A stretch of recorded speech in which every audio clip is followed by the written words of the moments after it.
Good afternoon, good evening, ladies and gentlemen. Welcome back to another stream. We are back tonight once again with the Brawn GP career. We are heading into the Baku, the Azerbaijan Grand Prix. We like to call it Flash Baku because, you know, we do a lot of flashbacks here. Very typical. Especially the I Am Stupid corner. Very, very typical we do it there.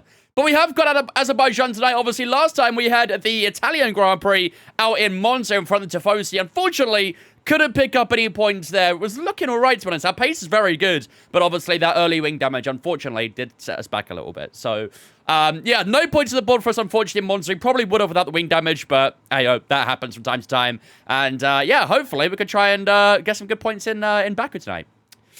Been a quiet day for one, isn't it? Yeah, it's been a really quiet day. I heard nothing much happen today. Heard it was just another day in the paddock, basically, you know. Not much talk going on. I heard it was very quiet in the football world as well. Honestly, like, we're chilling, chat. We're chilling. I promise. Is there a comment you want to say about your clothing choice today? I felt like, I mean, everyone was going to ask about it, right? So it's only fair I wore the Rebel shirt.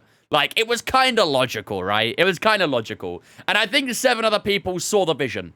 They saw it. They saw it. Vince's blood pressure sky high. Yeah, shit's not good right now. Formula 1-wise, shit's not good.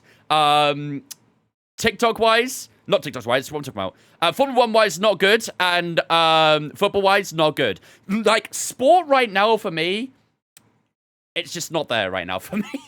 It just ain't there. Wasn't the RB Leipzig manager sacked? Probably, I don't know. Maybe. Hope you're in a good mood. Never been better, mate. Never been better. But yeah, I do think majority of this stream will be talking about Red Bull situation, won't we? I think everyone has heard the news by now. If you haven't heard the news, then you've been sleeping all day, I guess. But, yeah. I just bought a new wheel. My neck hurts crazy if I play 1 or 2 hours. Any idea why? Your neck? Are you, like, throwing your head into corners? What do you mean, your neck? I mean, I don't understand, like, shoulders or collarbone, like this sort of area here, but your neck? Your neck shouldn't be hurting from sim racing. Yeah, so those G-forces, man. It's got to pull 3-4 Gs going through a corner, I mean. You know what? Fair enough. Fair enough. Understandable. So Lewis Hamilton's driving in red now? Yeah, I mean...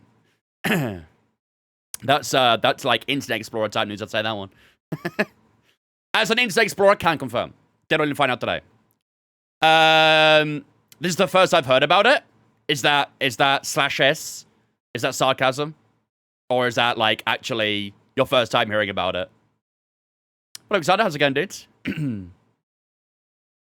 yeah, I don't know, if you're not next hurting playing sim racing, I don't know what to say to that. You shouldn't be having any problems with your neck hurting. Like I say, you might feel in your shoulders, your arms a little bit and stuff like that, but you shouldn't feel it in your neck. That's a weird one. Maybe you're, I don't know, twisting your head too much, going into corners or something, maybe instinctively. You've been working all morning? Fair enough. Yeah, well, if it's your first time hearing about it, Simplify, Christian Horner got fired today. I don't think anyone was expecting that today. I mean, I don't know, it's not a surprise that he got fired. I think it's just the surprise of it, like, suddenly happening out of nowhere in the middle of the season. I don't think anyone anticipated it happening on a random Wednesday morning halfway through the season. I think most people thought that if he was to get, you know, if he was to resign, if he was to get fired, I think everyone was thinking towards the end of the season it would happen. But I don't think anyone anticipated it to happen right now. And it's kind of the same of, like, in a way, the Hamilton to Ferrari situation. Like, it wasn't a surprise to me that Hamilton joined Ferrari. It was just the random, like, timing of it. It was just out of nowhere. It just all happened all at once. Like, there was a lot of rumors about it for, years on end before he joined Ferrari. And the actual news of him joining Ferrari wasn't a shock. It was just the timing of it out of nowhere is the shock, really. And that's exactly the same today. You know, it wasn't a surprise that he did eventually resign, get fired, mutual termination, whatever you want to say. But it's just the fact that it came out absolutely nowhere, you know? Absolutely nowhere. Time makes sense to have a few week breaks, time for adjustment. I guess so, but, like, I don't know. I still think, you know, Laurent Mekies has a mountain of a job to climb. He's got to try and get that Red Bull into competitive place again, and I just don't see how he's going to do that with only half a season. Unless they're, you know, unless they have more forward planning or something, but I don't know. I really don't know. It was, like I say, very out of the blue. Very, very out of the blue. What up, Darren? Red Bull's way? Yeah, it is the Red Bull way, isn't it? It is the Red Bull way. Positive, thanks to Flon Twitch, mate. Appreciate it. Welcome in. What up, Ant? And then went into the summer and then turned to as a new driver. No, I disagree with that. I think even if Horner was there to the end of the season, I think Verstappen would have stayed at Red Bull still. I think no matter what, Verstappen would have stayed at Red Bull definitely this season. Small chance maybe next season, bigger chance 2027. I think there's a lot of speculation as to whether this is correlated to Verstappen. I know, like, there was a lot of meetings between Verstappen's camp and Red Bull to try and figure out, you know, what was going on, why things were happening, all of that. But yeah, I like I say, I really do think it's just like the timing of it all was just, you know, very out of the blue. Like last night, we were not thinking about Christian Horner not being a Red Bull this morning, were we? No one was thinking that. There was not even a single murmur of it. Like, there's been like a little hit and miss report here and there. I remember in Canada, Sky Sports were asking him about his future and stuff like that. There's been a few little things like that, but, you know, last night, none of us expect to wake up in the morning and see Christian Horner was out of a job. So, that's what I mean. Like, it was just the randomness of it. It was just completely out of the blue. Completely out of the blue. Red Bull be so bad in 26, the golf development will be thrown off with a new CEO and team principal. No. That's, I guess, what's to be seen, I guess. That's what's to be seen. So, like I say, it's going to be a very interesting next, 12 months? Probably less than that, actually. Until the first race of the season, it's going to be very interesting to see what Red Bull do. I don't think Laurent Mekies is going to be the team principal. I know that Christian Horner overseed CEO and team principal roles at Red Bull. But I don't think Laurent Mekies will take up both roles. I'd imagine Red Bull and Laurent Mekies will find someone to do the team principal role. He focuses on CEO. Or vice versa. Maybe he goes down to TP and then someone else goes to CEO. But I would not think Mekies will do both. I don't think he'll do both. Mekies been thrown into a fire? Yeah, he's got an absolute mountain to climb a Red Bull. Absolute mountain. I saw someone say that Mekies is interim basis. I could see that. I could see, like, Mekies there just for now, essentially, to, like, just keep the, you know, the knots together in a way. Not as if there are many knots left at Red Bull, to be fair, but I think he's just sort of holding everything together as long as he can until they find a more permanent solution. Whether that includes Mekies or not, no idea. I do think Mekies probably will stay within that Red Bull group no matter what. I don't think he'll leave outside of it, but, yeah. Alan Perone is the TP at Red Bull, isn't he? Mekies only took the CEO spot. No, so Racing Bull have replaced Mekies with Alan Perone. I think that's where the confusion is there. Alan Perone, I'm not really too familiar with him. I know he's been in like the Red Bull camp for a while, but he's now the team principal of Racing Bull. And then Laurent Mekies oversees CEO duties and team principal duties for now. But I do imagine they will sign a more permanent team principal in the future at some point. Maybe that's what they're doing right now, is they're starting their scouting and stuff like that. Try and find the more permanent solution. Permain. Honestly, I kind of forgot his name already. I'm not very familiar with him. I just know he was in like the Red Bull camp for a while. What was his role at VCAR before TP? I think it was the Chief Operating Officer or something like that. The COO, I think it was called. I'm not, like I said, I'm not really too familiar with him, so I can't say too much on him. I don't really know what he'll do with Racing Bull, but yeah. I know that Laurent Mekies, what I will say about Laurent Mekies is I think he did a fantastic job at Racing Bull. I think he did really, really well with them. So I definitely think like he's a good future team principal. Will he do it straight away? Don't know. All about Pimenez, who is at Alpine for a tenure as the sporting director. Okay, fair enough. Yeah, I know very little about him, so I'm not gonna pretend I know much. Who was always number one pick still from Edge 23? Who, Mekies? He was formerly at Ferrari, wasn't he? I don't remember what his role was at Ferrari, but he was at Ferrari before moving to Racing Bull. What up, Rally? How's it going, dudes? But yeah, I'm sure we'll talk more about it when we do some practice. So without further ado, let's get cracking, shall we, for the weekend. Remember when 18 months ago, Horner said I'm staying. If everyone else wants to go, then that's fine. Yep. And to be fair, sure enough, everyone else did go. And then eventually, Horner went as well. It's a bit of a sinking ship, and everyone bailed early. And now, obviously, Christian Horner's gone as well. So, yeah, it's going to be, like I say, a very interesting next 6 months to see where Red Bull go. It's going to be interesting. Gonna be interesting. I struggle personally to see how Red Bull will get out of the situation. I think it's definitely a very new area for them. You know, they've had Christian Horner who's been at the helm for 20 years. That's a long time. And yeah, they've seen people come and go. They've seen drivers come and go. But this situation of needing a new TP and stuff like that is very different. Very, very different. Thoughts on Mataduki? Not talking about it. I'm not talking Mataduki today. I've decided. I think we might ban it from the stream, that word. But yeah, in terms of our My Team, rather than the Red Bull My Team, we have Baku today, of course, where we head into the Azerbaijan Grand Prix. Last time out, obviously, we had the Italian Grand Prix, where we finished P14 with Mark and Enzo finished P21. We did obviously have a few more talks with contracts and stuff like that. We did speak to the likes of Jensen Button and Ocon a bit more as well.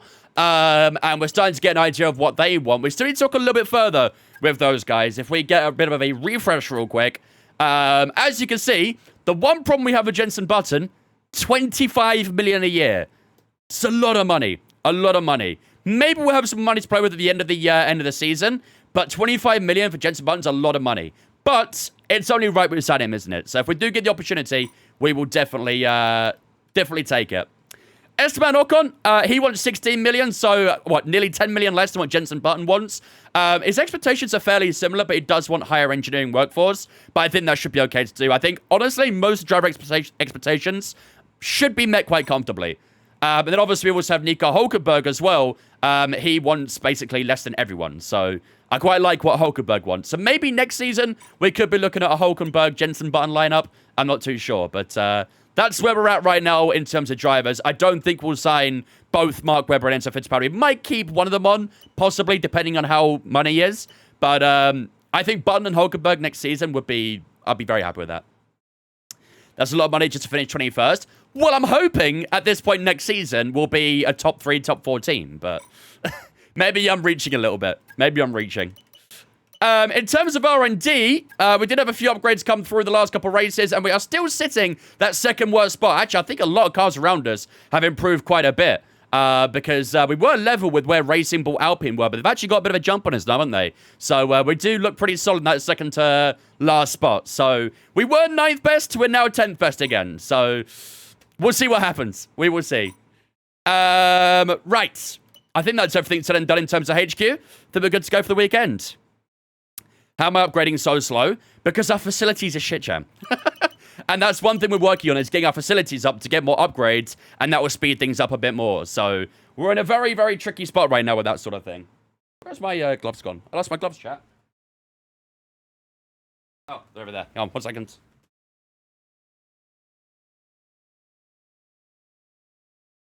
Got him. How do you add more drivers to talk to? If you go to that drivers section... these 2 slots here, you should be able to start with the drivers. Otherwise, go to driver market, and you should be able to talk to them here as well. I think there's a couple ways of doing it, if I remember correctly. Just get better facilities. That is what we're working on. That is what we're working on. Right. Ladies and gentlemen, who do we race as for the day? The question of the day, as we always do, who are we racing as for today? Do we race as Mark Webber? Do we race as Enzo Fittipaldi? Let me know in the chat right now. Who do we race as? Mark or Enzo? Button. I wish. Mark has a better chance of points. You reckon Enzo? We did do back-to-back races as Webber, to be fair. Christian Horner. I mean, he's a free agent now, to be fair, isn't he? Christian Horner to Brawn GP? Who says no? Probably Christian, to be fair. All right, I'm seeing a lot of Enzos in the chat. If you pick up Nico, you're guaranteed a back of the grid podium. I'll take it. I'll take it. All right, let's run Enzo. Has there been any note in the patch notes chat about the tire allocation thing? Anyone know if that's fixed yet? Because otherwise we're probably going to have to run harder. Otherwise we'll get the software allocation.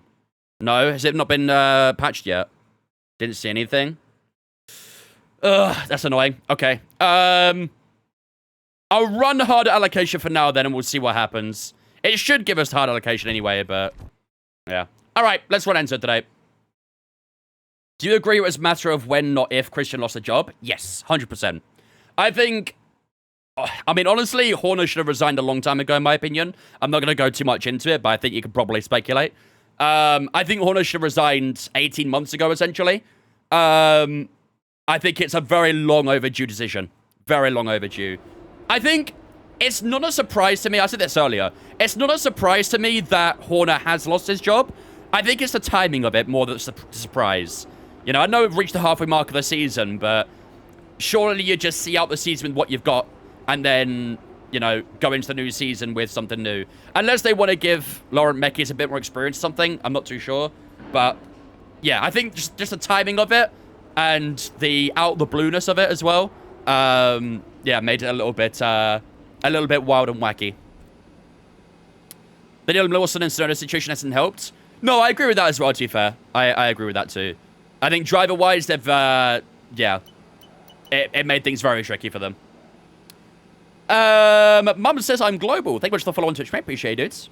I'm sure you are. I agree with your mother. My team career is Horner just for fun. Can you even do that? I don't think you can you? Right. Looks like we are expecting a mostly dry weekend. However, looks like we are going to get a bit of rain in qualifying. Practice is going to be dry. The race is going to be dry. But qualifying, we're going to get our first dose of competitive wet weather action since the update chat, which will make things quite interesting.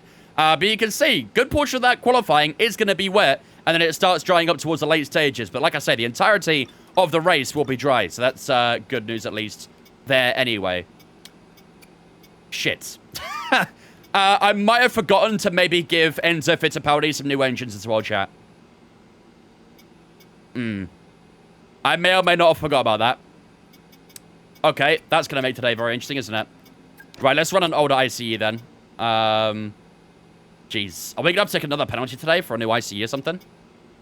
Might have to. We'll go with... Number 1 Zef is fine. MGUH, we're number 1. The energy stores are cooked.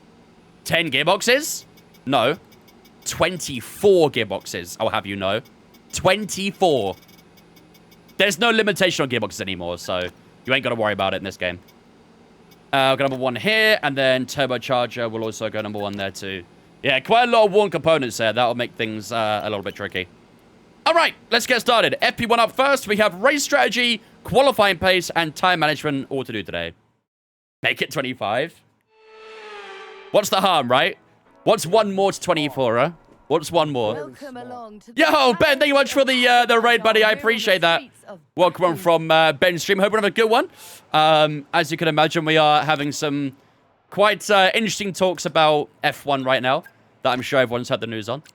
Thank you much for the raid, buddy. Hope you had a good stream. Welcome from Ben's stream. What up, Ricardo? And we're happy that they've been integrated into the car okay.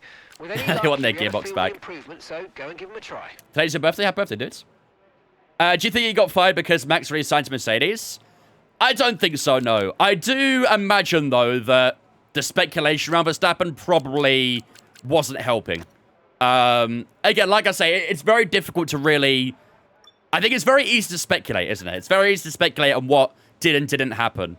And no one will really know the facts outside of, you know, the people inside of Red Bull. So it's going to have a big question mark on it for a very long time, but... Yeah. I don't know. It's very difficult to say what exactly was the reasoning for the sacking. I would imagine, yeah, performance-wise would be something to do with it. But there's not really, like, you know, any actual confirmation out there right now, is there? So, right, let's go time management. Have we given the balanced allocation? Nice, we have. Okay, perfect. Okay, that's still a bug then, isn't it? Still a bug. Right. Bazzy, thank you much for the raid, buddy. Appreciate you, dudes. Welcome in as well. Hope you had a good stream, my dudes. Appreciate the raids. Spikes and Derek, thanks for as well, guys. Appreciate you. Welcome in too. Why is this whole thing so emotional for me? I mean, whoa, that is a horrible place to throw you out, Jesus. I mean, obviously, like I say, it's a very new position for Red Bull. You know, they've had Horner as their team principal for 20 years now.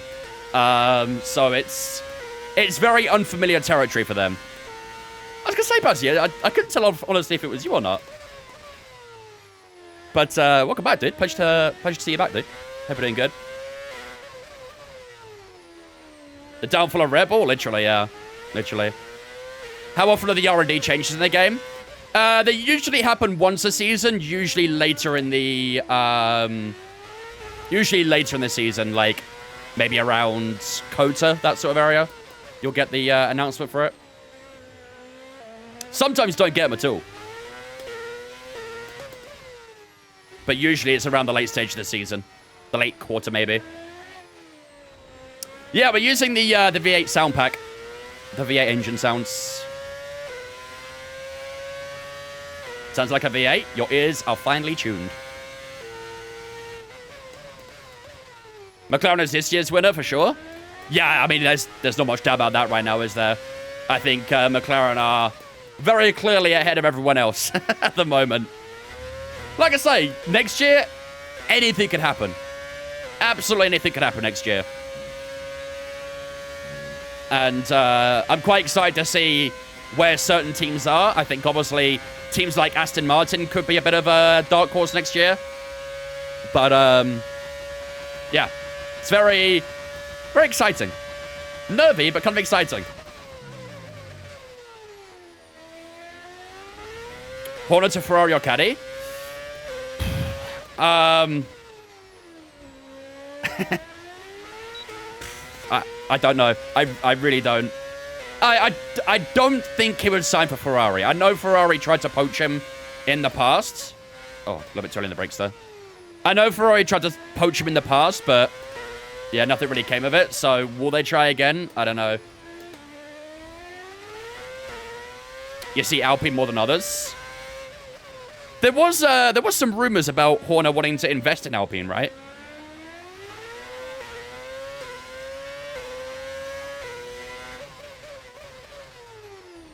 Okay, that is a little bit too on the brakes there as well. Probably slightly colder tires too, not really helping.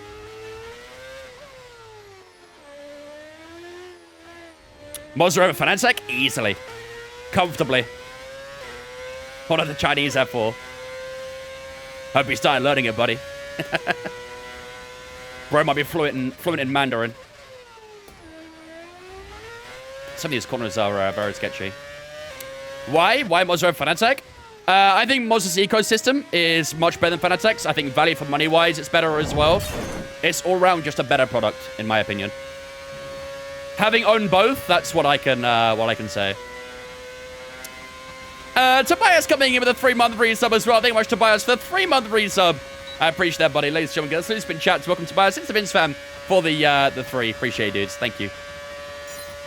Your My Team career is called Miami HQ. Well, I'm a Miami hater, so probably a 0 out of 10. Ecosystem? Yeah, so essentially, like, how well things connect with each other.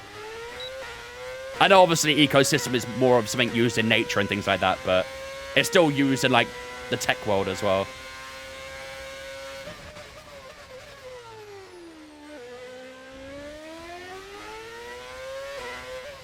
That's better on the brakes through turn 3.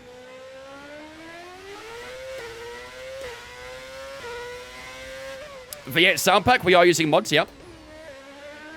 We're also using a modded livery as well, if you couldn't tell.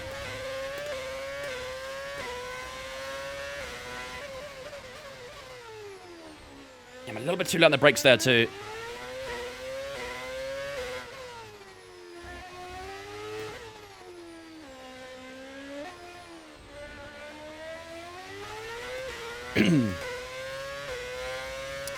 Yeah, I mean, Fanatec is more noticeable in the esports scene and stuff.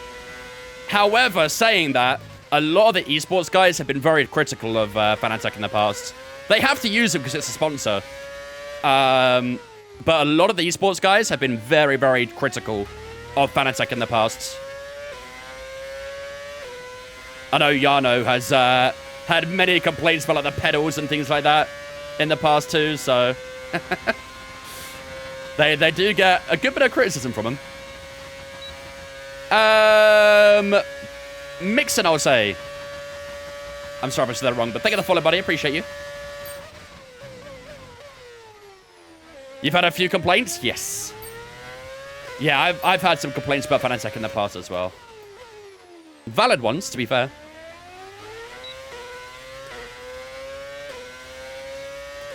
I've not tried their new DD Plus, to be fair.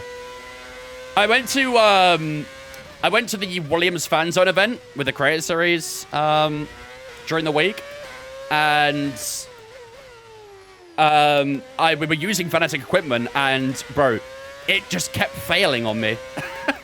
I had issues with the wheel not shifting, and then later in the race, the wheelbase completely died.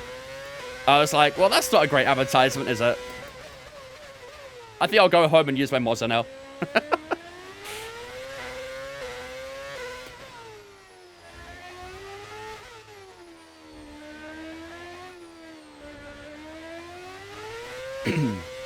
I've had my Moza for 3 years, I want to say. Close to 3 years. Maybe 2.5. And, yeah, I rarely have any issues with that, if any. I've never had any problem with my Moza equipment. Okay, tire wear is kind of, like, okay here, really, isn't it? It's not terrible. It's not great. It's just alright. That turn forecast is so sharp. Yep. Very easy to go a little bit too deep. 43.6 that time too. Complete. There's some decent data, although far from optimal, and it could still be worth running it again. We'll do one more lap. We've got the fuel. Just see if we can try and improve the lap time a little bit more. Only reason I have Fanatec is because it's in my budget. Yeah, I mean, the one thing I would say with Fanatec is it is very budget-friendly. Their prices are very, very competitive. And I think that's why a lot of people look at them. They're very well marketed, and they are very, you know, within a lot of people's range of budget. So a lot of people do go from just based on that alone.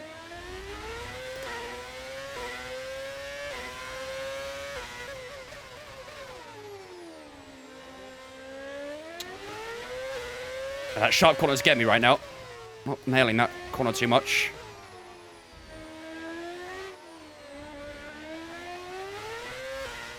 Still up on the time, though. Not budget-friendly in America anymore. They up their prices. Was that because of the whole tariff situation? Probably kind of out their hands, really, wasn't it? Not really much they could do about that.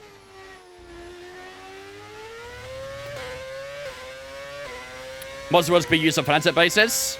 You need to buy an adapter, though, right? And there's some sort of adapter you have to buy from, I can't remember if it's from Mods or Fanatec.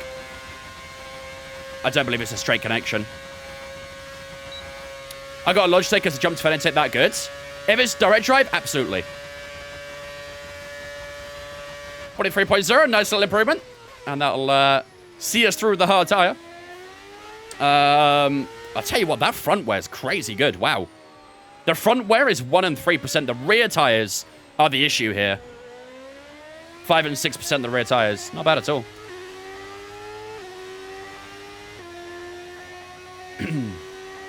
If you go Fanatec, go DD+. If you go Moza, go R9 or R12. Yep. As 99 user, I can back that statement. I do want to eventually go to an R12, even though it's like a massive jump. I think that'd be like something I do in the future.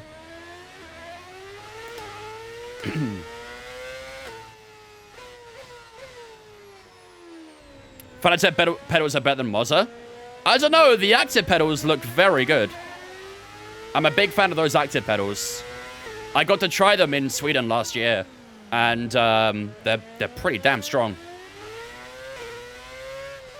I agree, though, that the other ones aren't great, but the active pedal is very nice. They did a good job with that. Gaming Outpost, Cristiano, and Hippo. Thanks for listening as well, guys. Appreciate you. Welcome in. Hope you guys doing good. How much are they? I believe the active pedal with a CRP, I think it was, is like 800, 900 pounds, something like that, for the combination. I think the active pedal alone is like 750. It's a very expensive pedal, but it does feel very good. Very, very good. What's your thoughts on Red Bull's future with Christian gone? Bleak. Very bleak. I think, you know, it's a very new experience for Red Bull to be in this situation. You know, they've had Christian Horner as their TP for 20-odd years now. So I think it's a very, very new territory for them. Yeah, I don't know. It's going to take a lot for them to, you know, come back from this, I think. It needs to be a miracle, I'd say. They've had so many senior figures over the last 18 months depart. Adrian Newey, Stevenson, Rob Marshall, Jonathan Wheatley, to name a few. There's more as well out there that I can't think off the top of my head. But they've lost a lot of senior authority in their team, and it's slowly come back to hurt them quite a bit. And now the big one is gone. So I don't know. It's a very difficult to see a way back from this, and it would need some crazy good appointments to recover the situation, I think. So yeah. And now Max rumors rise. I mean, the Max rumors have been going on for a while now. The last 6 months have been fested with Verstappen rumors. So I don't know. I don't know if this situation helps Verstappen in, you know, staying with Red Bull. I don't know if it does the opposite and actually helps him leave Red Bull. I don't know. It's a very weird one, isn't it? Very weird. I wonder if the second car will improve now. I wouldn't imagine so. I don't think we'll see really any significant change in terms of performance until next year. I think with how Red Bull are now is how it's going to stay. I don't think it gets worse. I don't think it gets better. I think they just kind of... I think right now, Red Bull are just trying anything to paper over some cracks. And then I think a lot of focus goes on to next year with the new regulations as well. So, yeah, like I say, it's a very weird situation for Red Bull right now. Very, very weird. And it's going to take a lot to come back from it. You should get a Maserati to be one that breaks your arms. Yeah, I don't think I can handle that. Although, Mozra, if you are watching and you want to send one out, I'm not going to say no. Happy to make some content for you. Checks complete. Everyone be aware. What up, Liam? How's it going, mate? Car leaving the garage. Red Bull does have a fat bag to drop. They do have a lot of money. Red Bull are one of the richer teams in Formula 1. So if they're serious about it, then they can really splash the cash. But, yeah. I hate that exit. Throws you right onto the corner out the garage. Very awkward. Fabio uses the R20, but uses like 40% of the new to me. Yeah, I probably use less than him. If Fabio, of all people, is using 40%, yeah, I'd probably be on like 20. I have an R9 and I plan about 80% of that, so. What does a CEO of an F1 team do exactly? Manages the entire team from top to bottom. Team principal will probably only focus on the, you know, the car side of things. And the kind of running of the team in a way, but if you're CEO, you manage everything. Absolutely everything. But obviously, TP kind of reports to CEO. And Horner was CEO and TP for Red Bull for a while, so he was doing pretty much everything himself, which probably didn't really help. What happened to Creator Series? Nothing.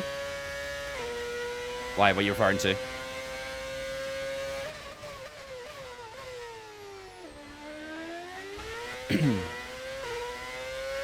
He's ripped, exactly. Exactly. Yeah, CEOs like manage everything. The TP is more focused on actual racing and managing the on-track and driver part, all that sort of stuff. The CEO will do like the marketing, or the business side of stuff as well, like Lion said. Am I ready for this weekend? We did a bit of practice last night, and felt pretty good, so.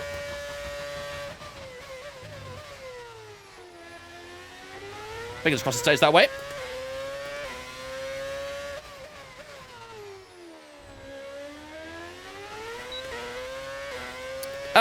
Flo, Rebecca, and Kenzo, thanks for the Twitch, guys. Appreciate you. Welcome in. Appreciate the follows as well. What's my target time? 44.5, okay.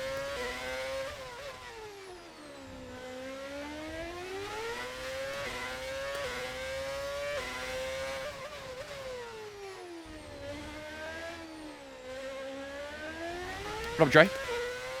Is the car sound a mod? Yes.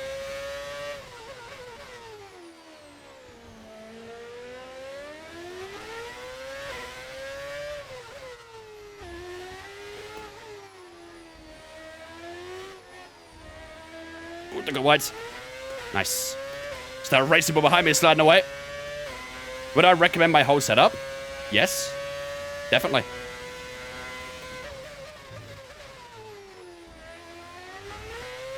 If I if I didn't recommend it, I probably wouldn't use it.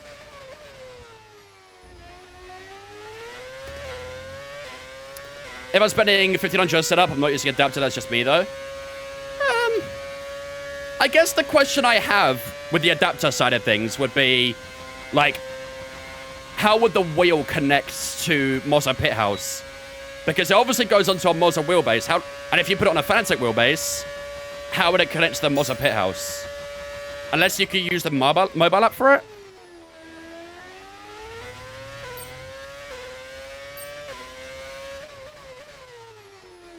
Do like Bluetooth connectivity sort of thing. For the price? I would say so, yeah.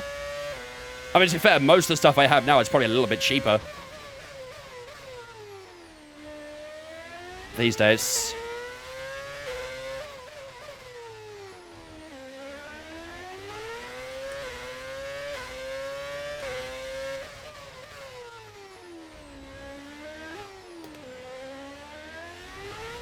You have 2 programs. PLS will just be used to customize the wheel on the base separates from Final Labs.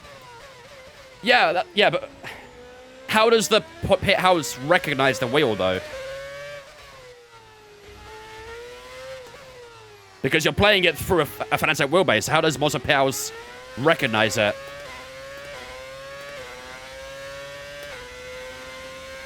Magic? Apparently so.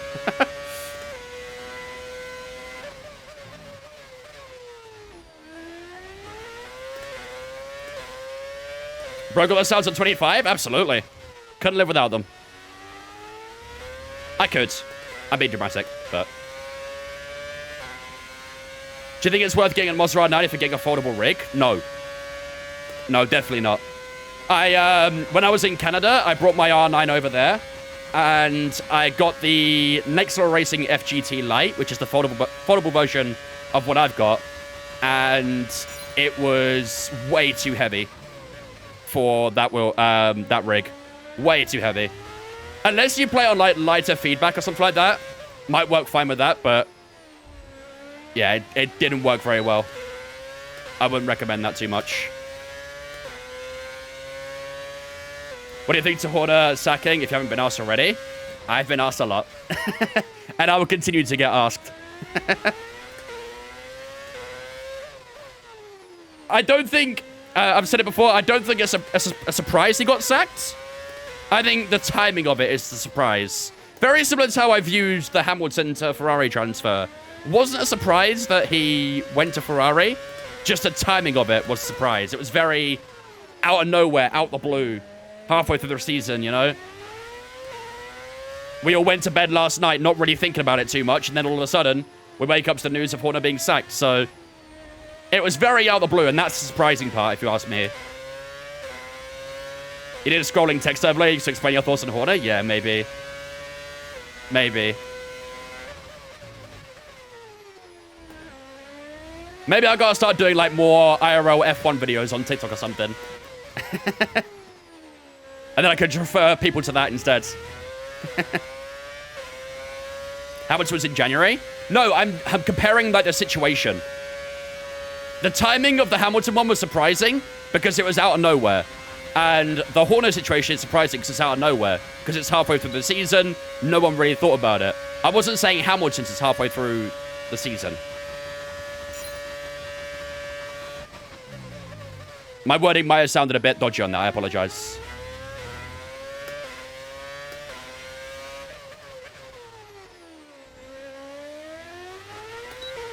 Continuously understood. Okay, good.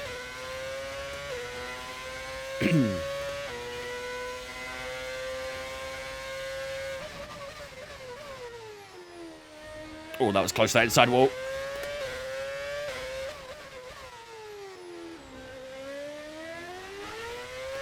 Can Verstappen go to Mercedes now and can reach the championship? He can go to Mercedes if he wants to. However, someone would need to buy out the contract. There's no rules preventing driver changes throughout the season or anything like that. As we saw with Tsunoda, Lawson, 2 races into the season. And Doohan and Colapinto as well, 5 races into the season. There's no rules stopping teams from making driver changes whenever. It's not like a transfer window like you get in football. But, yeah, in F1, you can make a signing or a change, whatever you want. However, most of the time, you've got to pay out clauses in the contract and pay to break the contract, essentially, all that sort of stuff. So there can be quite a lot of fees involved in it.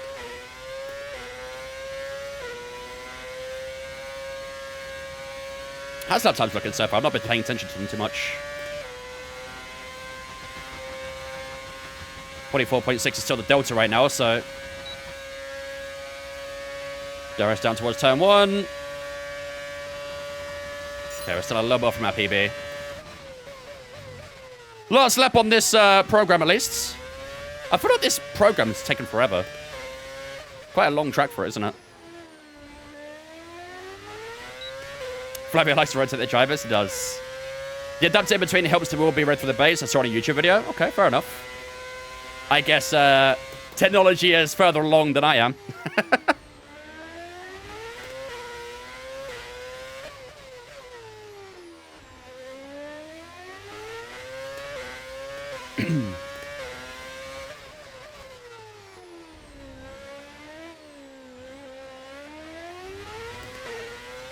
€110 million for the termination of that contract? Yeah. It won't be cheap for Mercedes to buy it out. But like I said, there might be a few clauses which allow Verstappen to break some of those fees and things, so... That's all in the contract that we don't get to see, unfortunately. Well, I say unfortunately. Probably a good thing, we don't get to see it. Otherwise, we'll be very jealous.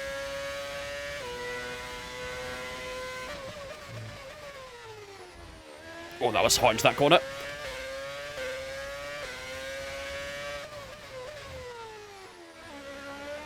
I feel the rear's getting very sketchy on the exit. Tire temps aren't too bad, though. The front tire temps are quite low, but there's not much you can do about that. Tire wear, 9 and 12% on the rears. The front tire wear is nothing. Absolutely nothing. It's all in the rears. Cross the line we go, 43.2. Okay, test complete, and that was a really good job indeed. We got a lot of valuable information out of that. Well done. Have we got our fuel for one more lap? Yeah, we do. Let's do one more. Just for the sake of it.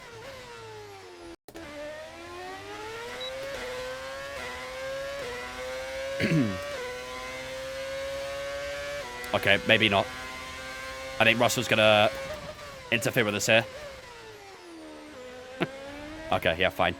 I was going to do one more, but the traffic might make it a bit awkward. Fine. Okay, let's head back to the garage. Let's have a look at the lap times. See how consistency is. Max will make him that money back. Probably, to be fair, yeah.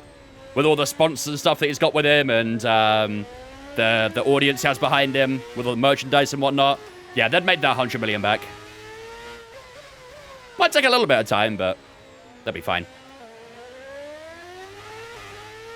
Imagine Max signs for McLaren and Lando goes to Red Bull. Dude, that would be the craziest, silly season of all time. There's no way Lando goes to Red Bull, though. No way. Although, saying that, I've said this in the past as well, I do think that one of the 2 McLaren drivers leave before the end of 27, I'd say. In the next, 2-3 years, I do think one of Lando or Oscar leaves McLaren.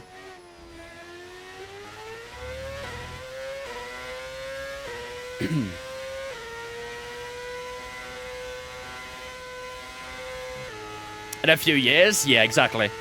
In a few years' time, I could see it happening. I could definitely see it happening. I don't think we'll see both of them at McLaren together for too long. Do I think Oscar wins WDC before Lando? I did when he had a bit of a bigger gap, but Lando does have that momentum towards him at the moment. It's honestly very difficult to call that World Championship at the moment. It's definitely obviously going to one of Oscar or Lando. But, yeah. At the start of the season, I was kind of, you know, I thought Lando would win it. But then as the season went on a bit, until it got to around sort of, maybe Canada, when Lando went into the wall, I thought, yeah, Piastri's probably going to take this to the end. But Lando has been creeping back up, so... It's a very awkward position for McLaren right now, that's for sure. Dex and Radom, thanks for following Twitch, guys. Appreciate you. Welcome into Oscar over Lando. I think they're both very good drivers in their own respect. Like, where Lando's weaker, Oscar's stronger. Where Oscar's weaker, Lando's stronger sometimes. I do think they sort of out-favor each other in different scenarios. McLaren have handled them pretty well this year, to be honest. So far, yeah. But I do imagine I can see something happening between those two at some point this season.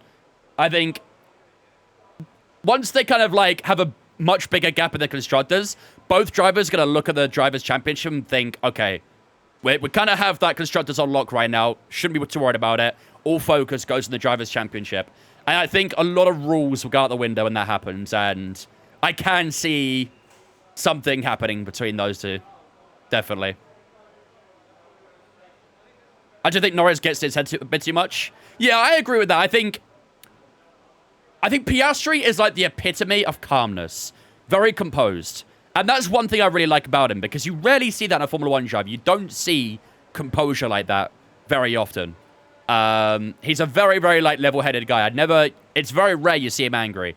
The angriest I've seen him is probably when, at the end of the Austrian Grand Prix, when the Alpine blocked him and he made a comment on that. That's probably the angriest I've seen him. Oscar lost his head in Silverstone. But it was still, like, nothing, though. Could you imagine Oscar losing his head and Verstappen losing his head? There is a notable difference. A big, big noticeable difference. I'd say Silverstone, he was seething. But even then, like, it still wasn't, you know... It wasn't as if... Like I say, if you compare it to another driver, they'd have been flipping their shit, getting really angry, making so many bad comments and things. You know, Verstappen is a good example of that. He's done that plenty of times in the past. But even when Piastri was seething, he was still, like, quite composed, all things considered, in my opinion. He's very good at doing that. And that's it. Practice is officially over. Until next time, goodbye. F1 fans are the most toxic people in the sporting world. I don't disagree, actually. I'm not going to lie. Some F1 fans are worse than football fans, in my opinion. It's, I do somewhat agree. Angriest Oscar is like average max. Yeah, something like that. Even average max is still, like, I'd say a bit higher. Chris Millen has announced that Mickey's will be TP and CEO. Yeah, I think he'll be like an interim thing, though. I think he'll temporarily take the position of both, but I'd imagine at some point they probably will sign a TP and he does CEO, or vice versa, maybe. Right, that is the end of FP1, ladies and gentlemen. Lando Norris on top so far, Charles Leclerc in second, Alonso in third, Piastri, Hamilton, Russell, Albon, Stroll, Verstappen and Tsunoda all in that top 10. Look at both the Red Bulls being down there in 9th and 10th. Oh, starting to feel a bit realistic now, isn't it? Right, how was our medium tyre pace overall? Let's have a quick look. 42.1, 42.7, and then back-to-back-to-back 43.2s and 3s. That's a big drop-off. What? That's a big, big drop-off. What was Lawson's? Lawson was doing 43.8, 45.0, 43.9, 44.0, okay. Jack Doohan was doing 44.620. Okay, maybe we're not too bad, actually. Probably should still try and find a bit more, though. And I imagine the race will actually... We will find more, but... Okay. Not too shabby overall. Not too shabby. All right, on to FP2. Does Jurgen Klopp have any say in this part of Red Bull, or is he football Red Bull? I'm pretty sure he's just football. I don't think he has anything to do with Formula 1 side of things.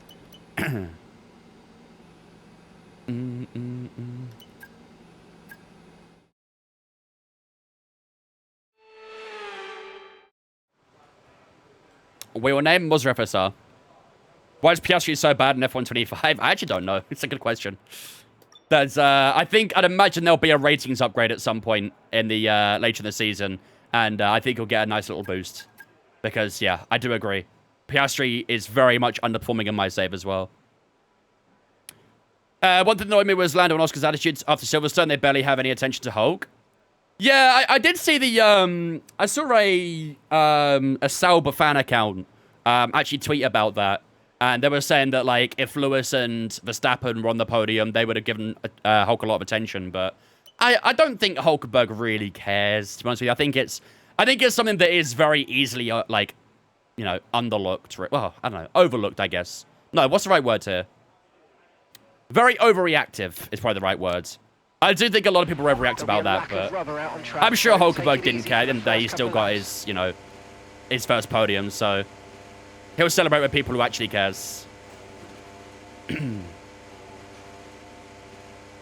can't pitch your horn at Ferrari? I don't think it will happen. I'd be very surprised.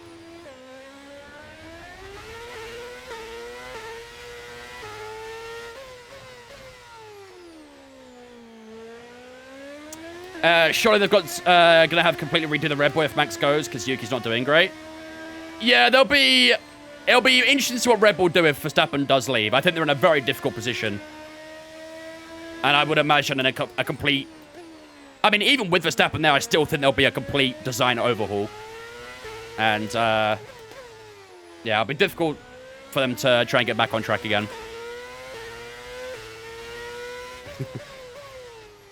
Name of wheel. Wheel name? Name of wheel. How to change the Mars Proud display to the top of the halo. Go to your on-screen display customization. Click on edit, I think it is. And then you can move things around in there.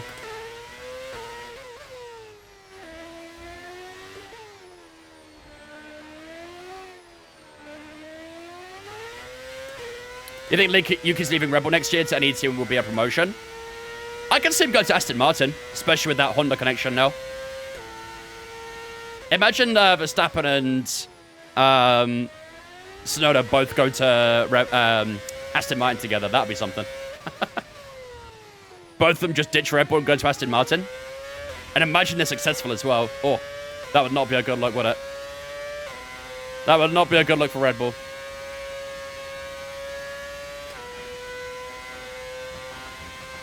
What if Max goes to McLaren, Oscar goes to Mercedes, and George Russell goes to Red Bull? Definitely not going to happen. Max definitely doesn't go to McLaren.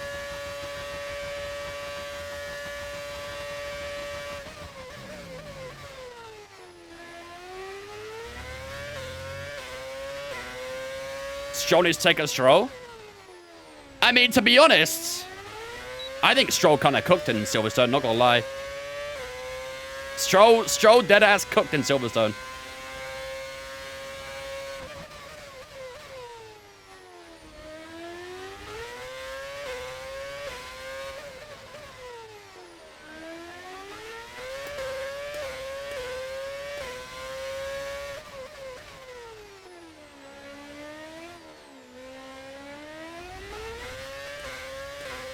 I don't like this traffic.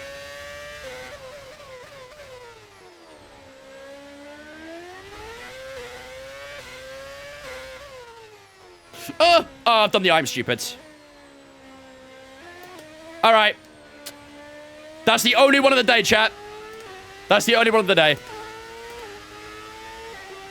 We're not doing any more. Say the line, Bard. Nothing, just an incident. Joe, thanks for following Twitch, mate. Appreciate you as it. Welcome in. Classic Leclerc.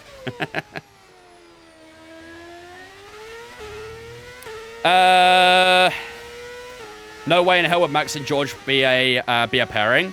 Yeah, I don't see that either. I think if Max does go to Mercedes, I think they do probably drop George, which is crazy to say. absolutely crazy to say that. But, yeah, I think even Mercedes, no, those two as a pairing would not work very well.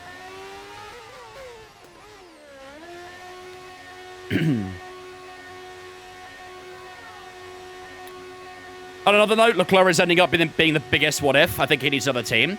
I do, unfortunately, feel like Charles Leclerc is going down that route as well. I think it's going to be like another Felipe Massa.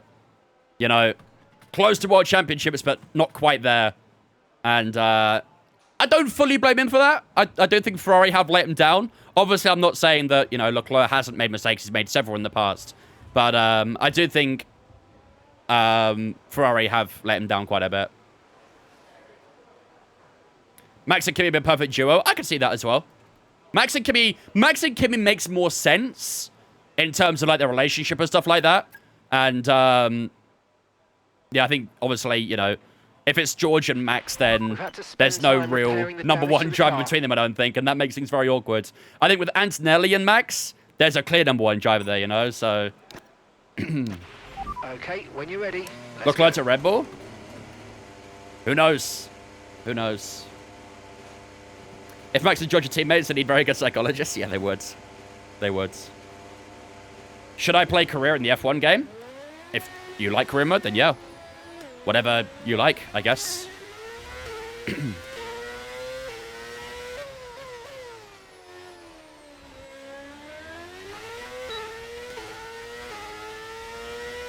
Anselli's a clear number one, by the way. Yeah, for sure. Verstappen being a number one driver? Pff. Never. He's not even a number one driver at Red Bull. Yuki clears him.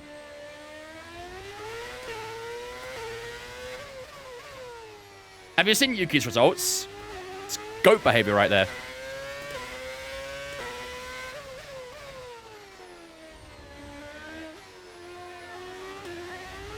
Max the rookie can learn from Kimi too. So what comes out of go? Exactly. Yuki's consistent. There you go. Consistently outside the points. Who said that?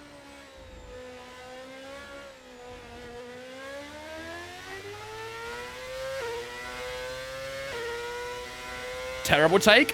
What, are you going to tell me that Verstappen's better than Tsunoda? Pah, give over. Yuki clears him left, right, and center.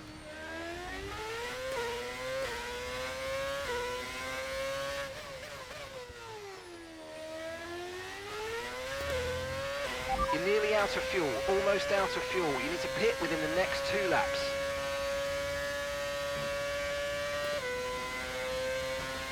I'm a fan of Yuki, it's sad to see. I like Yuki as well. I think Yuki's a very talented driver.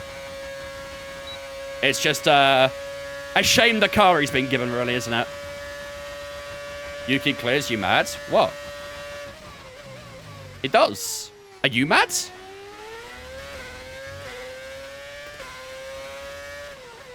Are you really going to tell me that Verstappen's better than Tsunoda?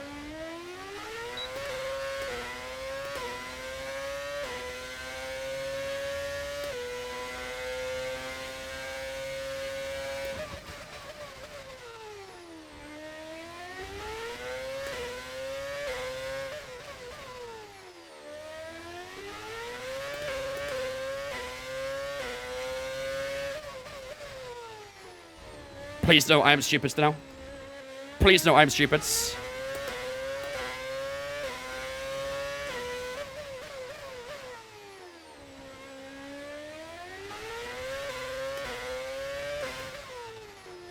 Yes, no, I'm stupid.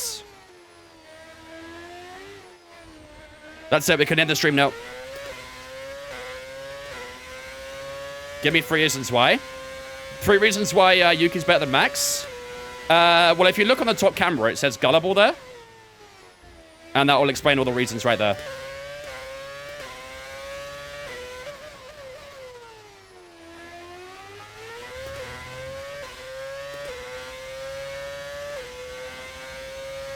Purple middle sector.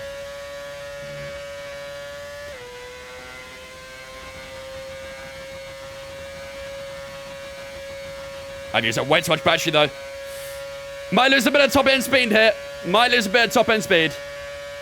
And it's P2. We split the Red Bulls, but still 4 tenths down. Okay. Yeah, it needs to be a little bit more cautious with the battery. Not gonna lie, I fell for that. Chat, can I just say, have you not noticed what shirt I'm wearing? This is literally a Verstappen shirt. Do you really think I'd be sitting here genuinely saying that Tsunoda's a better driver than Verstappen while wearing a Verstappen shirt?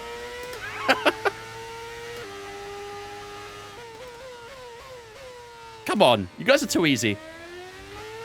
Come on, man. That's too easy.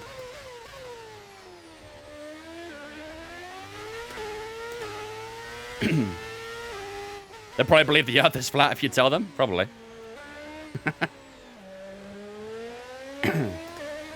What steering wheel rotation do you use? 360. No scope. Earth is a cube. Earth's actually a donut, I'll have you know. Earth is donut. LeBron impression on point. Thank you. I practice in my spare time. Riley, thanks for following as well, mate. Appreciate it. Ex-Liam Lawson shirt. Yeah, it's also an ex-Sergio Perez and Danny Ricciardo shirt, too.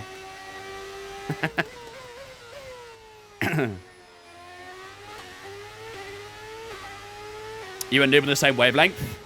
There's a donut? Yup. We know. We're intellectual human beings. We know.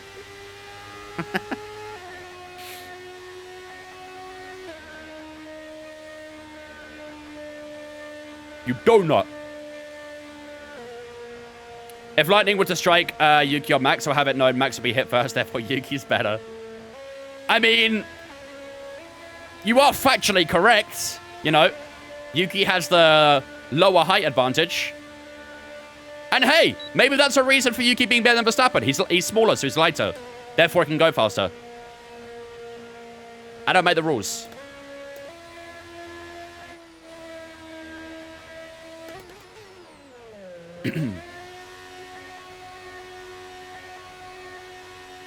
Well, Dutchie. If there was going to be a crash at the front, Max would crash first, so Yuki's better. Hey, I'm just saying, who finished the Austrian GP, who didn't? Not arguing the facts here. Let's not argue facts.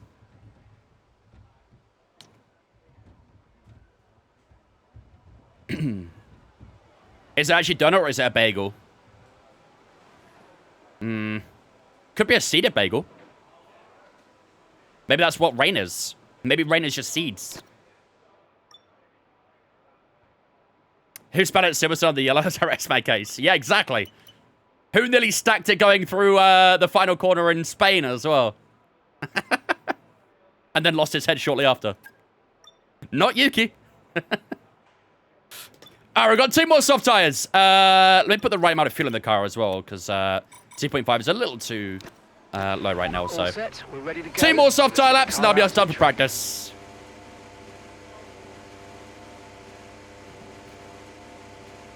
Who got Christian fired?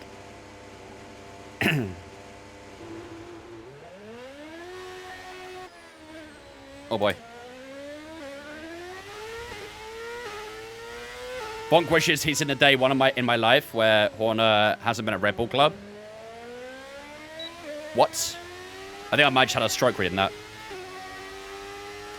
I did see the Antonelli tweet about that, though. I saw the Antonelli tweet. Maybe Max got Horner fired so you can get a better car. That right there is a great friend, I will say. Vince, what's my real name? You just said it. Vince is my real name.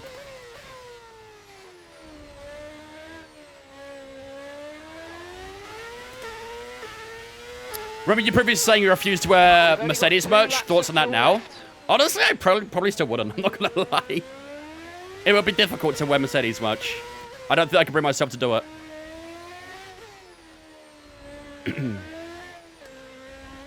I don't think I could do it.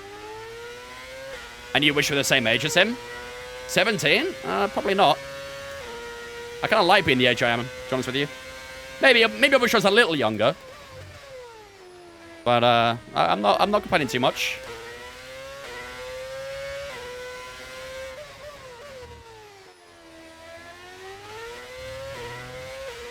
You wouldn't support your driver if he moves? Oh, I'd support Max. I wouldn't support Mercedes. Don't get it twisted. Not like all the Ferrari fans who were previously Mercedes fans, you know.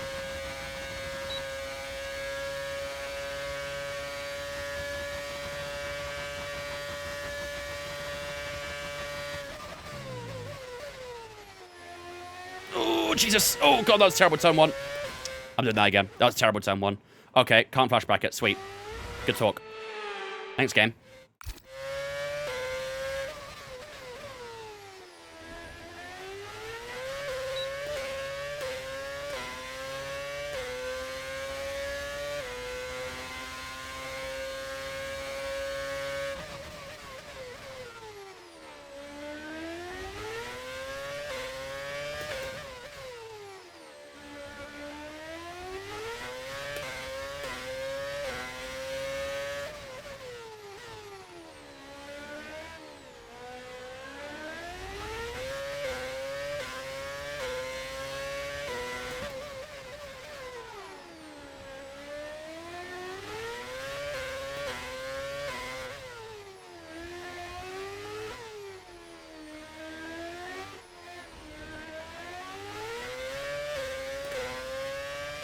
Found a good bit of time in the middle sector, but that first sector was a killer.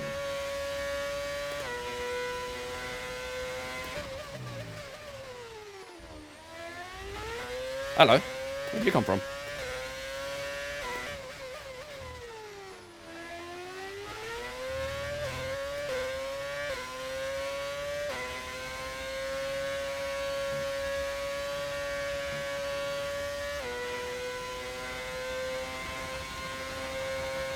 I have more battery this time.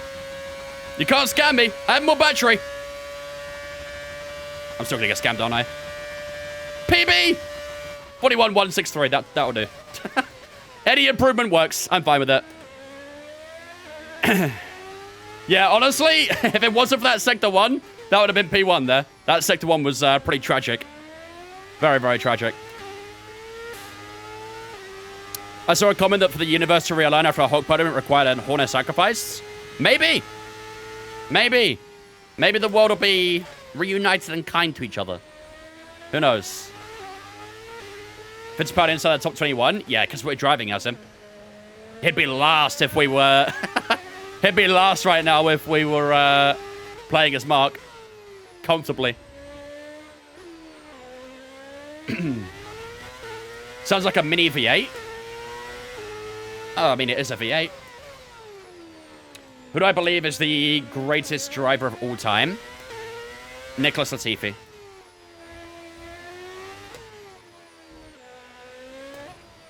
My man creates his own racetracks. That's goat behavior right there.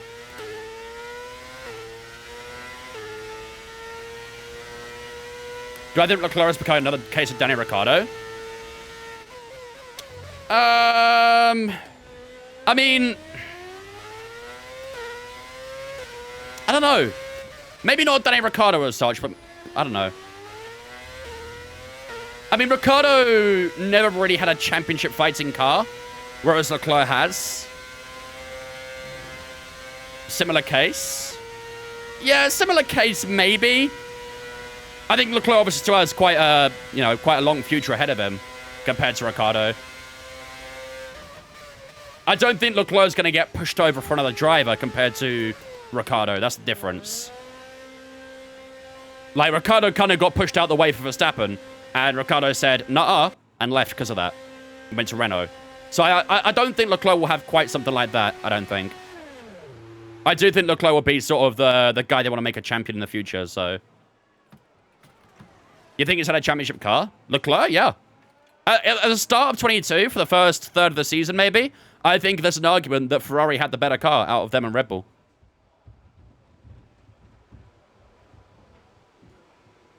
Only that, though, I'd say. I don't think really anywhere else he's had a championship car. But at the start of 22, he definitely had a very competitive car. It was between Red Bull and Ferrari. And then Red Bull just kind of disappeared. Ferrari didn't really upgrade as much. Red Bull brought a lot of upgrades, and they disappeared. But like I said, the first third of that season, I think they were definitely evenly matched. Very evenly matched.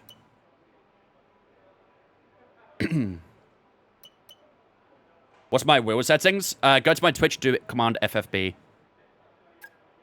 Right, one more soft tyre, and that'll be us done for... Wait, we've got 0.5 in quali pace. Let's try that one more time.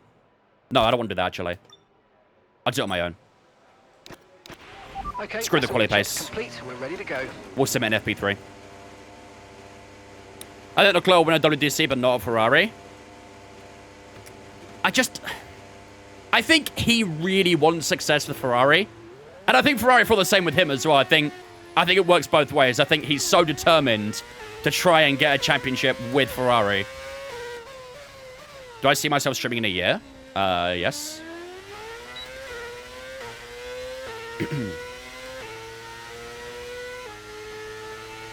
Leon, thanks for following Twitch, mate. Appreciate it. Welcome in.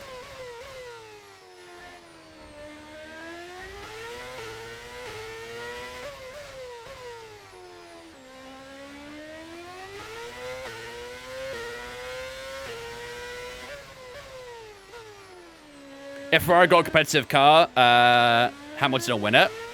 No, I don't think so. I don't think so.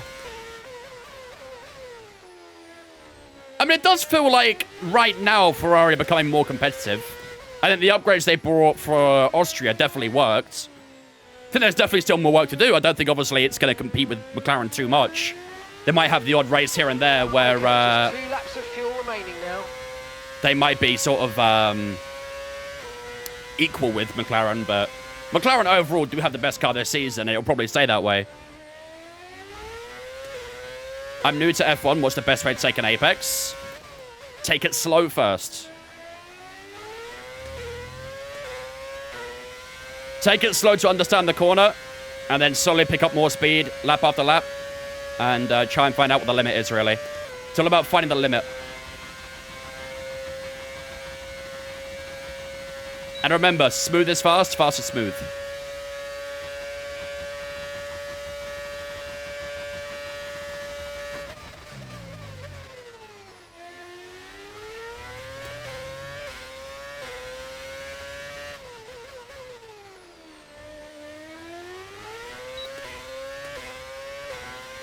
Look at that, 5/10 up after the first 2 corners. Much better.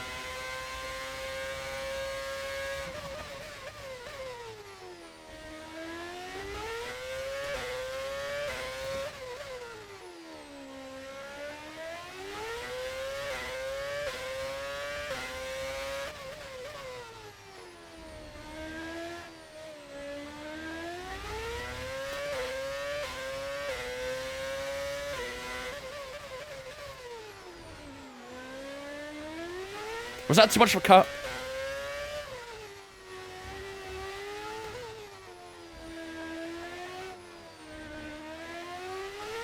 I think there might have been a little bit too much.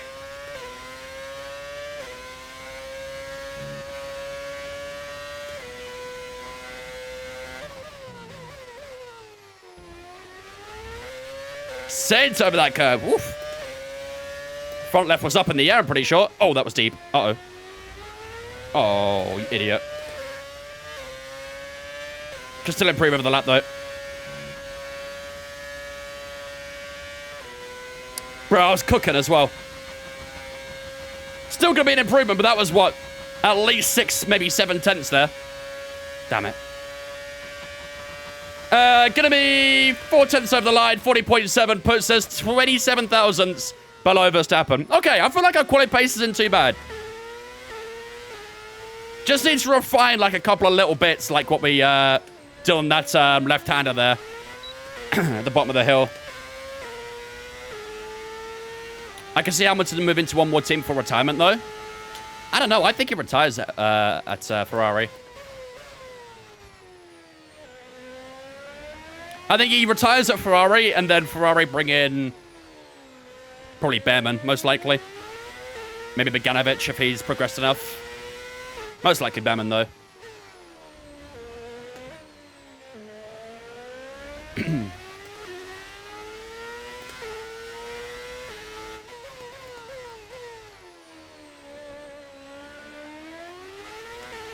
Behrman hasn't been that great so far. He's been okay, I'd say. Not, like, impressive or anything like that. I wouldn't say he's, you know, taken the rookie world by storm or anything, but I do think that's kind of the Ferrari plan right now, is to try and help Behrman progress. And then once Hamilton finally calls it a day, then they bring Behrman in alongside Leclerc.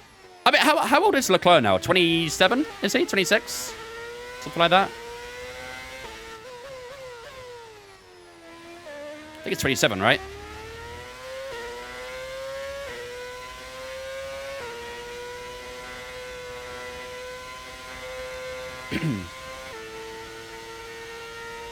Behrman's just in a crap car. Yeah, the Haas isn't very good. I mean, Ocon's doing a good job with it, but I think for a rookie, it's always going to be pretty tricky in a car like that. Same as how Borstetter took a long time to score his first points and stuff. I think it's doing fine, all things considered. Not like, you know, like I said, not taking the world by storm or anything, but I think he's doing okay. Not terrible, not fantastic, just all right. 27th birthday's in October, yeah. So he's still got like a good while, yeah. A good while. We're using a V8 engine mod. All right, ladies and gentlemen, that should do it for the for practice, I think, then. Which means we can start getting ready for qualifying. Yeah, honestly, I do think his... I mean, to be fair, he made 2 mistakes in Silverstone, didn't he? He took out his teammate, which wasn't ideal. And, yeah, obviously, that big mistake in practice as well. So, he's still got a few rookie errors in him that he needs to iron out. But overall, I think his pace is decent. I think his pace is very decent. Right, 20 minutes left to go in this session. Let's see what happens in the remaining part. Verstappen does a 39.7. We are definitely not getting near that, I don't think. I love these streams. Glad you joined it. Means a lot. I think Ferrari needed a whole load of new mechanics and strategists. Ferrari needed that for a long time. Get some. Thanks for following Twitch, mate. Appreciate it. Welcome in. But we are dropping down a little bit. Are the AI here quite good, chat? I thought the AI here are pretty damn good. From what I'm seeing so far, at least. Easy on the tyres this track, so it's just smooth driving. Front tyres are fine. Rear tyres are quite bad. There's a bit of an imbalance, really, with the tyres. Front tyres barely wear. Rear tyres go down a lot. Yes, because of the straights. Has the update not really helped with that, though? Maybe we'll go a little bit lower on the AI today. Maybe we'll go a little lower. Right. So, Verstappen does finish up on top here in FP2 with a 39.7 with a 39.9 as well. They're the only 2 drivers in the 39s. Quite a significant turnaround from FP1. Piastri in 3rd, Sainz in 4th, Hamilton, Russell, Stroll, Fittipaldi, Norris and Leclerc all in that top 10. Where is our teammate Mark Webber? P19 on the hard tyre. So, I think on the soft tyre probably be around where Doohan Lawson is, something like that maybe. It's quite a big gap between those two, to be fair, so... Yeah, I think it'll be a little bit higher, but not by a huge amount. All right, that's practice done, does it, chat? Let's quick sim FP3, and then we can start looking forward to qualifying. Do I use all the Newton meters in the R9? No, I use about maybe 8 Newton meters of it. It's never really a good idea to run your wheelbase at maximum force feedback. Never a great idea. It's a very easy way of like destroying it after a while. So yeah, I run about 80% roughly, something like that. What up, Kiwo? Right, let's get these a little bit done. Honda being sacked is the best news all year. I think a lot of people were very happy about that. A lot of people were. I paid for my talk and I'm using it. You go nuts. You go nuts. I just don't want you to pay for any more repair fees or anything like that. I'm just looking out for you. Maybe you gotta pay with how much torque you're using. If you're getting an R9, you're only gonna use 8 of it. Then maybe you take off like, I don't know, $30, $40, something like that. How's the AI after the update? To be honest, in a straight line, we didn't really notice a significant difference. In the wet, it did seem better. We're actually about to do some wet running and qualifying because we've got a wet Q1. So we'll get a good idea of what the AI is like there. But in the straight lines, I didn't really notice much different, personally. But yeah, hopefully in the wet they've improved. I think the wet weather is definitely one that needed a lot of tweaking, so we'll get a good idea of it very soon.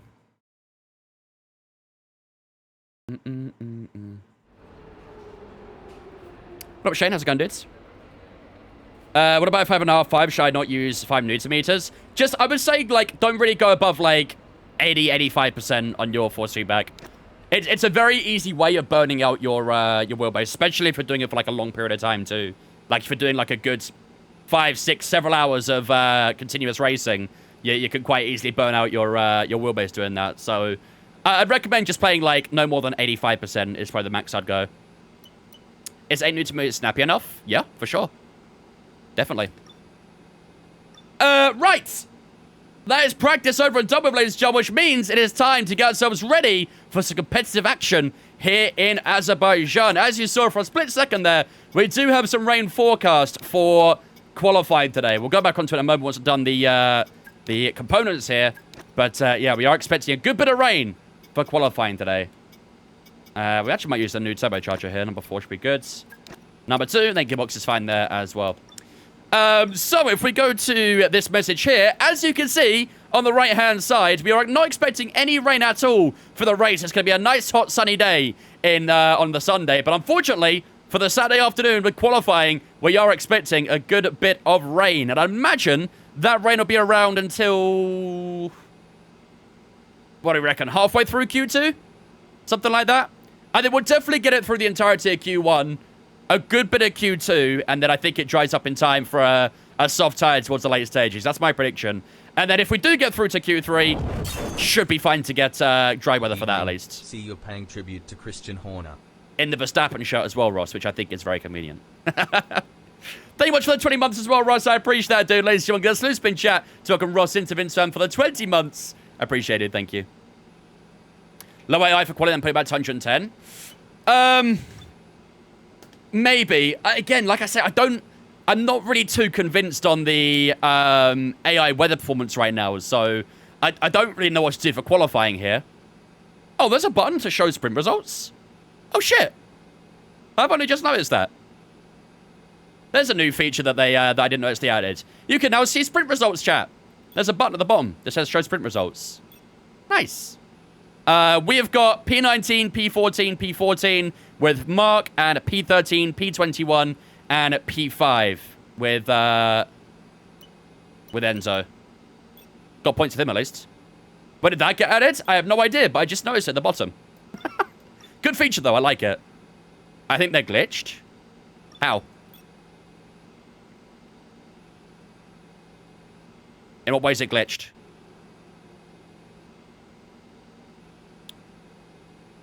Azerbaijan has the narrowest part of all Grand Prix. Yeah. I don't know why you're spamming that, but yeah. That was always there, but always showed the same result as the GP. Oh, did it? I'm pretty sure it shows the GP results. Oh, you might be right.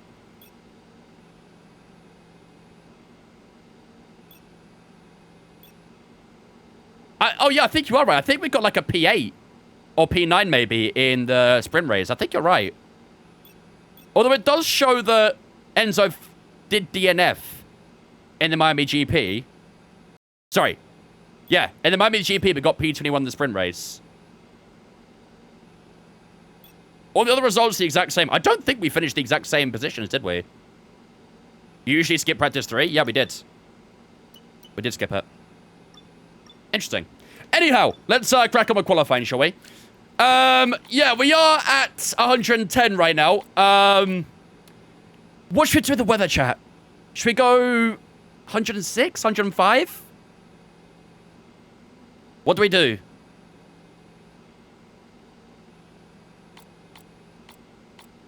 Why does Bro keep spamming that? I saw it, man. Relax. 100? But apparently the AI have been better in the wet from what I've heard. With a new update. Let's run... Should we do 105? And see how it is like that? Per 15, go for the win. Should we do 105? And see how they go. Nah, I think I want to try and I want to test it at a competitive level, really. But if we do it too low, then I don't obviously want to disappear into distance either. So yeah, we'll run 105. Shut up, Darren. I wonder if Azerbaijan's the nearest part of the GP. Oh, God. Right. Let's get underway, shall we, for Q1. Let's do this. Hey, man, thank you for the follow as well. I swear to God, if he comes back and says the same thing. Welcome here ahead of qualifying for the Azerbaijan Grand Prix. Maybe we'll call him the Azerbaijan GP now. Are lined with vehicles. It's non-stop traffic jams, but today the roads are closed to everyone except the 20. Any quality predictions? I'm sure we could throw some up, yeah. It's time for qualifying for the Azerbaijan Grand Prix.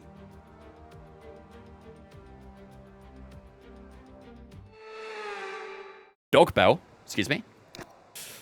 Right. It does say the rain's going to lighten up in 10 minutes. I think it's still going to rain the entire session, though.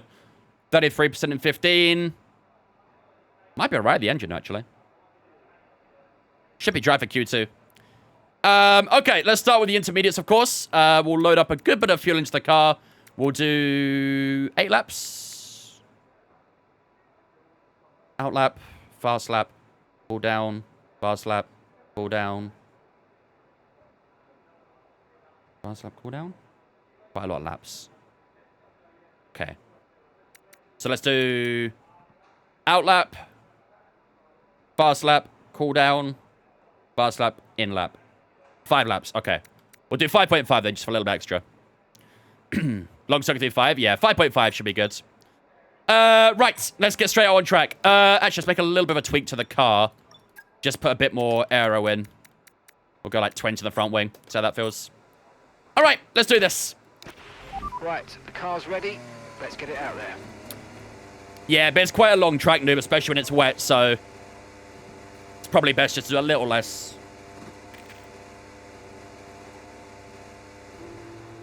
Is there a wet race as well? No. No, just for qualifying. Only Q1, but this seems actually. Let's get 56 brake bias, and diff will set to... I think 95 is probably okay, actually. No, we'll go 100. Get the duck. Oh, my bad. Can't forget about the duck, can we? Oh. Duckelheim is out. What's AI again? 105 right now. We're going to try out on 105 with the new update. We haven't really been able to test too much the AI in the wet, so this is our first go at it, really, in the competitive session. Once we go back to the Grand Prix, we'll probably go to like 107, 108 maybe. New livery? Yes, sir. We are indeed using a brand new modded livery. A bit more to the likes of Brawn. Doing I'm stupid. I'd rather not. Done that already. I don't want to do that again. I almost did it in the outlap. What's the new update regarding the AI? So essentially, they did a low-risk update, which changed the performance of the player car to try and match the AI a bit better. There was no, like, actual update to the AI itself, but there was a change to the player car to try and meet the AI's time and pace a bit better. Last year, wearing the Rebel Verstappen shirt? It might well be. I'm sure I'd still wear it next year, though. I don't think it will hide in my wardrobe forever. Oh, it's going to be very scary through there. Okay, let's do this. Lap number 1 coming right up. Let's see what we can put together here. I can't really see my HUD because the duck's in the way. Oh, boy. Does wet qualifying minutes going to be a wet race too? No. Not always. It all depends on the weather.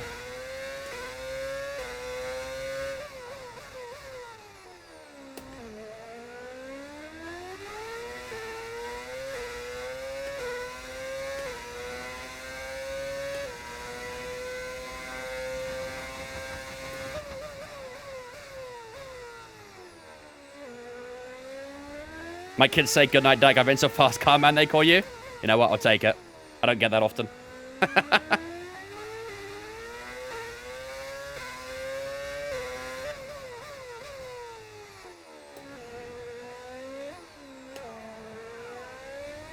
52.0 is the fast lap so far from Kimi.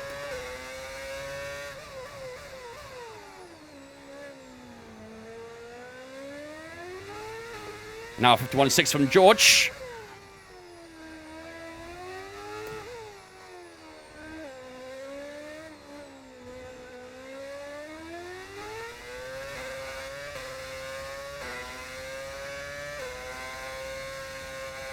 I don't like it.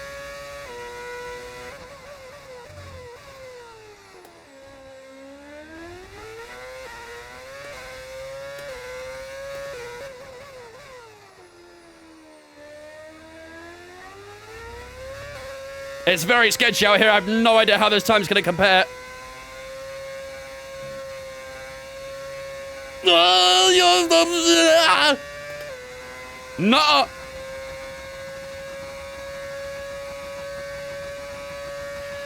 We've just been pushed down into P18. 54.0. Uh-oh.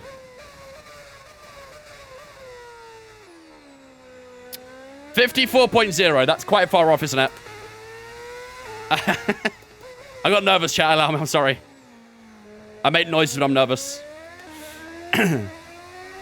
Wow, lovely. You're not 105. We dropped it by 5 clicks. Not gonna lie. Doesn't seem too convincing right now, does it? It looked okay in Monza FP3, but that was a practice session. Now we're in a competitive session. It's looking kind of tricky. All right, let's cool the tires down real quick. Let's recharge the battery and go again. Where do you honestly think Max will go if he moves? I mean, my heart says one thing, my head says another, unfortunately.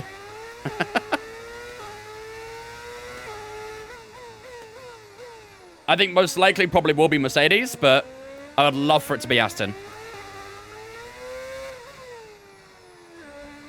Oh, God. Scary wall. How low can AI go? 0. 0 to 110. It says Aston WEC. Oh. What a Endurance Championship would be amazing. I'd be very happy. Put AI down to 100. Unfortunately, you can't change the AI when you start the session.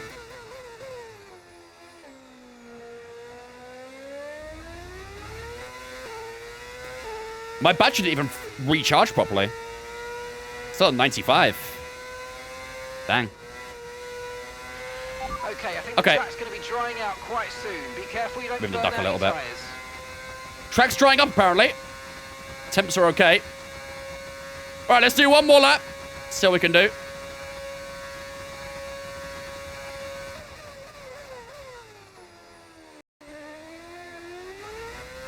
I think the rain stopped.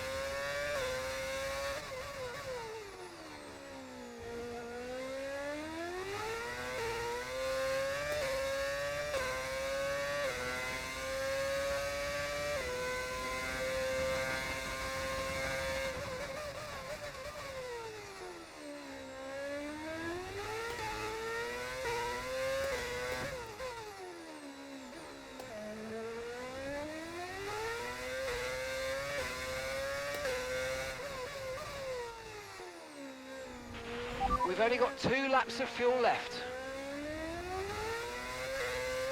Much quicker already. Yeah, track's drying.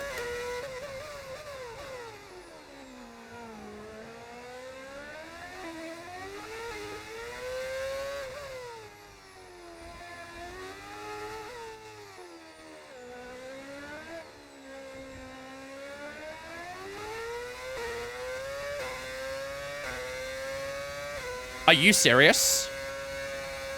What is that? And we've dropped to P18.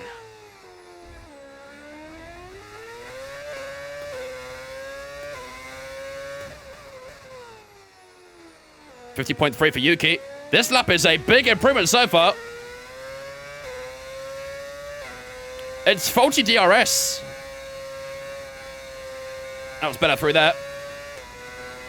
Didn't have to make any excessive noises. Is it... Okay, it's definitely stuck closed. I hope they can fix it when we go back into the garage. 51.8 puts us up to P9. And with the drying conditions, I think everyone's going to go a bit faster, aren't they? Yeah, I mean, yeah. I'd rather it now when it's raining, but I do think DRS is going to get activated very soon. Very, very soon. Tire temps are starting to creep up on the rears. Fronts are okay, but rear tire temps are increasing. Will slicks work? I think they might. It's definitely not raining anymore, is it? The problem is it's still very cloudy. So the wet stuff on the track isn't really evaporating or anything like that. It's kind of just sitting there at the moment. But I do imagine with some more running, it will get drier. You kind of miss the V6's noise. I think V6 noises now. I don't. I don't. Rain in Flashback? Yup. Only in qualifying, though. Keep doing cooldown laps. Try it out yourself. Does it actually work? It probably doesn't, right? Probably not in F1. I know in iRacing that technically works. But I don't think it does in F1, unfortunately. In the games, I mean. Have you got a V10 mod for F125? It's from the same pack I downloaded this one from. You can get the V8s, the V10s, the V12s. You can get, like, the older V6 ones as well. All in that pack. What would you recommend? Depends on your budget. I hit that bollard. I got stuck onto the car. Would I prefer out of all the mods? Probably the V10s. DRS enabled. And we can't use it. That's good, isn't it? DRS is enabled, but we cannot use it. Because our rear wing's broken, Mark! Fix it now! It should fix when we go into the pits.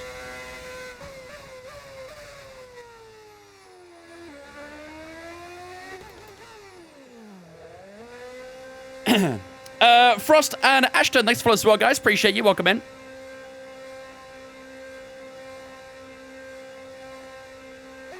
Just realized that Belgium might see some historic F1 cars on track. Nice. Good track for it as well to have some classics there. What do I do with my old wheels? Nothing. They just sit there, looking pretty. Collecting dust. With lots of people asking about them.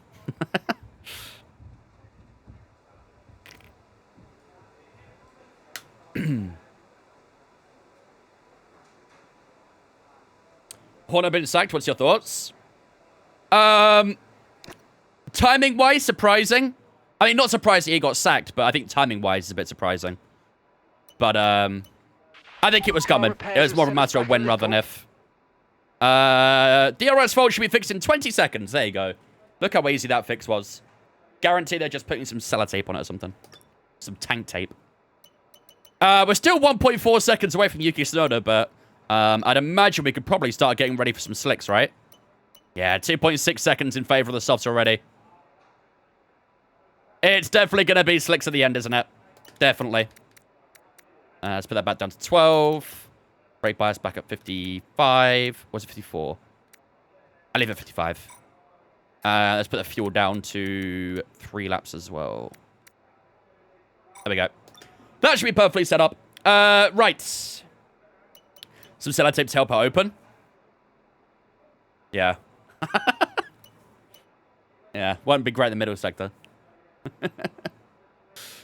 Do you know any good sites to get Model F1 cars?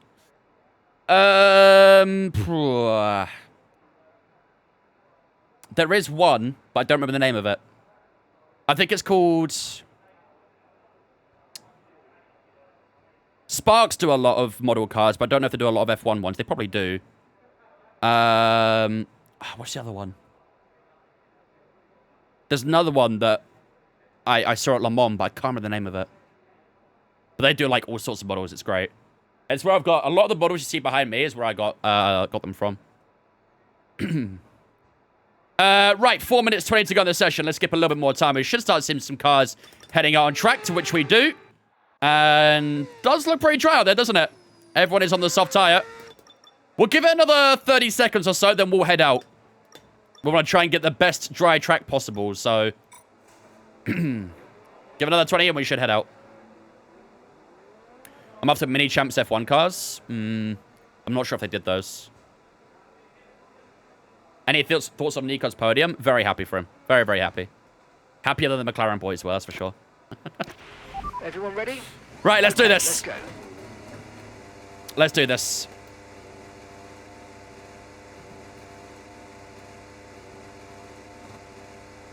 What Monza World do you run? The Monza FSR. One day it'll be the 2. Oh, everyone's on track. Not surprised, I guess, to be fair. Hello? Your DRS is unavailable. The rear wing is down, so you can stay out while we work on a fix. Hello? You said you were gonna fix it. You told me 20 seconds and it'd be fixed. That doesn't look fixed. It's still broken. Oh, bro, we're getting knocked out in Q1. We're getting knocked out in Q1. GG, chat.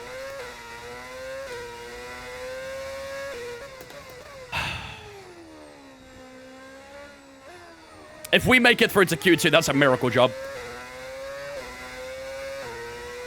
That's an absolute miracle.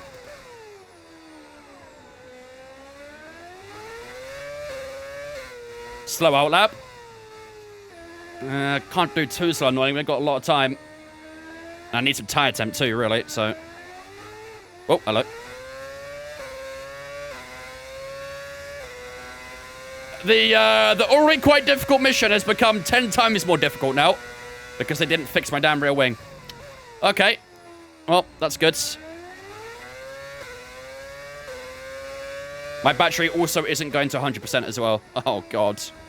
Oh, we're so cooked. We are so cooked.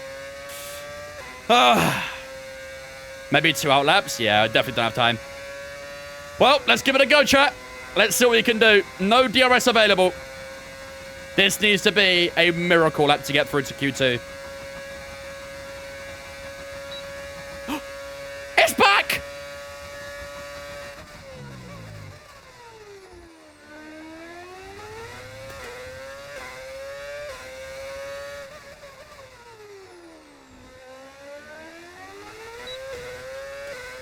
We are so getting through to Q2.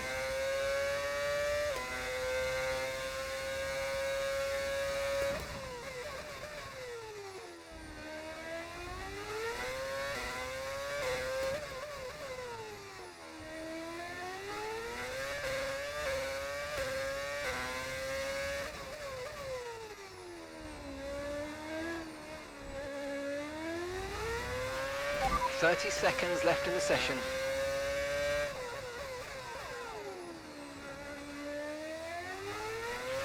Okay, you've been moved down to P12 with that, P12. This wasn't a very on the limit sort of lap, was it?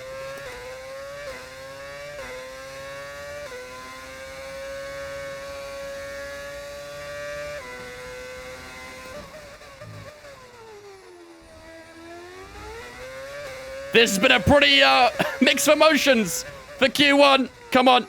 Oh my God, we got purple. Wait, what?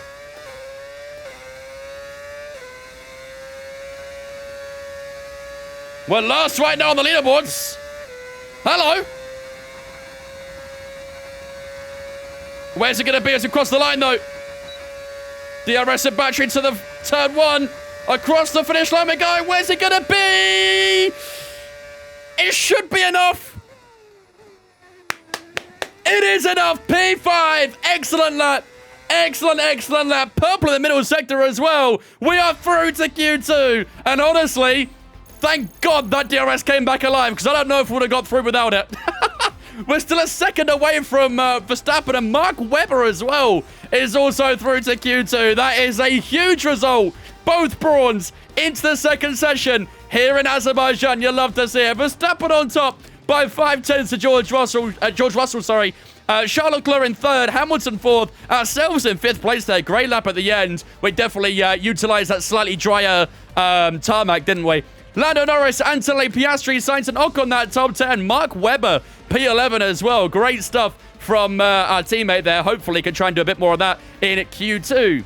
Bortz, Lawson, Alonso, Stroll and Tsunoda all through to Q2 as well. Leaving us in Q1 is Alex Albon, Nico Hulkenberg, Ollie Behrman, Jack Doohan, Hadjar and Gasly both at the bottom in 21st and at 22nd. So no big surprise there. Yuki Tsunoda, though, was very close to being eliminated. 1/10 away from being knocked out in Q1. That would have been pretty realistic, wouldn't it? But yeah, both Brawns through to Q2. Good stuff. All right.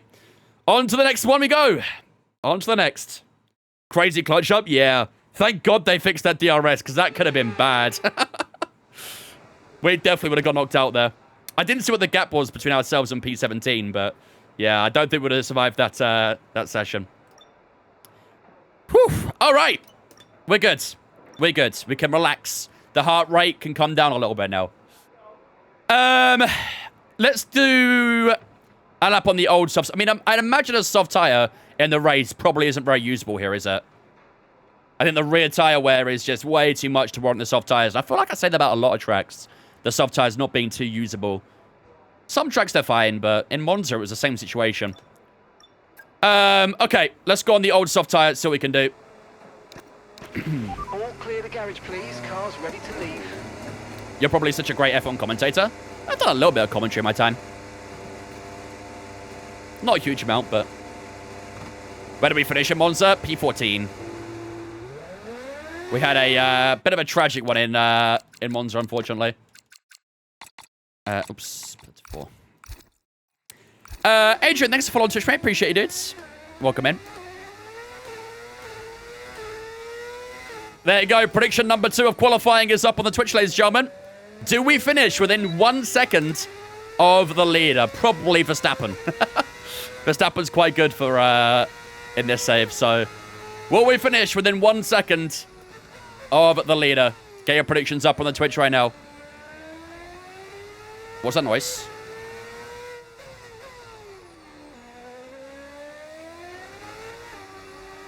Chat, what's that noise?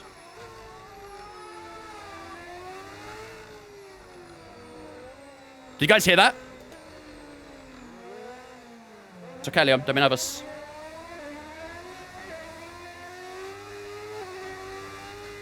Sounds like excellence.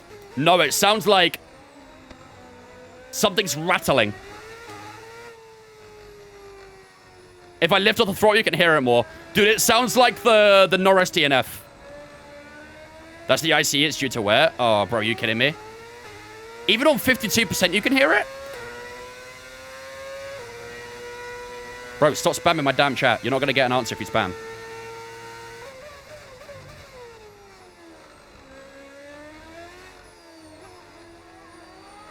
Let Ocon go here. So it's running between your legs, except the obvious. I see your energy store both around 50%. Does it always happen over 50%? Oh, man. Maybe we should have taken that new engine.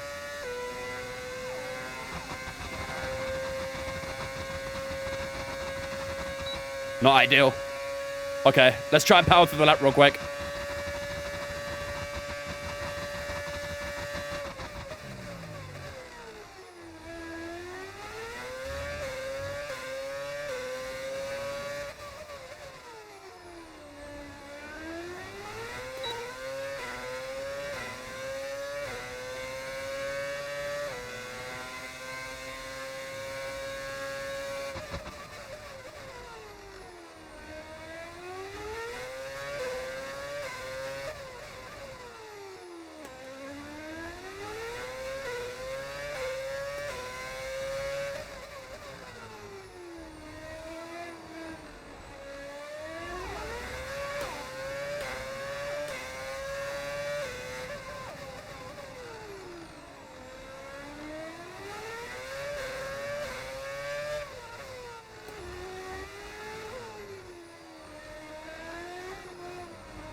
Lap feels okay so far.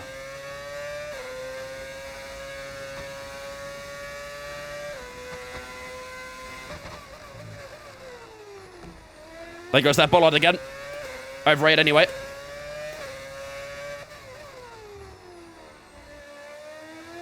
Right, final section. Come on. We've dropped to P15. The lap feels okay. I don't know if it'll be very fast because it's on an old soft tyre, but the lap itself felt pretty good. That's let me go. Are we going to find any time? Might be giving a little bit of a touch to that McLaren behind me here, which isn't exactly what I want, but we'll stay to the left. Over the line we go. A 40.9 puts us P8 at the moment.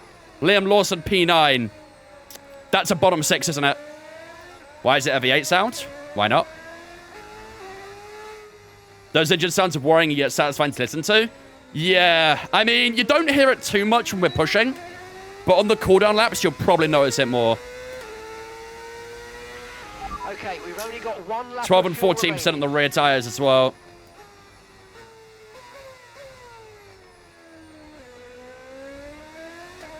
How do I use the mods?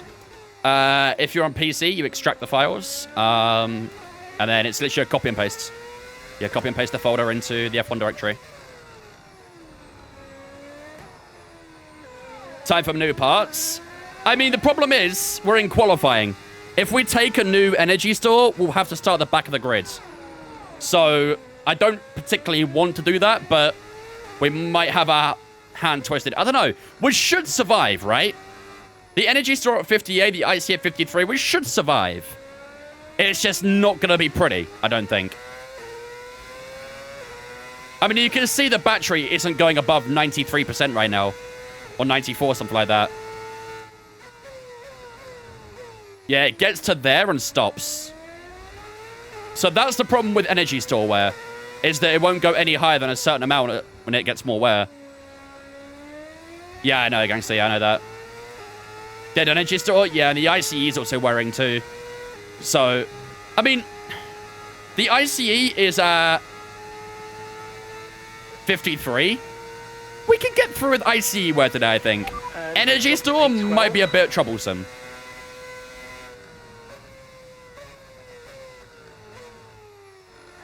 The energy store might be a problem. Do we do formation laps? Yes.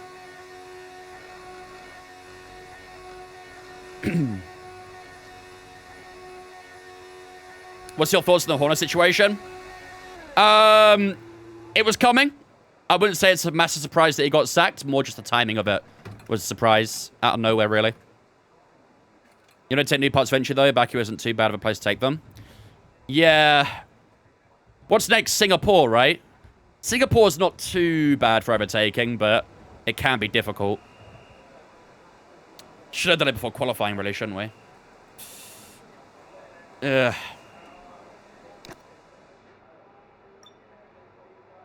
It was Max or Horner, really, wasn't it?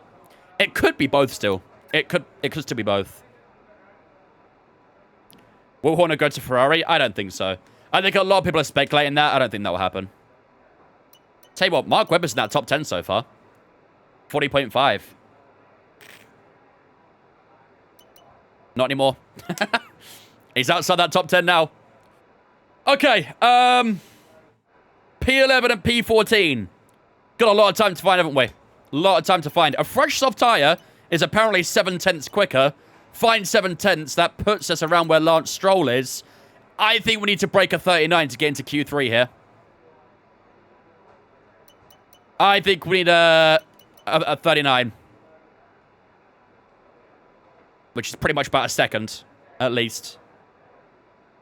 It's the reason why Noe and Wheatley left. Yep. Not just those guys, but a lot of other senior figures as well. You had Lee Stevenson leave as well. You had Rob Marshall leave too. Quite a few senior figures left Red Bull in the last 18 months. 2 other guys got fired with Horner. Yeah, the chief officer for marketing, I think, right? The whoever is the overseer of marketing got sacked as well. And also, I don't remember the other one. Next track's to Singapore. Coach from Mexico. If you can wait to Mexico, do it for parts, but otherwise take them out now. Coach is not too bad, to be fair. Coach is all right. I mean, I don't think these parts are going to really suffice, really, until then. Like I said, the IC will get through today. I think 53%. The energy store at 58 and 60 on those two is definitely the troublesome one. Everything else is fine. But that energy store and the IC definitely the main focuses. Right. Let's go down to the last 4 minutes, shall we? Let's get ready for the last lap. Fresh soft tires are on. We can actually probably lower the fuel to minimum as well for this final lap. And that should be us up and ready for one last lap of Q2. Hopefully not the last of qualifying either. Do I think it has anything to do with the allegations? It's impossible to say, really. I think, honestly, it could be a mix. I think engines fired up. performances, handling of certain situations, including the driver situation, possibly the allegations as well.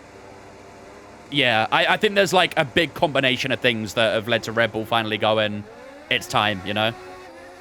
I do imagine Red Bull want a full restructure at this point.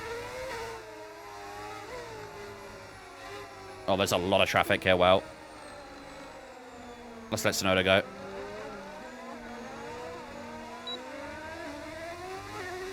I don't have to worry about anything. Every driver's out on track again. Gonna be a complete team rebuild? Yeah. And like I say, I think it now leaves the big question mark on Verstappen. Is Verstappen next to leave, or will it be someone else? I mean, they still have Helmut Marko there right now. There's still the question mark on what might happen to him. Is he going to stick around? Is he going to get sacked off? Is he going to resign? There's a lots of question right now at Red Bull. 2 minutes remaining in the session. We need a good lap here or we're out of qualifying. Come on. On his tires as much as possible. Mark's about to start his lap. He's the first driver to cross the line. We've dropped into P14 now. Does Max want to be a part of that rebuild? That's the question. Depends how long that rebuild's going to take, I guess, doesn't it? He doesn't see himself in F1 for much longer either, so... He's been very vocal on that.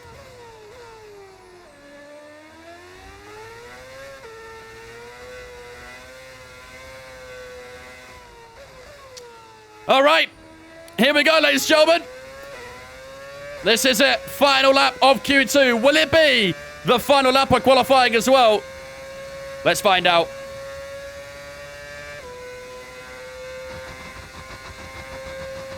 Here we go. Let's try and put a good lap down here. Let's see what happens. Can we make it through to the final session of the day? Lock in, chat.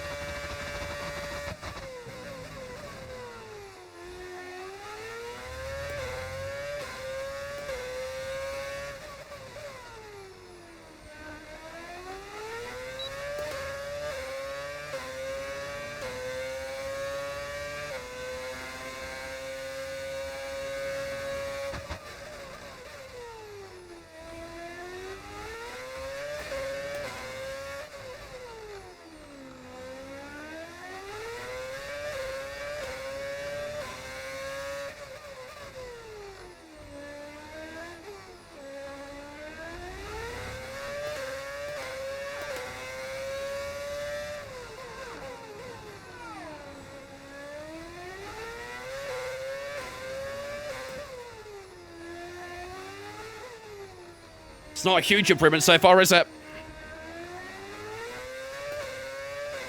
4 tenths. We want a second.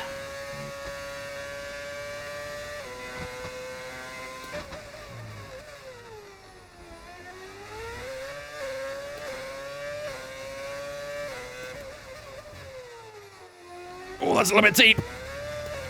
A little bit messy. Pushed down into P14. This might be close. This might be close. It says purple in the middle central. I don't know if I believe it or not. 8.5 tenths up right now. Here we go to the line. It's going to be the longest few seconds of our life. Across the line we go. Is it a Q3? I don't think it is. P12 is what it is. Oh, we gave everything we had there, but unfortunately it's not enough. I wonder if going deep in that one left-hander just unfortunately cut us away from getting into that final session. And, oh, wow. We need even more. Jesus Christ. 39.5 was the cutoff. Jesus Christ. Okay. We would have got P11. That top 10 is much, much faster. Jesus. About 4.5 tenths faster. That's a big, big difference. A massive difference. Fernando Alonso has done a great lap there to put himself into P3. But, yeah, both the Brawns line up alongside each other, actually. Well, not quite. Close enough to each other. We're on the 6th row. Mark Webber's on the 7th row. We're P12. He's P13. So, we gave everything, but unfortunately, not quite enough for Q3. Very similar to a monster, that, isn't it? Very, very similar. But P12, ladies and gentlemen, is where we'll start. P13 for Mark Webber. Lance Stroll is also out. He'll start in P11. Ocon, Lawson, and Bortoletto all out in Q2 as well. And like I say, you can see that top 10. Lando Norris leading the way so far with a 38.8. It was 1/10 away from being within that second. So it was close, but no cigar. Charles Leclerc in second. Alonso in third. Tsunoda in fourth. Piastri, Sainz, Antonelli, Russell, Verstappen, and Hamilton all through to Q3 as well. I'll tell you what, Verstappen didn't do a great lap time there. Only a little bit faster than Hamilton. But, yeah, still very clear at P11 there, really. Very, very clear. Oh, man. Stop constantly taking the Lord's name in vain. Oh, God, my bad. You and Webber so close is cool. Yeah, I mean, it probably shows we got that AI right, to be fair, doesn't it? Maybe that AI was spot on. Maybe that AI was actually spot on. Maybe 105 is perfect. He wants to go into endurance racing. Verstappen? Yeah. Yeah, he spoke a lot about doing a lot of endurance racing in the future. He wants to do, like, Le Mans and stuff. He wants to do more GT3s and things. I mean, literally, during the F1 premiere, when all the drivers got invited to go and watch it before everyone else, he decided to go and do some testing at Spa-Francorchamps instead. I was like, you know what? Fair play. Fair play. Orphan and Shram, thanks for watching Twitch, guys. Appreciate you as well. Welcome in. Reckon 105 is perfect for the race. It might well be. Maybe we did accidentally get the AI spot on. Do you think Red Bull will get better now or worse? I think they'll stay the same until the end of the season.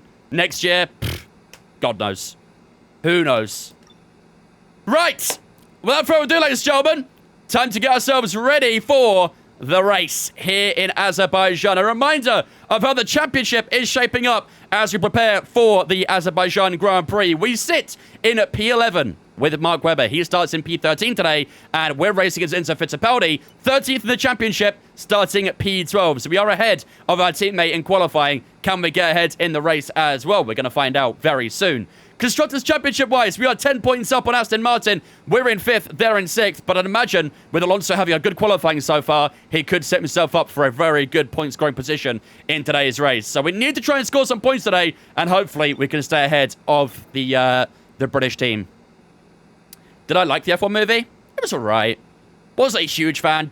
I didn't hate it, didn't dislike or anything like that. But I didn't think it was the greatest racing film ever or anything like that. It was okay for what it was. Not really like my kind of racing film, personally.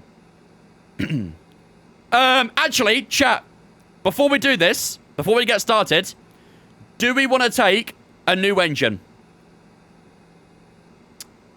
Do we want to take a new engine? We start P12. It's definitely still points from there. But we are going to be a little bit tight with our wear if we don't take them. Could you please do 0 AI in the next race? Next race, I practice 1. Ideally not. I don't know why I'd want to do that, but new engine's 10 place drop start from the back. Yeah, but you got to remember we're in Park for May anyway, so we're going to start the back anyway.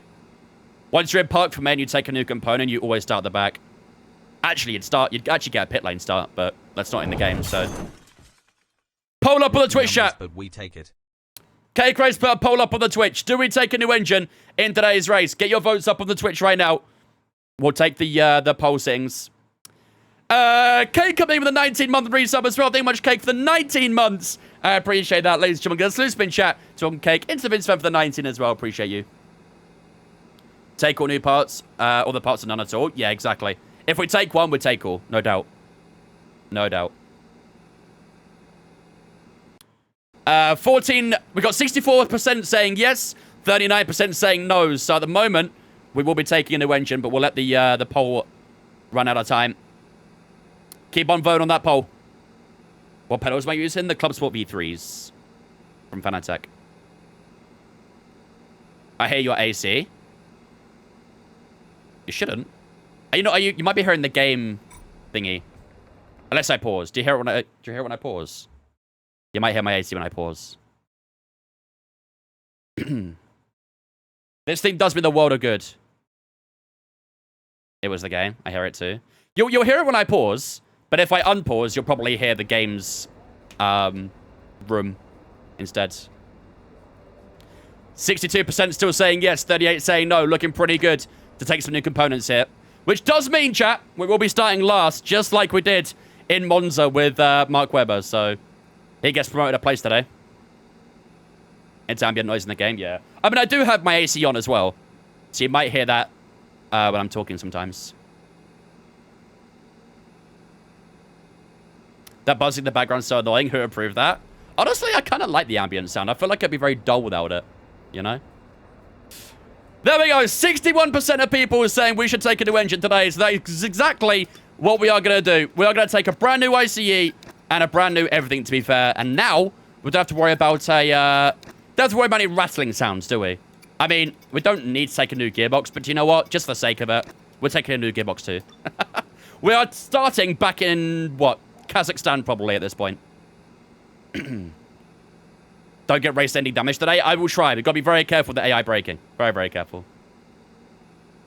Yeah, today was really hot, Jake. Really, really hot. That's why I got the AC on again. I survived without it the last couple of days, but yeah, today I needed it. Okay. Well, there we go, ladies and gentlemen. The decision has been made. We are starting at the back of the grid with a brand new engine for today's Grand Prix. We are expecting a full dry race. No rain is forecast for today's race, so hopefully it can try and be nice and easy on the tyres there. We know the rear tyres would probably get a good bit of wear, but the front tyres are usually fairly calm. But we've got 51 laps to try and manufacture through here, and hopefully we can get back to the point-scoring ways. While the race loads up, ladies and gentlemen, I'm going to go take a quick toilet break. If you guys grab a drink or a snack, now's a chance to do so, and then we'll return in a few moments' time, ready for 51 laps of racing action here in Azerbaijan.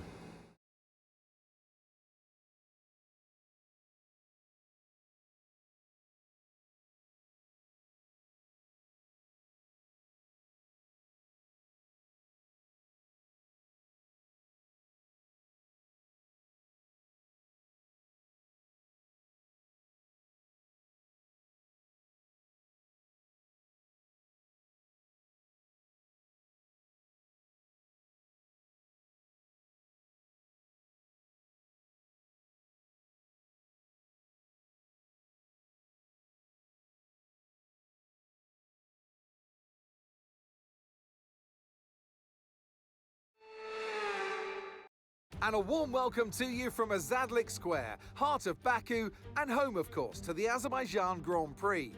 With high speeds, tight corners, and few runoff zones, many are expecting a safety car here today. So our drivers will have to stay very much on their toes and hopefully out of the barriers. Baku's city circuit then. It's an unpredictable 3.7-mile track around the streets of the Azerbaijan capital. 20 turns for our drivers to navigate today, including the infamous Turn 8, one of the tightest and most challenging corners of the season. It's time to see how our drivers are stacking up after yesterday's exciting qualifying session. Max Verstappen put in a fantastic lap yesterday, and he'll start from pole position. And Yuki Tsunoda completes the front row.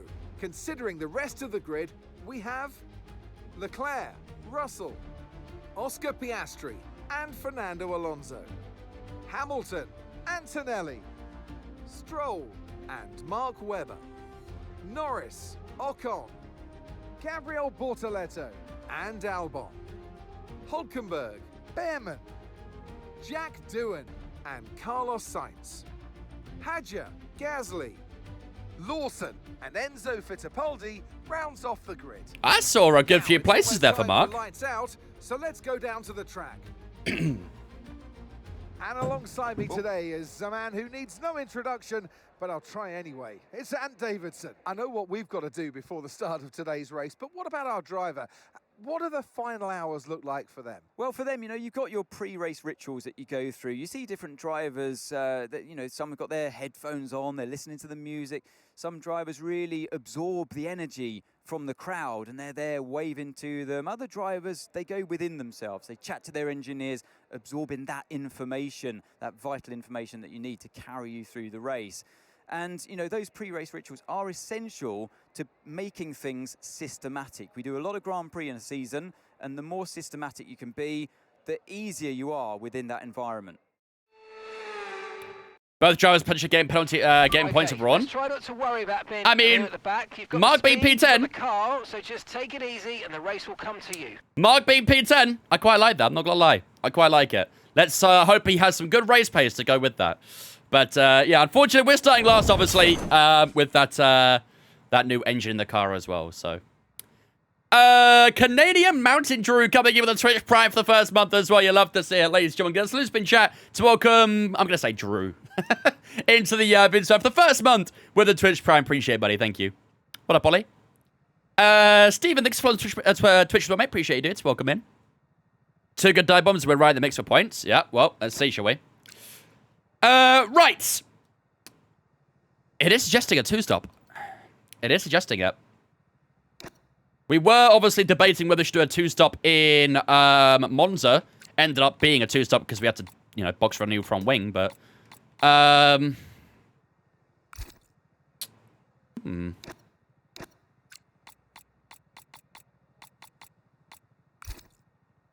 Honestly, both of them are quite viable strategies, I'd say, aren't they? Both of those are very viable. What if he lands at Sauber or Ferrari next year? I don't think so. I don't think so. I mean, I could maybe see Horner coming back to F1, but I don't think with Ferrari or anything like that. I wonder what track has the narrowest part. I wonder. If only someone could tell me. Modded livery? Yeah. We are using a modded livery. Specifically made for the streams. Time for the classic start, medium, and evaluate mid-race strategy. Yeah, I think it might be, you know. I think it might be. I mean, again, like I say, I don't really dislike the look of that hard tyre for 30 laps. Ooh, there's a lot of hard tyre starters. Thoughts on Madweke to Arsenal? I hate it a lot. I mean, honestly, I don't hate the transfer too much. I hate the fee more than anything. 50 million? Well, probably more than that, actually, if we want him, but... What, 55 million probably most likely for Madweke? I'm not happy with that, personally. Start hard tire. There is a lot of hard starters, isn't there? A lot of hard starters. Horner came back with a 12th team in 2027, maybe. Horner Racing coming soon. What teams would take Horner? Honestly, probably most. I think he has a very impressive CV. I mean, I don't think many would turn down winning, you know, TPs in a way. Same price as Alanga and Stinky? Yeah. Alanga's so much better than him. So much better. Might even have to be more. Who knows? Yeah, I don't know. I think maybe if we start mediums, we can try and work through the grid a little bit. And then we can plan a 1-stop or 2-stop from there. Again, I think it's going to be a very similar situation to Monza in a way, isn't it? If we want to do a 1-stop, we need to do 21 on the mediums. If we want to do a 2-stop, we need to do 16, which I think is actually very identical to what we did in Monza. Very identical. So I think this is another strategy we play by ear, basically, isn't it? Start on the medium tyres, work through a bit of the grid quickly, and see how we go from there. If we find the tyre wears a bit too much, then we can look at a 2-stop. If it's okay, then we'll go for the 1-stop. Watch for early breakers? Yes.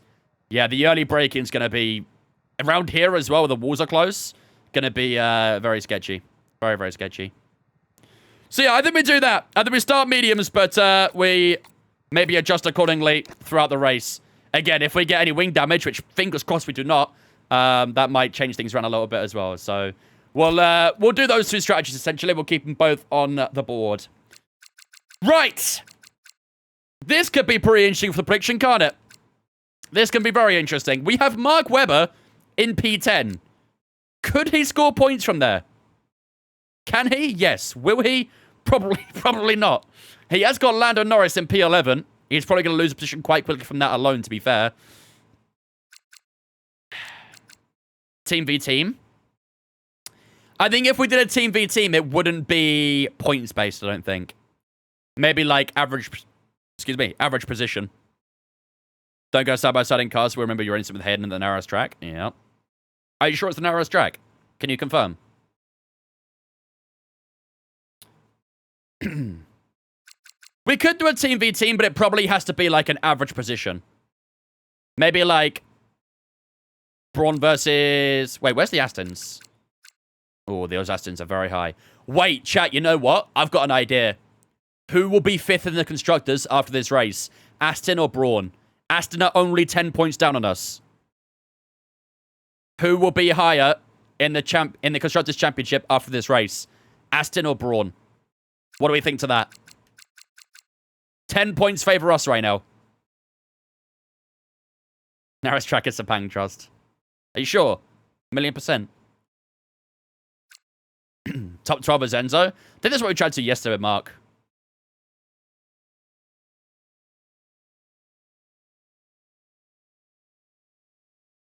Potential early safety car here too. That is possible, yeah. Safety cars are very, very likely here. Should we do that? Who will be highest in the Constructors out of Aston Martin and Brawn at the end of this race? Will it be Aston or will it be Brawn? Do we like that? Are we happy with that one? Like I say, only 10 points separate at the moment in our favor. I think we're on 61. They're on 51. Something like that. Yeah, you guys happy with that? All right, let's run it. Let's do that, K-Cray. Who will be highest in the Constructors out of Aston and Brawn at the end of this Grand Prix? Will it be them? Will it be us? 10 points the difference. All right. Without further ado, ladies and gentlemen, I think it's time to get ourselves ready and on the way for the Azerbaijan Grand Prix. Clear skies up in the air. It's going to be a nice, sunny, dry day here, and that will mean some very hot tires to go with it as well, especially on the rear end. And these are the strategies we are looking at to try and hopefully amend that to the best of our ability. We are looking at both the 2-stop and the 1-stop. We're going to start on the medium tires, but the question is, it's all about that tire wear. If the tire wear's a little too much, we're going to do the 2-stop. If it's okay, maybe we'll try and pull off that 1-stop. If we want a 2-stop, we need to do 16 on the starting mediums, 20 on the hards, and then 15 on the mediums at the end. If we want to try and 1-stop it, we need to do 21 on the mediums and then 30 on the hards right at the end. So that's what we're going to do. A lot of drivers around us all starting on that hard tire as well. So hopefully we can try and get some early positions here and move our way up the grid quickly and swiftly. Today's prediction, ladies and gentlemen, will be who will finish highest in the Constructors' Championship at the end of this race. We are ahead of Aston Martin by 10 points, and that will be your prediction. Who will be highest in the Constructors' Championship at the end of this race out of ourselves and our green rivals? Make sure you get predictions up in the chat. Without further ado, ladies and gentlemen, it's time for 51 laps of racing action here in Azerbaijan.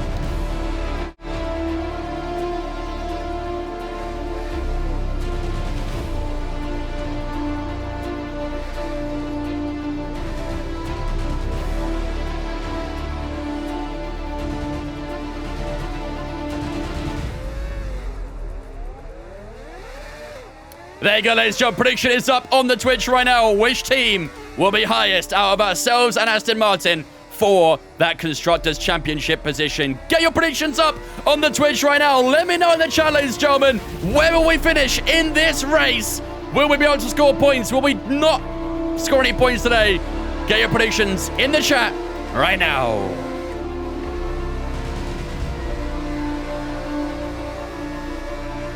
Conditions look stable at the moment, no rain currently expected.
Here we go, ladies and gentlemen. Welcome to the Azerbaijan Grand Prix. These front tyres, still very cold. 62 and 65 degrees, those fronts. We'll try and do a little bit more in the track that remains until the grid.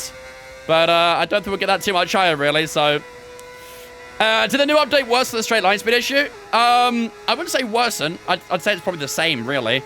I've not noticed a big difference yet, but I guess today will be a good test for that. So, we'll find out soon. The wet weather, it still seemed pretty tricky. Maybe better, but still quite tricky. But, yeah. Turn 1 lockup incoming. Hopefully not like a Lewis Hamilton. Uh-oh.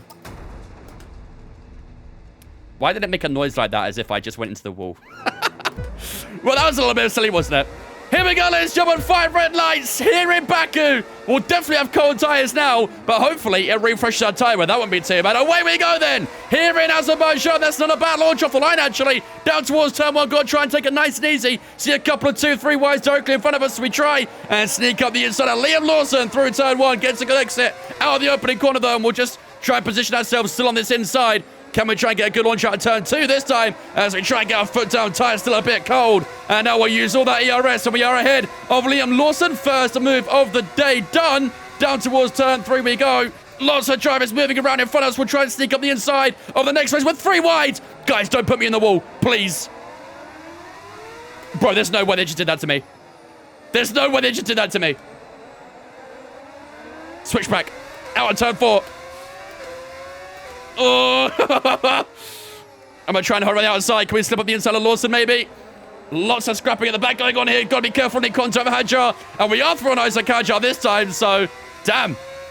You got tag teamed, literally. Sneak up the inside of Lawson here as well. Just gives me room at the last second. Bit of rear sliding as we try and head towards Castle. We'll have to give that position to him, though, because we are way too far back.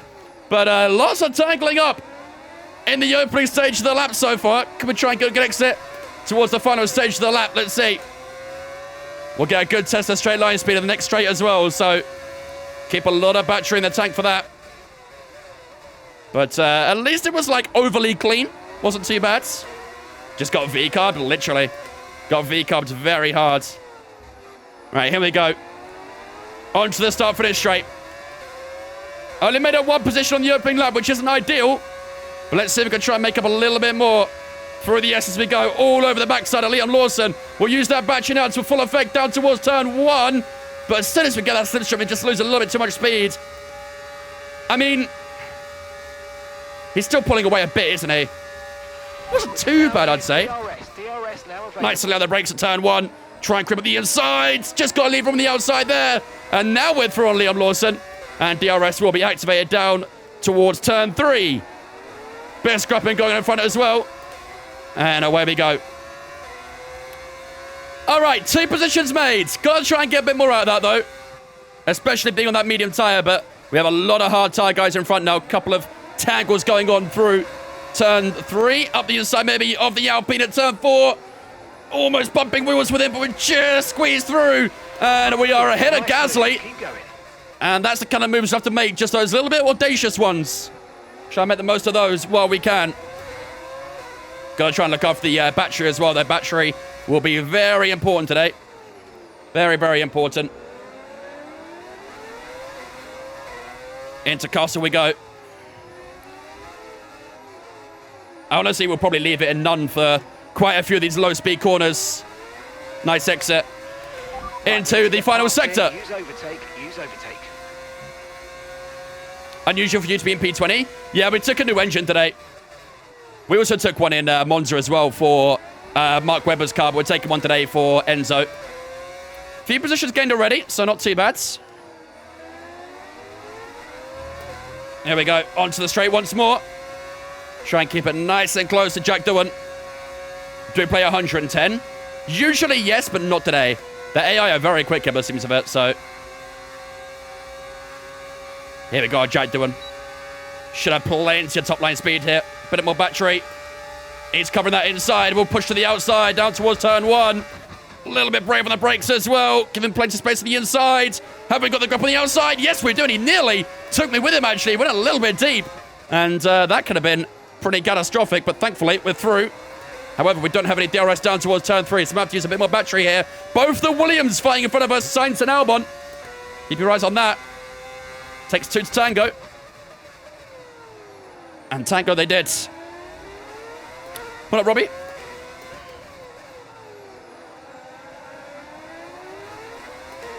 All right, not a bad start. 3 laps in. Good few positions gained. Just got to try and maximize these medium tires, really, haven't we? Could try and sneak a position here as well. Let's try it. Dive bomb. Nice and audacious. We've got left a bit of room. Oh, the grip is fantastic there. And that is a lovely, lovely move. And we go ahead of Carlos Sainz into Castle. Oh, bit of contact with the wall. Should be okay, I think. Duan's due to have a second stint now. I'm surprised they're not putting a new driver in, I can't lie. Very surprised.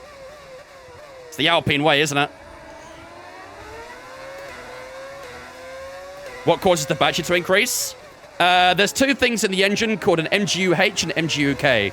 It uses kinetic and heat energy to restore the battery. So you'll see anytime I brake, the battery goes up quite a bit.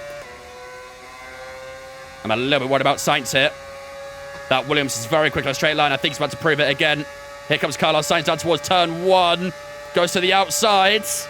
That top line speed of that Williams is pretty ridiculous. But again, we're just a little bit more confident on the brakes. And we can take that racing line away from him. And then out of turn 2, we should get a good exit. And a bit of DRS, so we should be okay this time. What's the point in taking out Duan if you're going to put him back in? Welcome to Alpine. Welcome to Alpine.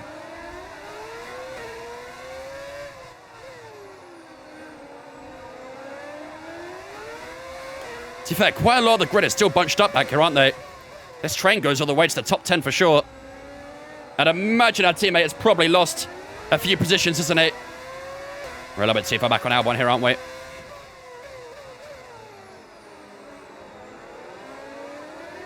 Into the castle section we go. I'm just leaving the battery and none through here. Try and charge as much of it I can as much of it as I can. Why are we in 17th? We took an engine penalty today. We qualified P12, but we had some issues with the ICE and the energy stores, so we decided to take some new engines.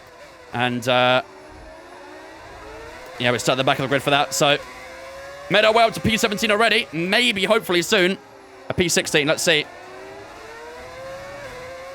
Thank you much, Emerson, for the, what's it, 15-month resub as well. Did I appreciate that? Right, kind of. You hope you didn't get my dudes. Ladies and gentlemen, girls, let's spin chat. So welcome Emerson into Vince fan for this 15 months as well. Appreciate it, buddy. Thank you. I have to use up a lot of my battery here to try and stay ahead of Sainz, but I think he's out of battery too. Here goes Albon attacking Hulkenberg. Will there be an opportunity for us out at turn 2? These two going side by side through the opening corner. They're still side by side here. Hulkenberg not backing out just yet. And that might allow an opportunity for us as we try and get the exit out from turn 2.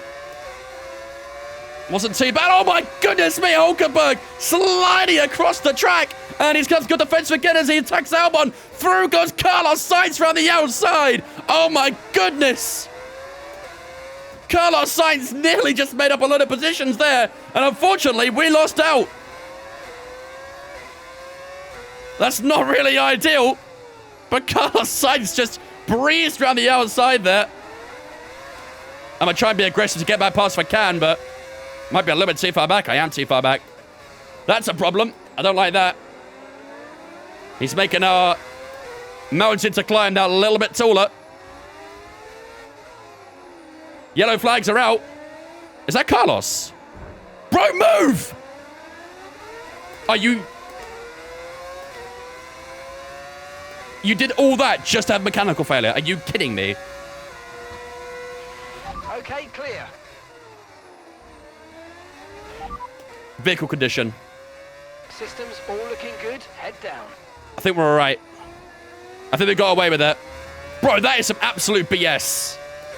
He did all that just to have mechanical failure later in the lap. Bruh. Now we have no DRS and Hulkenberg because of that too. And nearly got damage. And here comes Gasly now. He's only just retired. Oh my god, I got both Alpines coming here. Shit. Sorry.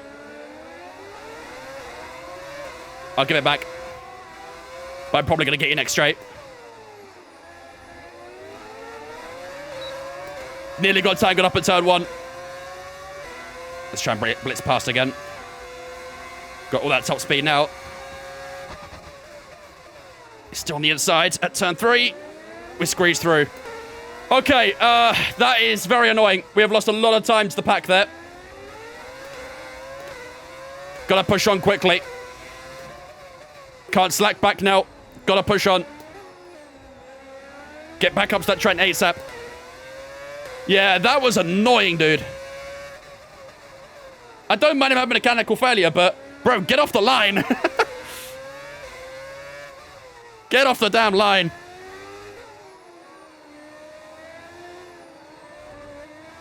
That was a lovely middle sector, wasn't it? Lovely middle sector. I'll try and break that DRS to Gasly if I can. Are you sure your wing isn't damaged? I'll double check, but Mark said it was good. Looks alright, doesn't it? Also, look at the difference in the tyre wear there. Okay, so gap to the car ahead. What a middle sector. 5 seconds. What a middle sector. Yeah, front tyres on 4 and 5%. Rears on 11 and 13. Bruh. This might be a new PB, because that middle sector was fantastic. What a middle sector that was. Unfortunately, no DRS here. That's what's going to hold us back. To your teammate ahead, 6.3 seconds. However, we did have that clash with Gasly, didn't we? So...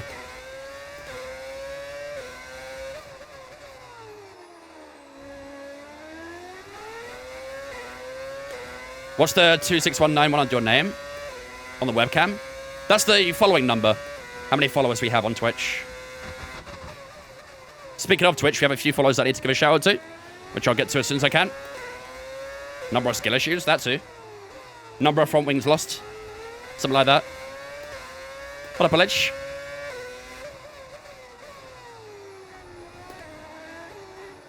Green middle sector. Oh, sorry, first sector. Kyle and 2 Kyles, actually. Double Kyle. The more Kyles, the better. Thank you for the followers on Twitch, guys. Appreciate you. Zero and Charlie, thanks for following as well, guys.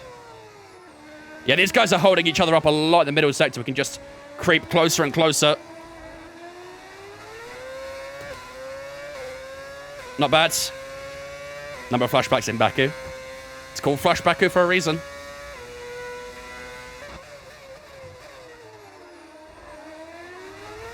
Nice, we're inside DRS. Jake and Zach, thanks for as well, guys. Appreciate you. Any other follows? Was there anyone else? I think that was all. Gap to teammate.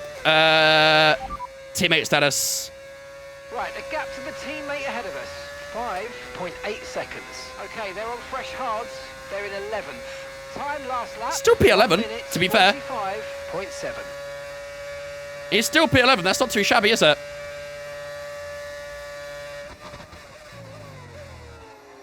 And we have caught up to the group as well, so... Just charge a bit more battery. Like I said, we've got to try and get through these guys fairly quickly again, because we're at the stage now where the crossover's going to start appearing, so... Gotta start pushing a bit more out of the car.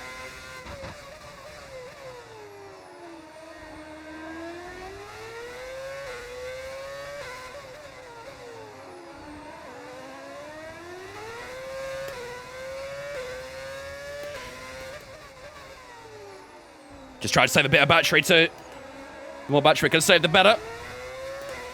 Gasly's got a bit of a gap to Doohan too, so I think Doohan might have got in a scrap or something, but... This middle sector, we are strong. We get a good bit in the middle sector.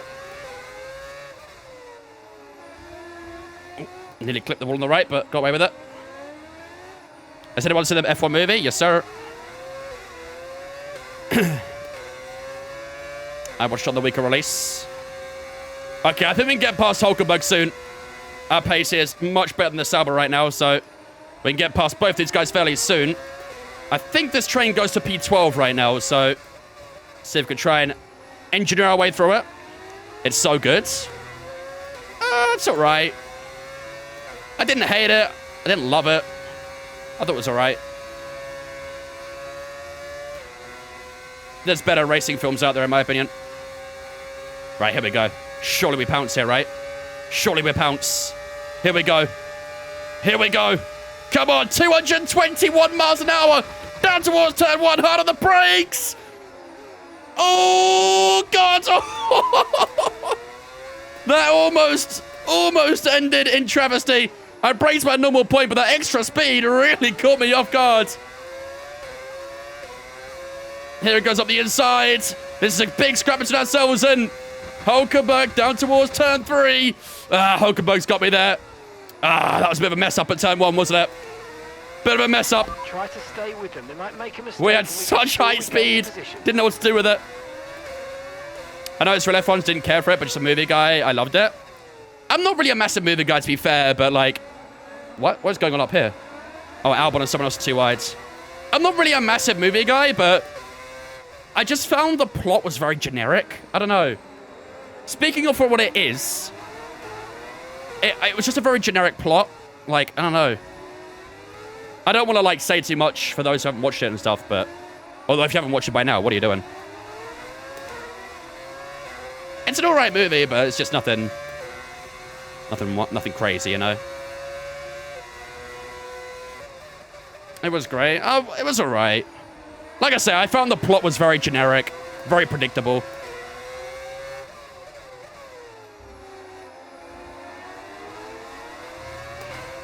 What I will say, though, was the camera shots on the car were fantastic.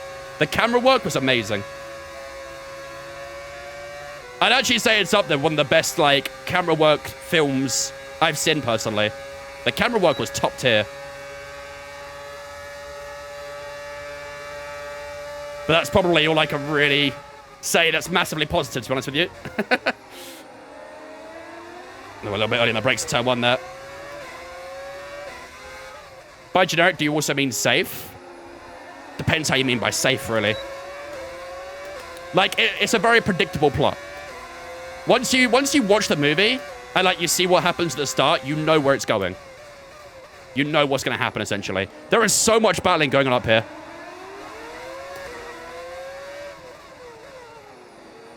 I'm going to try and sneak past Hulkenberg if I can.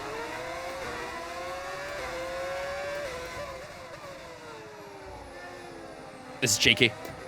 This is very cheeky. Oh, come on, come on, come on, come on, come on, come on, come on. Use battery. Up the insides. A little bit more on the brakes as well. We get the inside line. Should have the grip as well. Nice, there we go. Okay, good work. Great pass. Squeezing on through into P16. Unfortunately, the progress has been a bit slower. Oh, Albon's sliding through the left-hander there as well. The progress of this race so far hasn't been as much as I'd hoped, but obviously that incident with Sainz kind of held us back a little bit there, so we are very much to win this. Okay, no issues with tyre wear for now. I liked Rush, but I like F1 better. That's crazy. I will respectfully, massively disagree.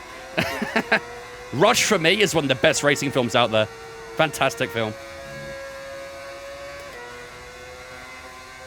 Love that film so much. That and Ford vs. Ferrari are the two best racing films, in my opinion. How's engine temp? 139, a little high. Okay, this is good. You're catching the car ahead.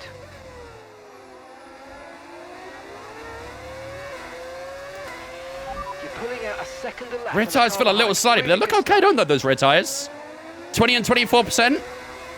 That's 2% per lap on the rear left. A little bit more on the rear right. That's not too bad, is it? Here comes Hulkenberg down towards turn 3. He won't go from here, I don't think. We're kind of stuck in this train right now. In Rush, the acting's actually immersive. Yeah. Like, I was hooked onto Rush the entire time. And I guess, like, maybe my bias is coming out a little bit for being an F1 fan, but I loved, like, the story behind it as well. The fact that it tried to meet real life's... obviously, there are some things that are dramatized a bit more and things, and there are some things which aren't factually correct, but I can live with that. I just love the story behind it. It was a very good film. Thoughts on the Senna film? The film or the documentary?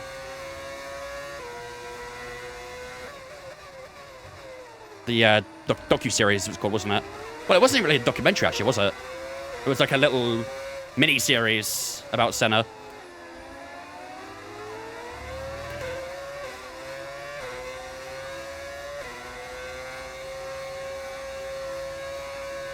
Rush with F1 movie cinematography would have been the greatest movie of all time. That I can get behind.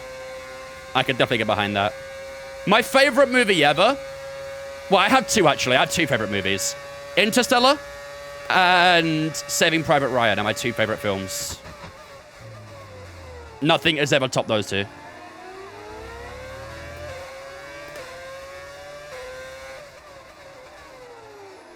Bottas is slacking back a little bit here. He didn't even get the RS. Wolf of Wall Street, good film as well, to be fair. Very good film. Tell you what, his name's actually covering the breaking point a little bit there. Makes it a little bit tricky.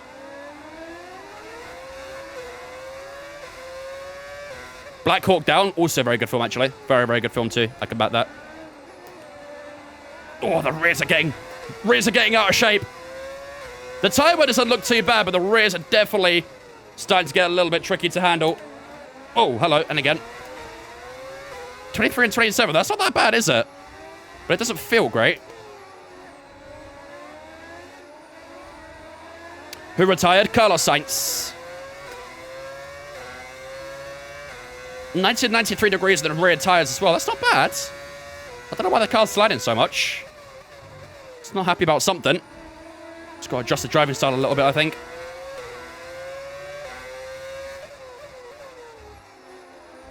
Nearly broke DRS to Hulkenberg. Car failure? Yeah, car failure. He literally had the failure right in front of us and almost brake checked us as well. Not really ideal. Have I said Fury? Yes. Fury's a really good film too. Very, very good film. Might as well box for stuck in a train. I'm thinking about it, to be fair.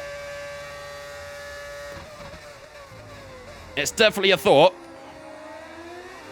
But again, we don't want to do it too early to the point where we've got to take the tyres a little longer on the next stint and stuff. It is the hard tyres next, to be fair, so they can go a bit longer, but... Is Max going black or going green? Hopefully green. That'd be ideal. But I think the probability of him going to Mercedes is a lot higher.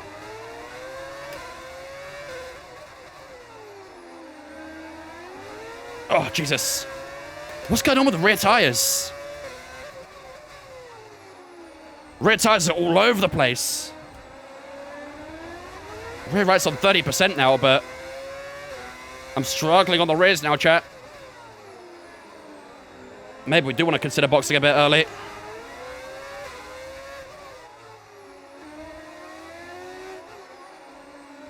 Hearing these V8s roaring through castles is awesome.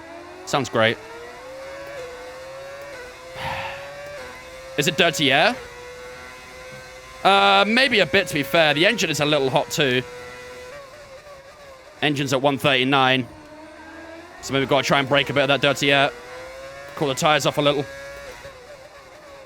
But I do think the train's holding us up a bit. Look how much we're sliding through there.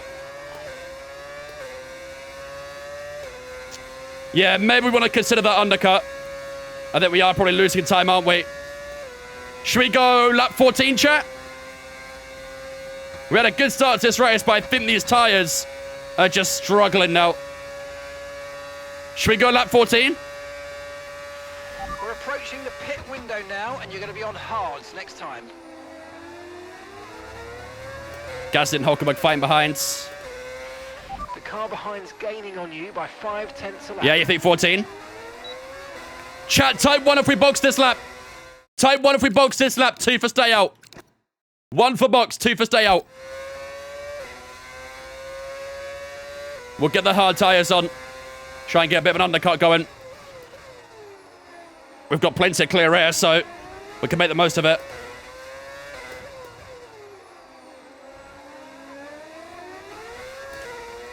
Yeah, you reckon, Box?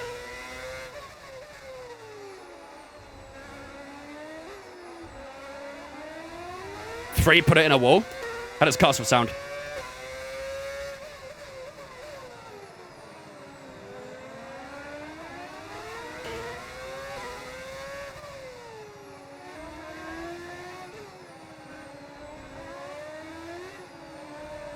Get a good bit of time on Gasly that time. I think they had a big scrap in the middle sector. Okay. I think we do it, chat. I think we box. Pit lap 20 and go hard to the end. But I'm really struggling right now. I think we're losing more time staying out. I think I can make the time back that I'm losing. I can maybe go one more if you want, maybe, but I don't know. Struggling a little bit on the rear side. Yeah, no, I think box. I think box. Get that undercut in.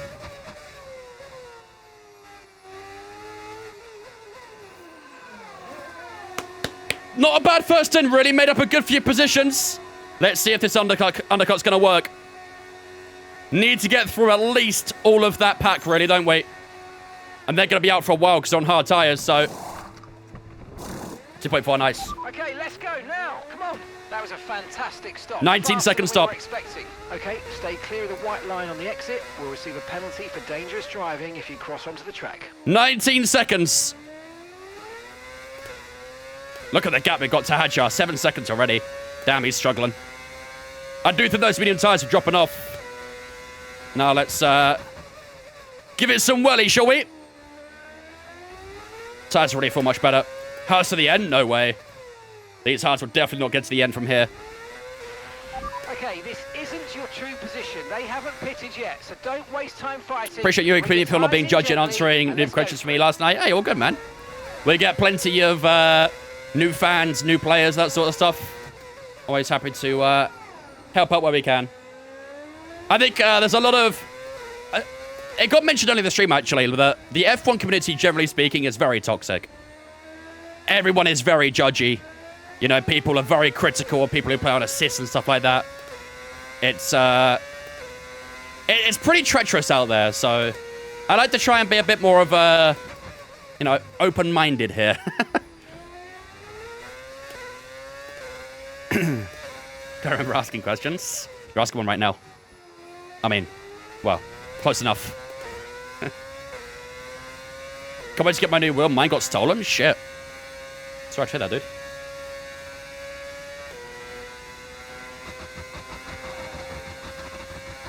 Do you know why I immediately get into the car during practice and trying to do quick practice, but give you the option? If you want to do quick practice, you need to not go into the session. There's like 2 different ways of doing it. Oh, Gasly pit. When did Gasly pit? 5.5 seconds. I did not realize we're ahead of Gasly. Somehow missed that.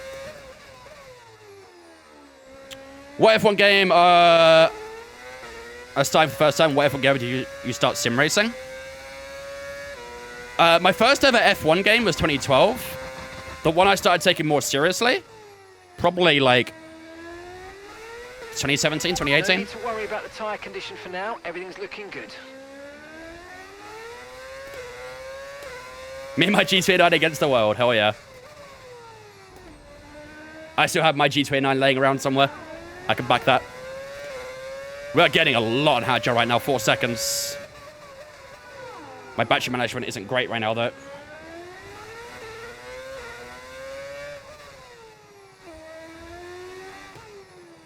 It's be a little bit better on the battery, if possible.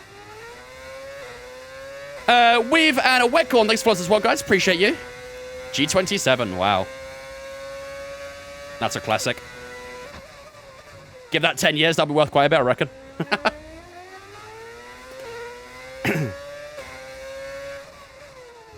We are getting loads on Hadjar. 2.5 now. Wow. Hard tyres are really stiff on turning. Yeah. It doesn't help the tyres are probably a bit cold on the front too. Actually, it's not too bad. It's a little on the lower side, but it's not too bad. It was worse.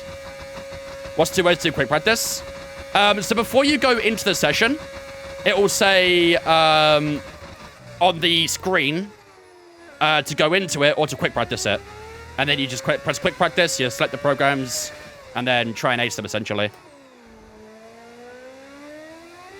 It's like a pre-option. V10s when? I don't think we'll use V10s in this career.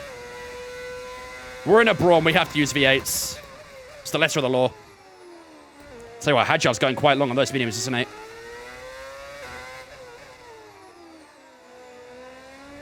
Only joined for old engine. Respectable. Okay, here's the gap that we're trailing the car ahead by. 2.1 seconds. You join for the old engine, you stay for the Vince, right? Right? Honestly, I understand if you don't. I'm not that cool.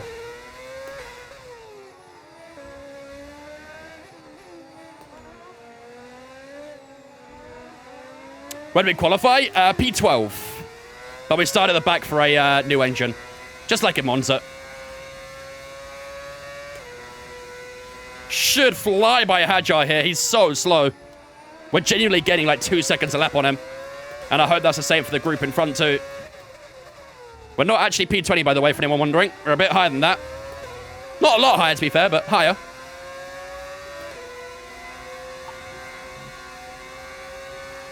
Yeah, just a bit of DRS here should help us. Get past Isaac Hajar fairly soon. Gasly is 1.3 behind too. He's actually pushing a bit here, isn't he? There we go. Let's slide by Isaac Hajar. Whoa, my goodness me. Okay. Fair enough. He could do that too. Didn't expect him to defend it, but all right.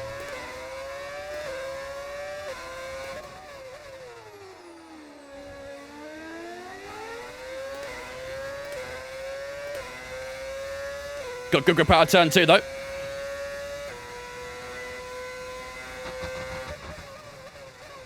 Is everyone one-stopping? Driver behind. Hadge is behind you, and the time last lap, 1:47.8. They're on old mediums. Their tyres are 17 laps old. We think they've got one more stop. I think everyone's one-stopping. Maybe other than Gasly. Hajar had his elbows out. Yeah, he did. Bro's not here to play. I'm pretty sure everyone's one-stopping. I think at the moment we're going to have about a 10-second, probably more than that, actually, about a 12-second gap to Hulkenberg when he pits. But I think everyone ahead of us is one-stopping.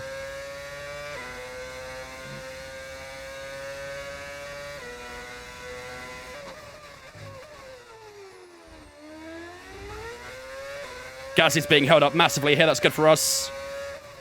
We're catching Lawson pretty quickly.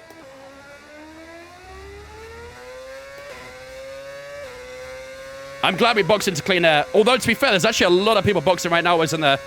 Look at the pit lane. Busy pit lane down there. Don't know if we'll get any undercuts here, because I don't know if our group are boxing, but let's see what happens. Hulkenberg's in. Right, let's see what position we're in after these stops here. We should get a good view. Gap to the car ahead, 5.0 seconds. And we're into P15 with Lawson. Excuse me, Lawson's still to box as well. Gap to Albon 1.3. And our tyres are in decent nick as well. Okay. Yeah, Hajar slowing him down was very good for us. Very, very good. The car behind you's just come in for the hard tyres. Car behind running hard tyres. I love driving this circuit. I don't mind it. It's not too bad.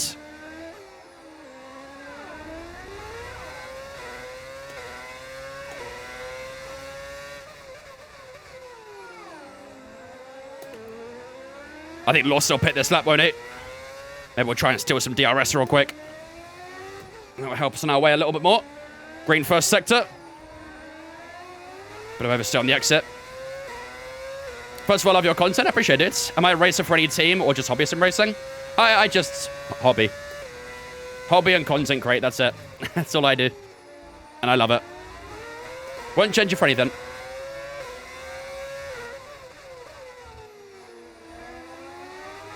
There we go. Should get a nice bit of DRS here. Just got to be careful of Lawson maybe lifting a little bit through the S's with that tyre wear. think it took it flat. Alonso, 43.6. Would you change it for a Scooby snack? Ooh. Now you're asking real questions. Okay, it's not boxing. I thought it was going to box, but no, apparently not. Great maneuver. You made it look so easy. Fair enough. No worries. Almost pitched me against the wall, but all good. I'll let it slide. Now it's P14. I don't think Bortoletto's pit, is he? 10.3 to Gabby. I don't think he's pit yet. Maybe he's going to try and do a one-stop. 2 Scooby snacks. Chat, be careful.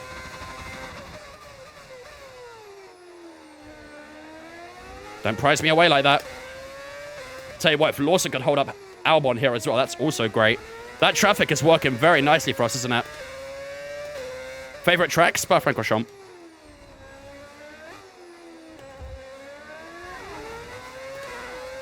Free Scooby snacks last offer. Well, been a fun journey, chat. Have a good one. See you on the other side. Can't say that's a 3 Scooby snacks.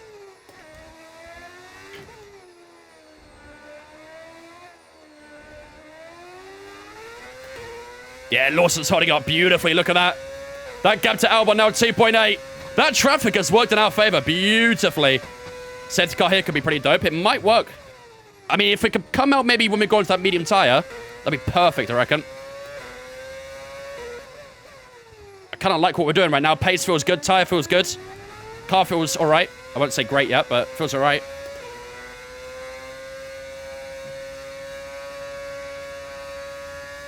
When's the next endurance race? This weekend. We have the 24-hour Spa this weekend. Ocon's in. Do we undercut Ocon here? Surely, right? Can hear the car scraping like crazy.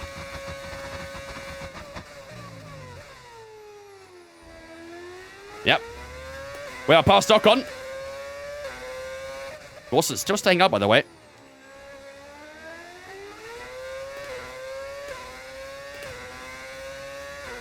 Aaron T. Next follow as well, mate. Appreciate it, dude. Welcome in.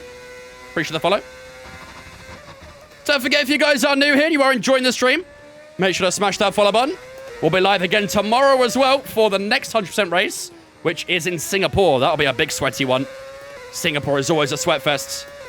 But every career mode stream we do is always a 100% race. We like to keep it true to real life things. So if that sounds like your thing, make sure to hit that follow button. Yeah, we are catching Bortoletto quite nicely. I don't believe he's boxed yet. Ooh, bit of contact with the wall. Be careful of those. Got away with that one.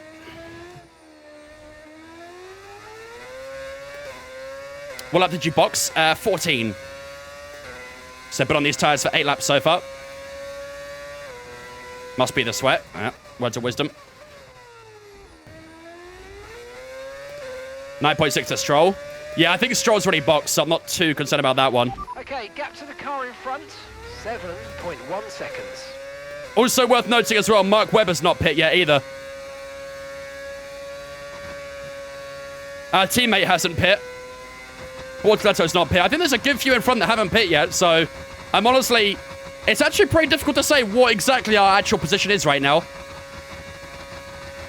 I think we'll have to find out at the end of the race, really, won't we? All the strategies are going to play out at the end, but I do like what we're doing at the moment. Lap times feel good. Car feels decent as well, so let's just see what happens. That medium tyre for the one-stoppers will feel terrible at the end, so we'll try and make the most of that.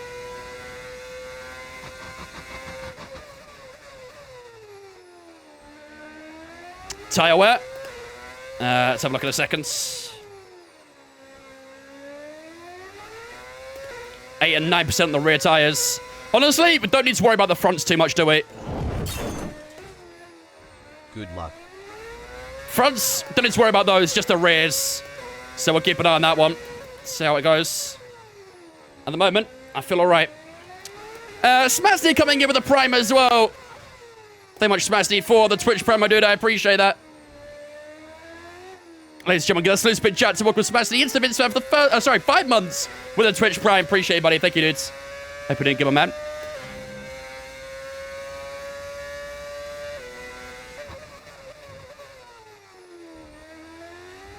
42.2 for Norris. Fastest lap of the race so far. Bit of respect from Hungary. Appreciate it.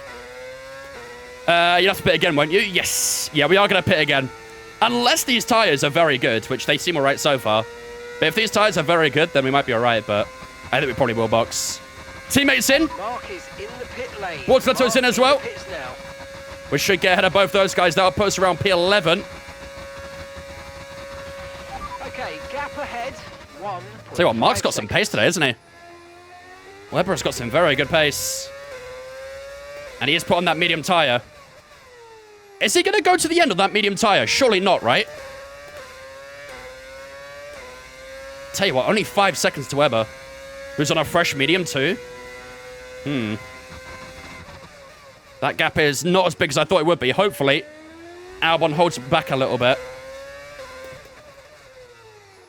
He's probably two-stopping. Yeah, probably is.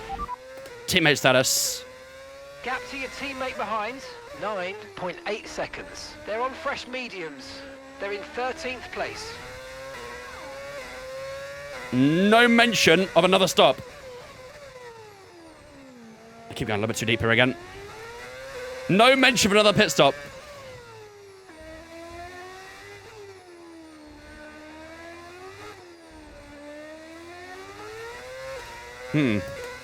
I do think he's going to stop again, though. Let's see what Albon's doing. Driver behind. Albon behind. Time last lap, 1 minute 44.6. Okay, they're on fresh hards. Okay, they've got 4 laps on their tyres. We think they've got one more stop. Okay, he's two-stopping as well. If Albon's two-stopping, I think Webber's two-stopping too. I just don't think Mark's telling me for some reason. That's fine. Okay. Has Stroll pit? Yes, I think so. Driver in front. Stroll is ahead of you, and the time last lap, 1:44.3. And gap to the car in front, 9.7 seconds. Okay, they're on fresh hards. Their tyres are 5 laps old. We think they've got one more stop. Yeah. I think he stopped already. Well, that 5 lap old hards is on. Definitely stopped already. Who have I got? Madrid or PSG? It's neither an option.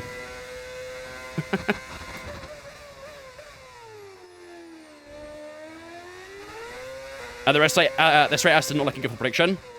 They got Stroll in P10. Where's Alonso? P8, is he? Not enough points right now at the moment, is it? Especially if we could try and sneak in that top 10 as well.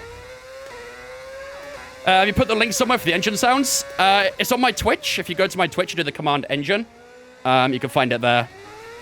Alternatively, you can join my Discord, go into racing games and ask for it there. And someone will link it to you there if you don't want to join on Twitch. But why would you not want to join on Twitch anyway? Twitch is the best. Based and true. Hell yeah. Morgan, thanks for following as well, mate. Appreciate it. Welcome into. Is the engines sound free? Yep. Completely free of charge. Albon's closed a little bit, isn't it? 2.4 to Albon. He has closed down that gap a bit more.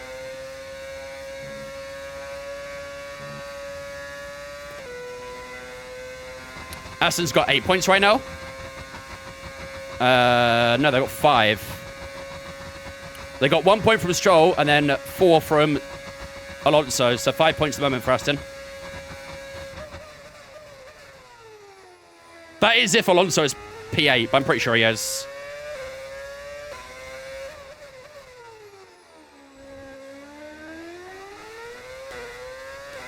Can you please get off my base and silly Archibald Dan 4B? But I kind of like living on your FYP though. Let me stay. More importantly, why are you on TikTok? What are you doing over there?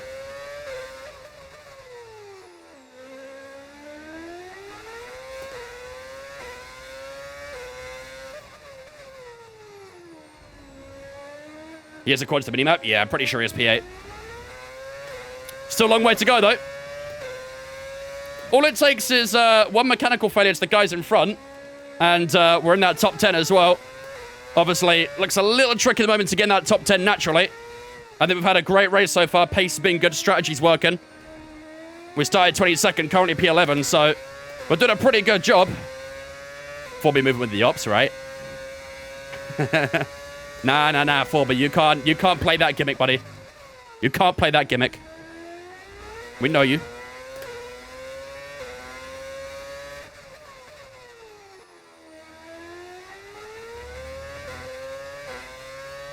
What muscle base to use right now? The R9. I'm gonna sneeze. That was a horrible place to sneeze through the S's. My bad, chat. You guys got an earful of my sneezing. Cost me a bit of time, actually, as well. I actually did ask us a bit of time to have one because of that. What up, Luke? What's tyre wear? Okay, so gap to the car ahead, 9.8 seconds. 12 and 15 on the rears. These hard tyres are not doing too bad, are they? Put on these tyres 12 laps. And they're barely wearing. What position are we? P11. A little bit wide there. Albon's catching us.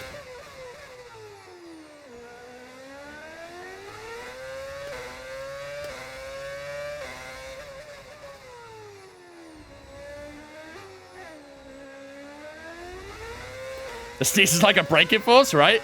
Push the car back a little bit. Don't delay Adrian, no way. He'll find a way to get more time out of it.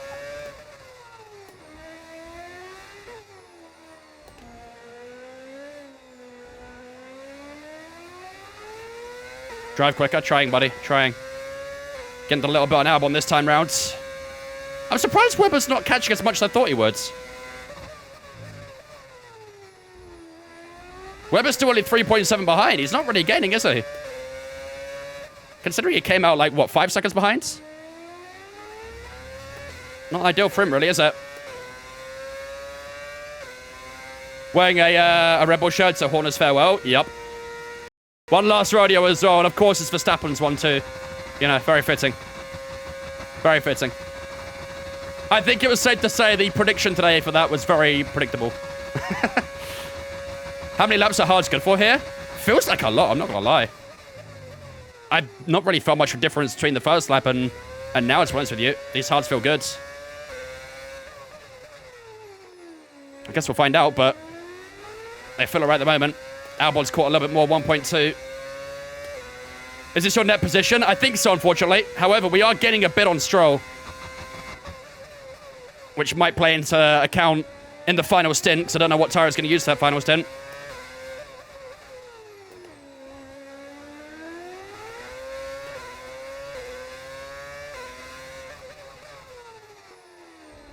Do I think Max will leave now?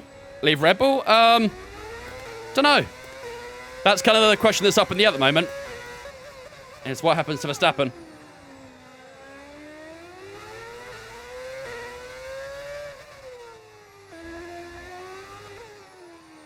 Albon's getting very close. 1.2. He's got some pace in that. Williams right now.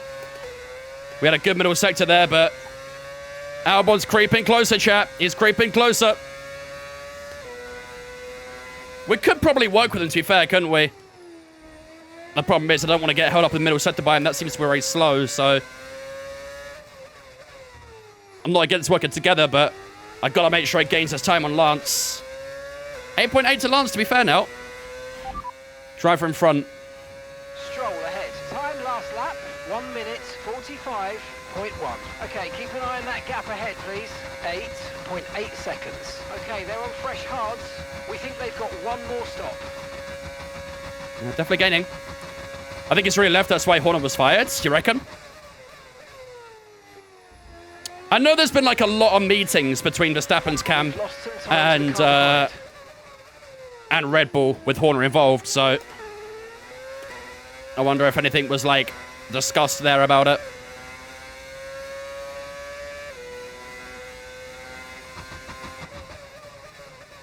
It's definitely bleak times for Red Bull though, isn't it? Very, very bleak.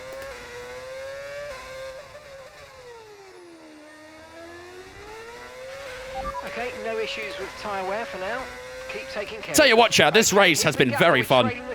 Even though we're not fighting for a top 10 at the moment, this race has been very enjoyable. I don't mind races like that. PSG up 2-0. Jesus.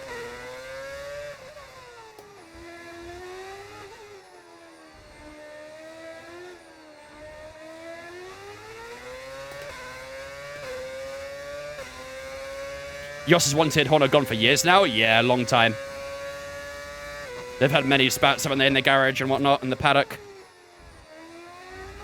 Broke away a little bit further from Albon here. Safety car? I honestly wouldn't be against it. The problem is we'd have to go medium tyres for, what, 23 laps, which would be a little bit sketchy.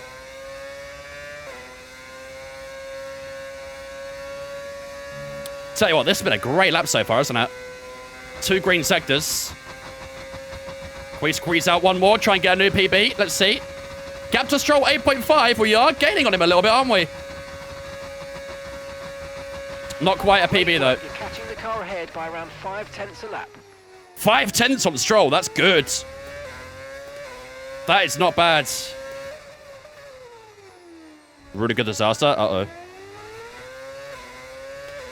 Kind of rude. How long does each race last? About hour and a half, 2 hours. Chat, I was reading chat. Chat, I was reading chat. That doesn't count. I was reading chat. That don't count.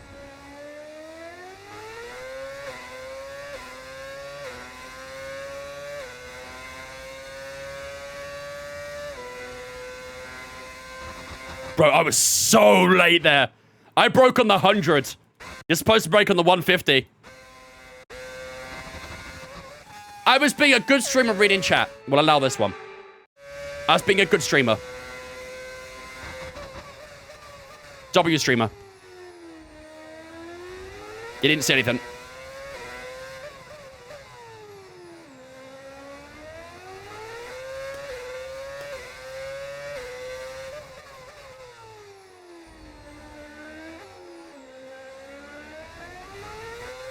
Yeah. Just like the Men in Black.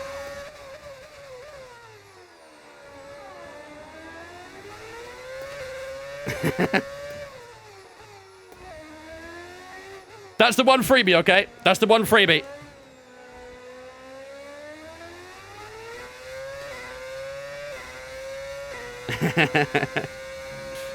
Would have been on brand friends, so they probably, to be fair, yeah. Would have been very fitting. Trying to sound like Tom. Why, what did Tom do?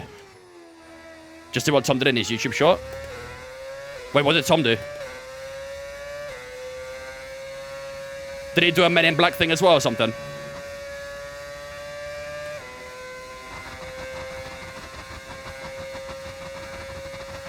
Got mid-session save. Did he? Fairs. I didn't see that. Is it me or is he breaking a lot earlier than usual?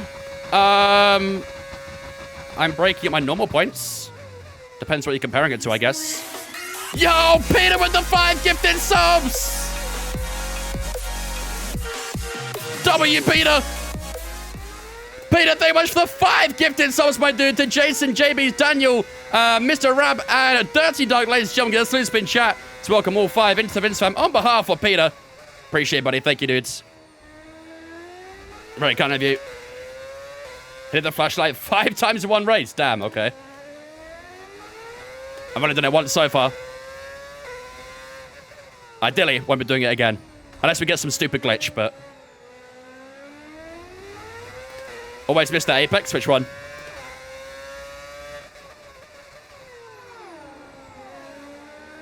Oh.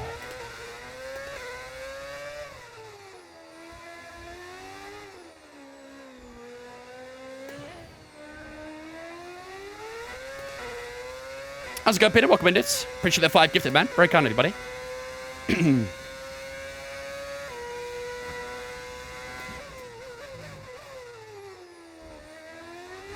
Tom today, Singapore too. Tomorrow's going to be fun. Uh-oh. So I got to not do it then. That's my challenge. That's my challenge. What AI difficulty? Today we're on 105. Tell you what, the AI around here are actually a lot more difficult than other tracks. I don't know if it's because they're straight line speed or something, but AI here are very tricky. Very, very tricky. Not quite getting as much on Stroll anymore, are we? 8.4 is the gap to him right now.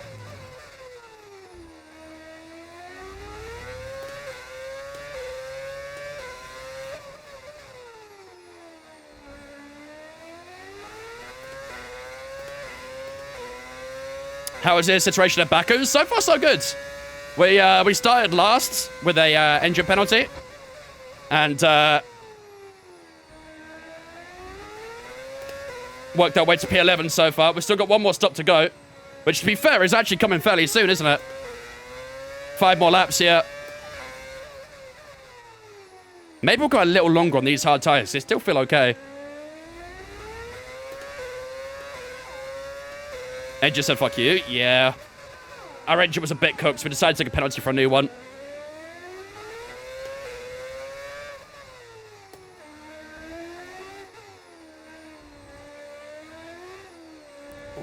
Sliding down the rears. Whoa, hello. Worthwhile going long on the hards, then onto softs? No. Softs are not usable here. It's a quality tyre and no more. Pretty useless race tyre, unfortunately. Alonso at 9th. Ooh. That's big for the Brawn believers. Yeah, Antonelli's got ahead of him and one of the McLarens as well. I mean, Alonso is on medium tyres, so I wonder... Yeah, he's boxing off of it now. Is he going for another medium or is he going hard? Curious to see what he does here. That's basically just a qualifying tyre nowadays. For a lot of tracks, yeah. There are some where it's usable, but... Yeah, most of the time it is a qualifying tyre. He's got hard tyres, 20 laps. Okay. Interesting. It'll be quite quick early doors here. We are also 5 seconds ahead of Webber now, so those medium tyres definitely dropping off.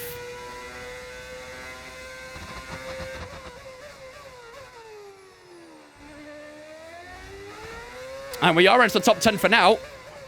But obviously that Alonso strategy is the reason for that, so... Okay, gap to the car ahead, 9.0 seconds. I'll be tempted to stay to the end, do you reckon? Don't know, I do feel the rear tyres getting a bit slidey now.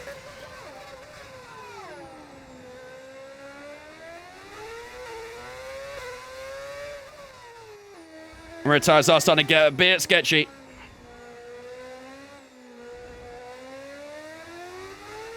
Percent on tyre. 20 and 25. Lap 40, maybe. I think we could definitely go a little longer on this hard tyre. Just to try and make the mediums a bit better. But, not too long.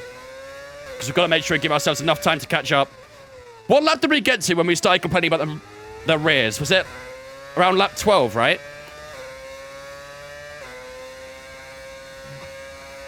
It got to about lap 12, I think.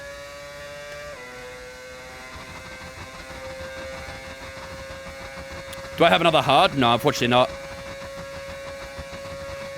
Deck was in the 20s, yeah.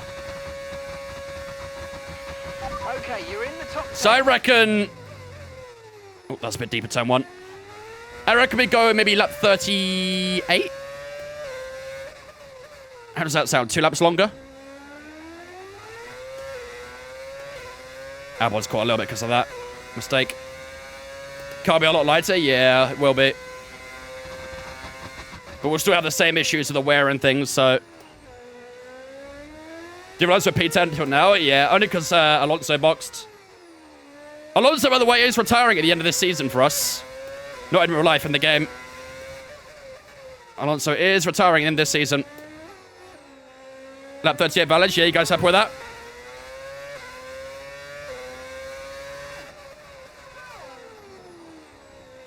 Albon's closing up a bit more.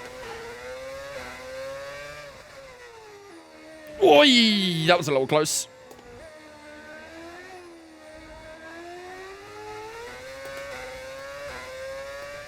Give me a hard time for a second? Who? Why? Me? What did I do?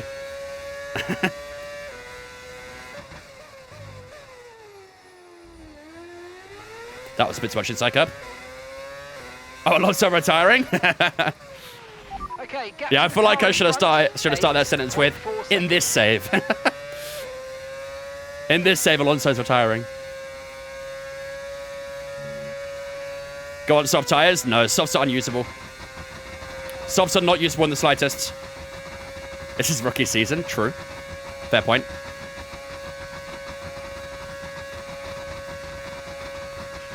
We're 25-1. pit window, and you're going to be on mediums. Okay, so we're leading our teammate by 6 That's, 6 seconds.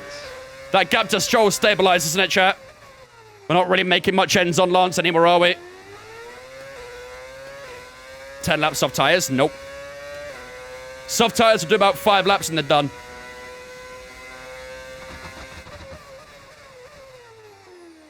The soft tyre here is no more than a quality tyre. No need to worry about the tyre condition for now. Everything's looking good. Bit of wall riding. Never hurt no one.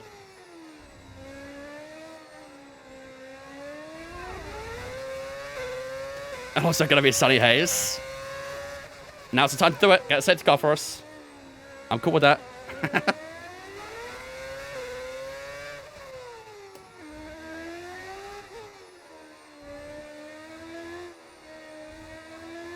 And a green sector 1. How's our middle sector?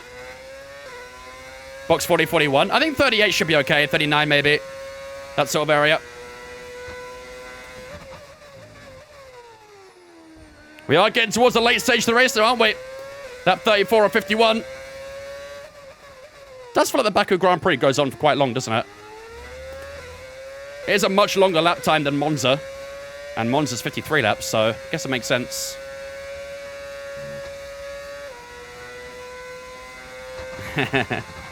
Plan C, our favourite plan. Did I like the F1 movie? It was alright. Didn't hate it, didn't love it. It was alright. 44.8, better.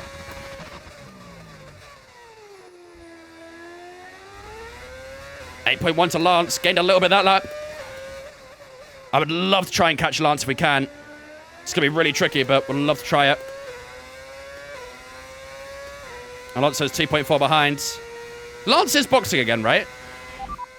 Driver in front. Stroll is ahead of you, and the time last lap, 1:45.2. Okay, gap ahead, 8.4 seconds. Okay, they're on old hard tyres.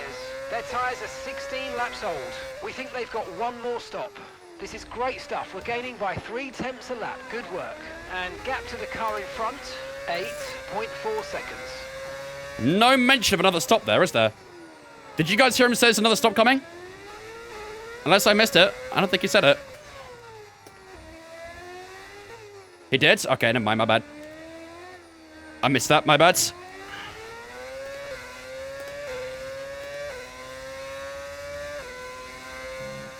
Must be a medium tyre then, right? I think it was going to go hard, so we've done it already. Do we want to go maybe... I was going to say, do we want to go a couple laps earlier to try and push a bit more and catch as much as we can before he pits? But I think we're going to burn the tyre out if we do that, aren't we? 16 laps on medium tyres.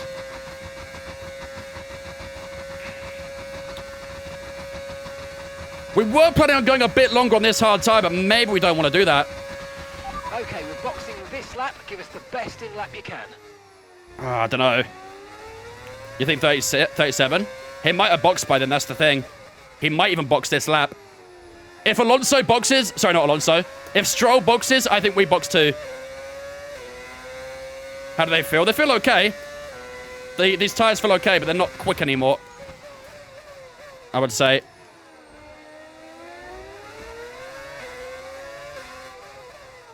I mean, Alonso's caught me very quickly, to be honest. The problem is Alonso's brought Albon into my DRS. Shit, maybe we should box, actually.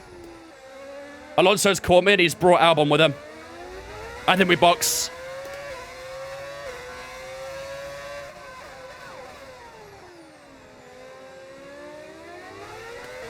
Are you guys happy to box? Type 1 chat if you want to box this lap. 1 for box this lap.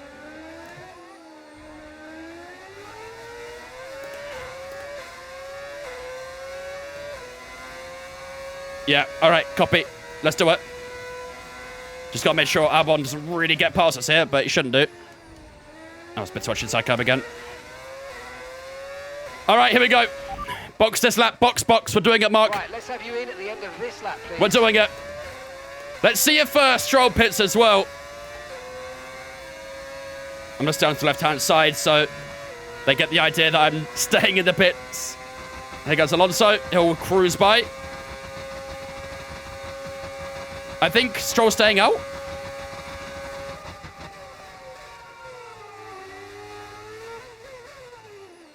Did Stroll stay out? He did. Huge. Right, chat. This needs to be a pretty mega outlap. Please don't get any traffic. I think Bortoletta might be the only traffic we get. No! Had an issue attaching the left rear wheel. I know it's not No! ideal. Let's try and put that Dimitri! back into this race. Look after these tyres now. We want to finish the race on this compound.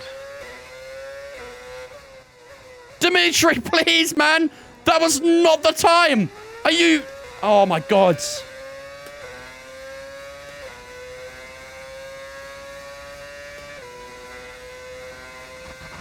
Got it all soon out. That's an extra, what, 2.5 seconds? Oh, fuck. God damn, man.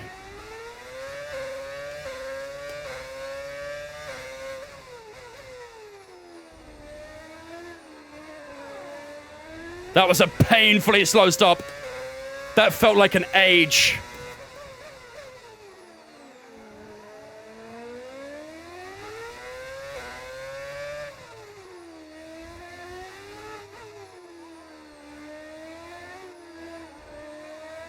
Flashback?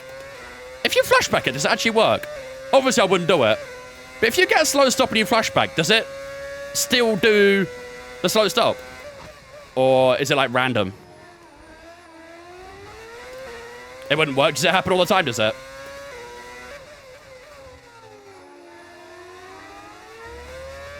Fez. Can we get past Bortoletta at turn 1? Or is it going to be turn 3? Might be a little bit too far back here. Predetermined, fair enough. Stroll's in. We could have caught a good chunk on Stroll. Oh, I think it's going to be the same gap as last time. Albon might actually be ahead of us here as well. Keep managing your tyres. Manage your tyres. I pushed as hard as I could. Where is Albon? Oh, you're shitting me. Dimitri, look what you've done.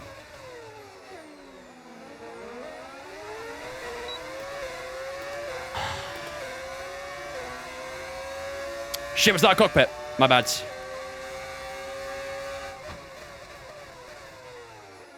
Too busy looking at the track map. The car ahead's coming to fit the mediums. Car ahead now running medium tyres. That's not good. That is not good. Is Webber going to pit anytime soon?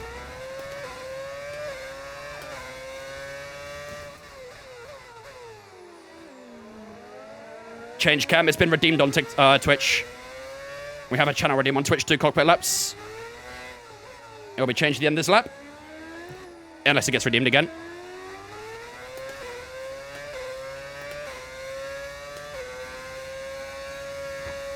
Oh, man, that's so frustrating.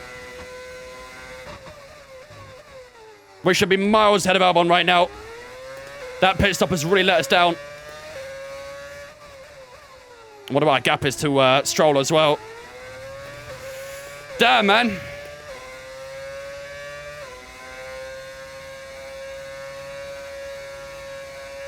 Albon's quick too.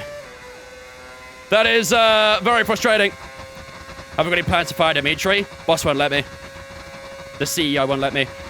Mark's coming in for his stop. Mark's in. Okay, so gap to the car ahead, 2.4 seconds. 10.8 to Lance. Man. Any chance of catching him is long gone. Absolutely long gone. Ah, that is annoying, man. Very annoying.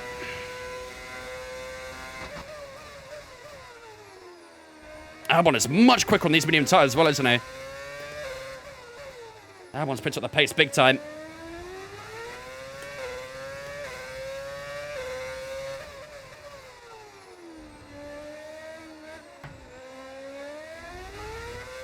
Swear you were Webber the other day. Yeah, you can play as either driver in my team this game. We signed Enzo and Mark Webber. And you can play as either of them.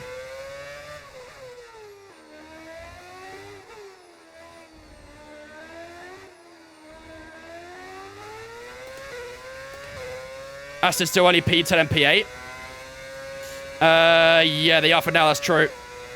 And Alonso's got a Mercedes behind him too, so...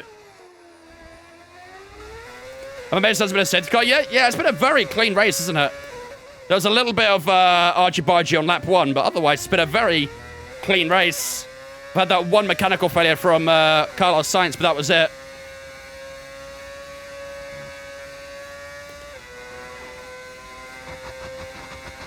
It's Stroll to make assumptions. Fair. Tyre condition still looking good. Is this going to be a new PB, maybe? Hopefully we'll be. Across the line. 43.2, there we go. New PB, but unfortunately, I don't think it's doing much for us. Create a safety car. There is always that option, I guess. Plan C, right? I'm not going to lie, Mark Webber's strategy was awful. I don't know what his strategy was, but it was absolutely terrible.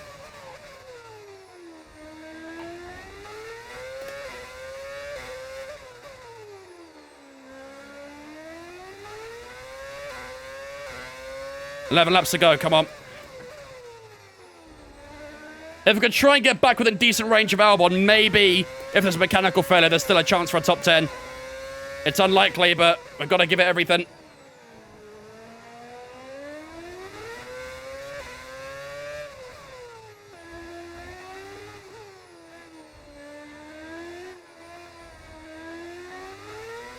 Gotta give it all we got. Are you able to create your own driver in my team? Not this year, no, unfortunately not. Which I think still should have been an option, in my opinion. You still should have had the option to create your own driver. It is pretty cool that you can sign 2 drivers, but they should have at least given us the alternative of still having our own driver and signing one alongside as well. Maybe they'll bring that back for 26. Who knows?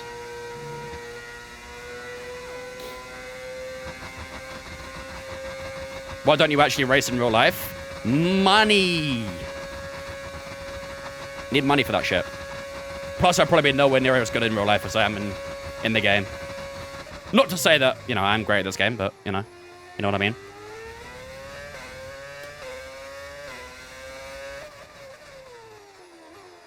Everything in the motorsport world is all about money.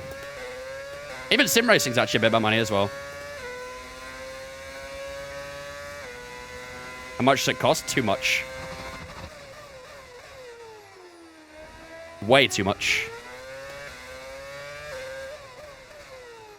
What are my settings? For what? What kind of settings? I do, Jordan, yeah.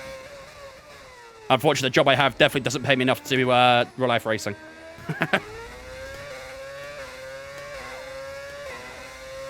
Nowhere near enough.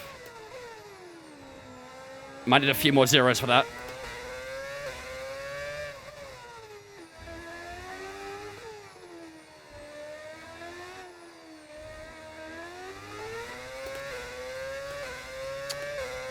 Yep.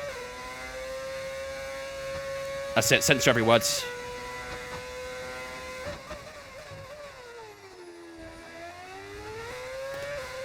You need at least a 6-figure salary to do racing in real life? Yeah. And even then, that's still like...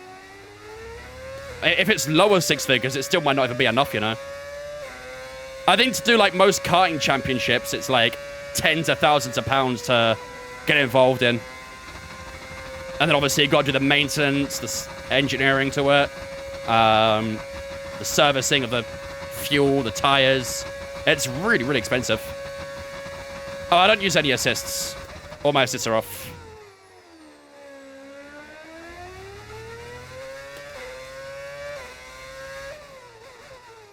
Gasly's in behind. Yeah, I do unfortunately feel like this race might finish a bit like this. Why is Webber on soft tires? What are you doing? Hello?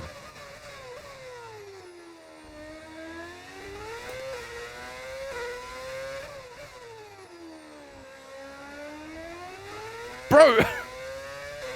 Oh my god, man. Okay, keep an eye on that gap ahead, please. 3.3 seconds. Why can't I say V10 or V8? You can, you just did.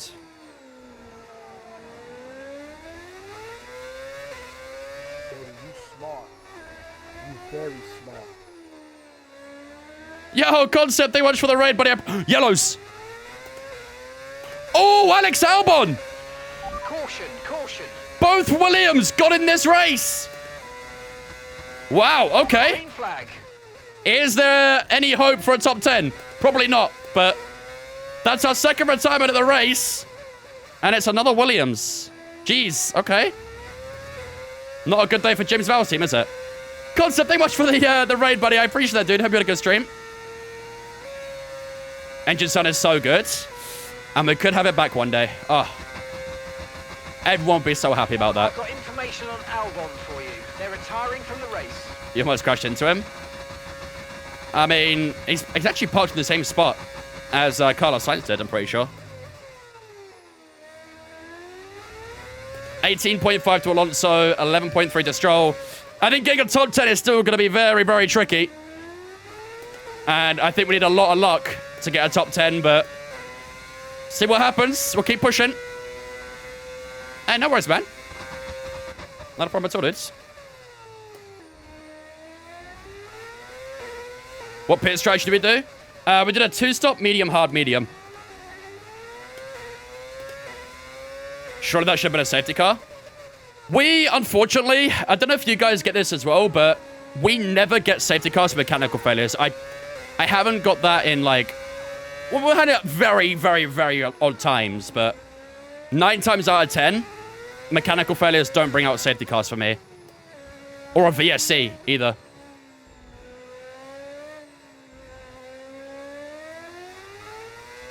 Kind of sucks.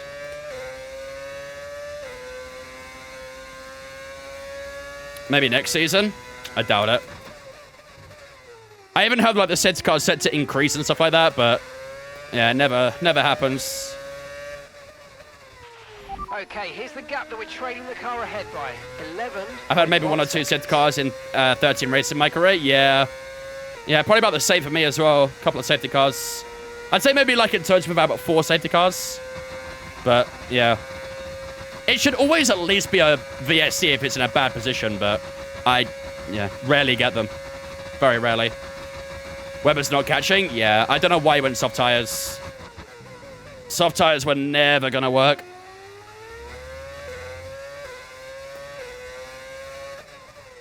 Well, the good news is that even though Aston Martin is scoring double points, they're not going to go ahead of us in the Constructors' Championship, which is very good. Very, very good. But boy, would it be nice if someone in that top 10 retired. Or spun and brought a safety car out or something. That'd be very nice. We've definitely had a good strategy. I think our strategy cooked. Our pace cooked as well. Yeah, just a little bit unfortunate today not to get in that top 10. Maybe if we had started higher up, without the penalty, maybe we would have got points. But I think it was always going to be a bit tricky. I think that the problem is, early in that first stint, we got held up quite a bit, didn't we? I think we got to about P16. And lost a big group of that. Of the drivers in front. And that cost us a bit of vital time, so... Maybe on another day, would have been fighting with Stroll and Alonso, but... Today, it's not that day. However, both cars now have fresh engines, so... Going into Singapore tomorrow... Hopefully, we can try and get in that fight a bit more.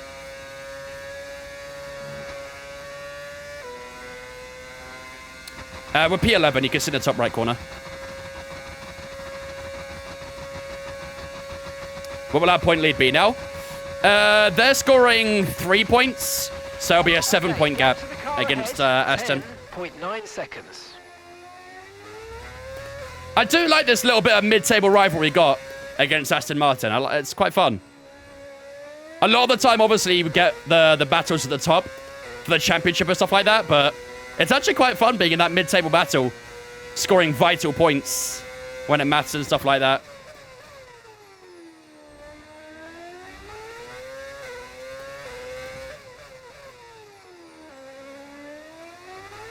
I do feel like my team this year is a bit harder in terms of like the on-track performance. But I have also set the R&D and stuff to a bit lower, so...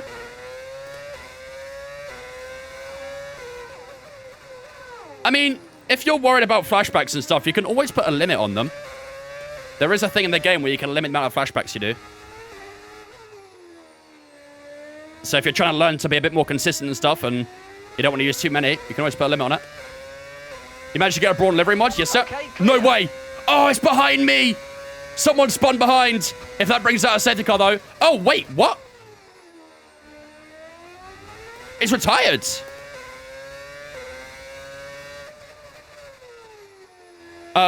What has happened there?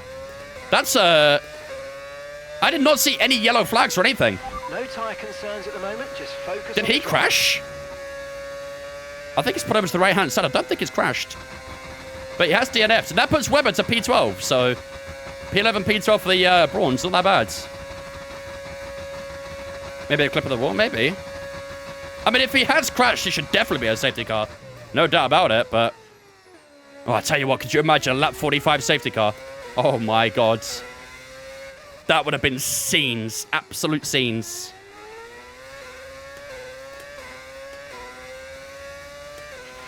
Okay, so we're leading our teammate. So many retirements for 0 safety cars. I know, it sucks, man. And a track like this as well, most mechanical failures should always be, at the very least, a VSC. So annoying that it's not. Like, that would have spiced the race up big time if we got a safety car there. His car is still there. Let's hope it's still there when we get there. Nope, it's been cleared as soon as I say that. Nice. I just read my mind.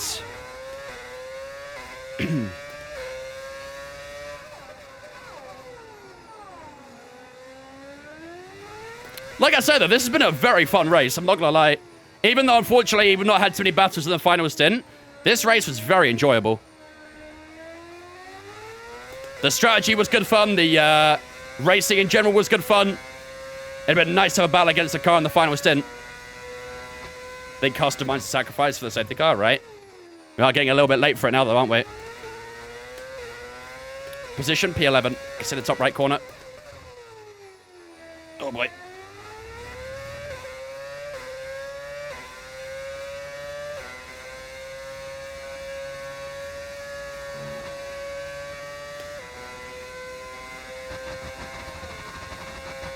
I use the sim racing setup.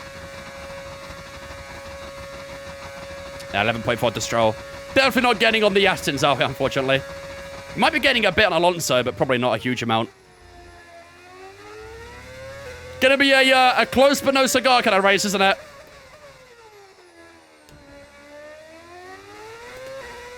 Was there an update for the AI? Sort of. There was an update which helps against the AI, but not an update to the AI itself. And that update came on Monday, sorry. I would say it's maybe a bit better. Far from perfect, but better. Is it paid? And if so, how much is it? 11.5 seconds. I mean, if it's $85, I think $85 is for every track, right? I think each track is like 3 or 4. But I think for the entire pack, it might be 85. What was actually updated? So they changed how the front ride height works a little bit. I don't quite know exactly what they changed with it, but they've changed how the front ride height works. Apparently, it brought better performance against the AI in the wet and also straight line speeds. I'll be honest, like, it's not really made a huge... maybe a little bit of a difference, but not really a big one.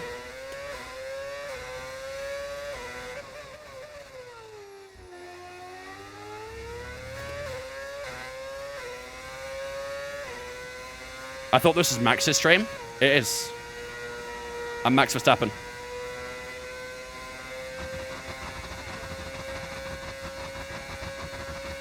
How are the upgrades going for you? Honestly, they've been a bit slow, I'm not gonna lie. Our upgrades haven't boosted us up the R&D too much yet. The problem is as well, we had a lot in the development, but unfortunately didn't get it in time for this race. So hopefully in the next Grand Prix in Singapore, we'll get them in. Max, why did you get Christian fired? Funny. Take the media away from me for a bit, you know? Media always all over my ass. Did Albon DNF? Yep.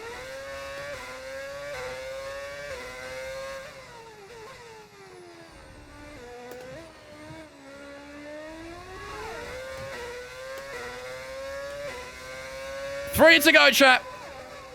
3 to go. Man, I'd have loved a late battle in this race to try and spice it up a bit more or something. Like, safety car or a battle or something just to give it a bit more oomph. But unfortunately, this final stint hasn't really produced too much for us, hasn't it? So, the car has honestly felt pretty good in this stint as well. I think the heavy fuel and the tyre wear just got to it a little bit at the end of the first stint. So, Stroll Castle Casualty scenes. I've never seen the AI Binners castle in this game, so I wouldn't mind it. If they want to do it now, I'm all for it. All for it.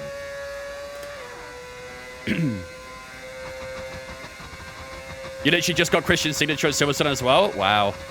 There you go. Maybe you were the reason, Viker. Red Bull saw him signing your card or whatever it was, your shirt. And that's it. They were like, nope. Can't happen. Shall be better for the memes. True.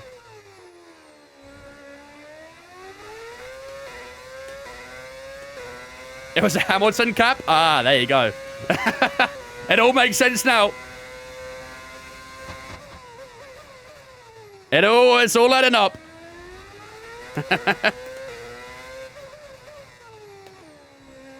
What gloves do I use? The 3M Sim21s. Oh, Josh is going dudes. Come on, Mark. Hold on to P12, buddy. Chat, remove the number at the start of mine and Webber's positions. And it's a Brawn 1-2. Just saying.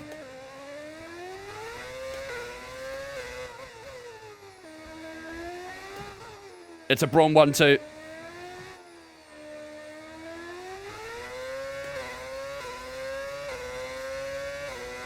I think he knew. He kind of looked at me weird. He was wearing sunglasses. Difficult to say.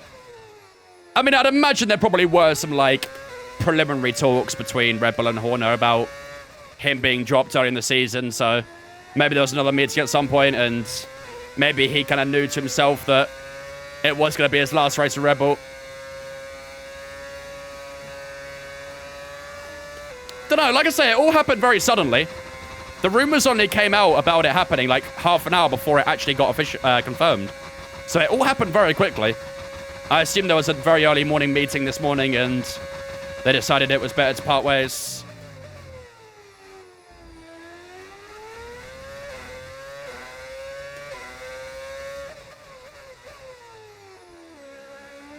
Penultimate lap, ladies and gentlemen. Second to last lap of the race. Let's see if Mark Webber can hold on to that P12. It's got Gasly not too far behind, to be fair, so... Gap to your teammate behind, 23.3 seconds.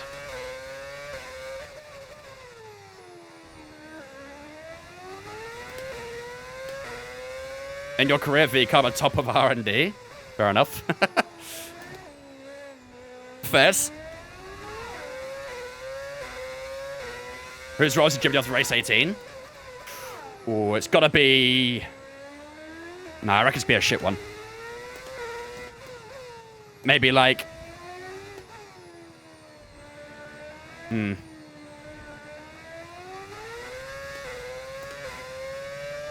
Behrman gets dropped.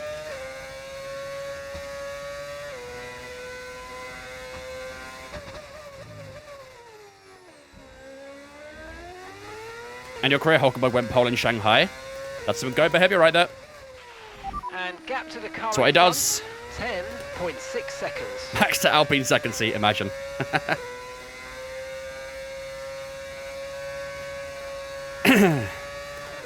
All right, final lap, ladies and gentlemen. Final lap. Honestly, even though this final stint has been a bit lonely, this has been a really good race in my opinion. We had some pretty good battles out there in the first and second stint. We had some good racing, some good pushing out there as well. And from P22 to P11, with the second worst car on the grid, it's not too shabby, is it? Unfortunately, we are going to be just a bit shy of the points today. But we gave it a good effort. I see your Crash and Create series and someone said average Vince overtake. Yeah, that was me. I said that. that was my comment. Lando Norris wins in Baku. Damn. Sign of things to come. Who knows? Bit of foreshadowing. What a wild gap from top 10 to bottom 10. Yeah, I know, right? There is definitely a bit of a performance index there, really, isn't there? On the R&D. Where do you think we would have finished without the penalty? I do think we could have got a top 10. I reckon we would be fighting with Alonso and Stroll right now without that engine penalty. Because in that first stint, we were getting held up quite a bit. And that probably did equate to around 10 seconds. So I feel like we could have been in the fight with the Astons. And I, to be honest, the gap between ourselves and Stroll has not really changed too much either. So our pace has been very even with the Astons. Maybe in Singapore, without any penalties and stuff, we can start pushing on a bit more and trying to score those vital points that are definitely very welcomed. Obviously, the two Williams retired today as well, and that probably helped get a position or two, because those Williams were very damn quick today. But there we go, ladies and gentlemen. 51 laps, done and dusted here in Baku. We started in 20 seconds. We halved the deficit, and we put ourselves into P11 just shy of points today. It was a good effort, but not quite enough to get any points here in Azerbaijan. But that is a respectable drive, I'd say.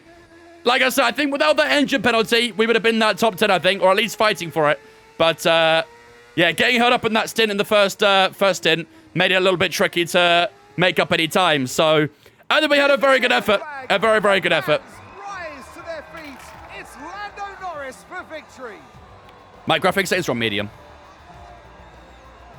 They had to be decisive with their overtaking today as they worked their way through the field. And those kind of race victories are so enjoyable because it's not just like winning from the front. They really McLaren, thanks for following Twitch, mate. Appreciate it. Welcome in as well. Hope you're doing good.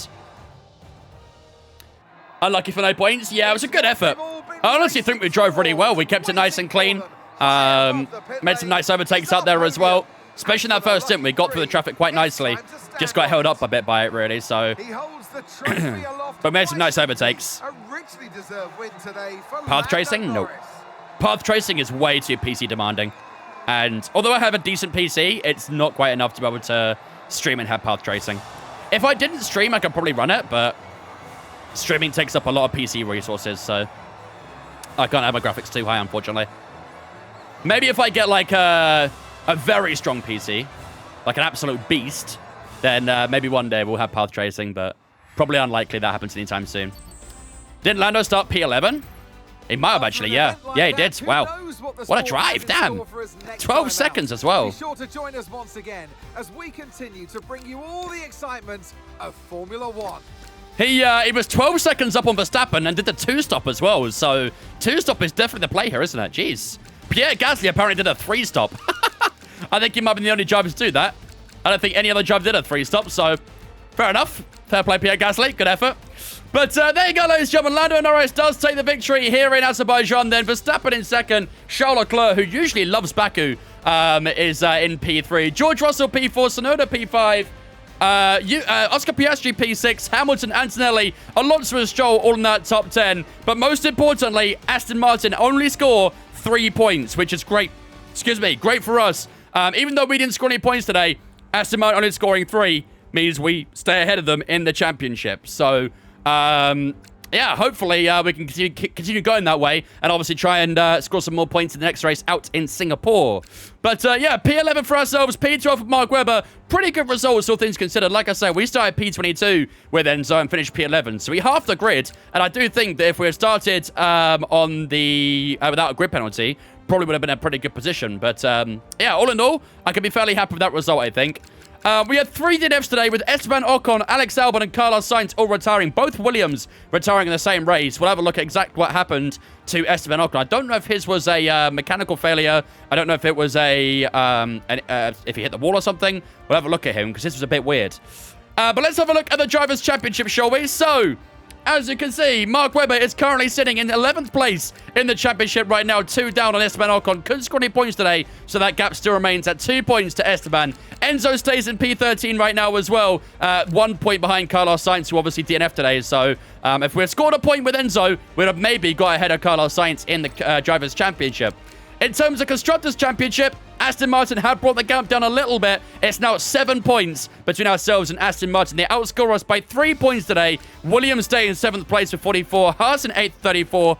Alpine in 9th with 20. Racing Bulls with 2 in 10th. And Sauber still yet to score a point this season. Red Bull still leading the charge in the Constructors' Championship. Verstappen, 11-point gap between him and Lando Norris. So a nice little battle going on between those guys.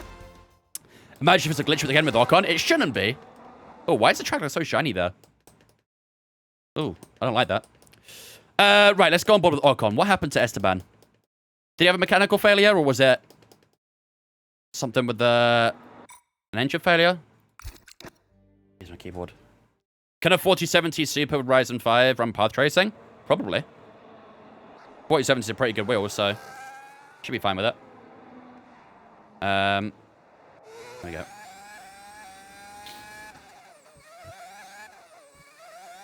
Let's see what happened to Ocon. Did he have a mechanical failure?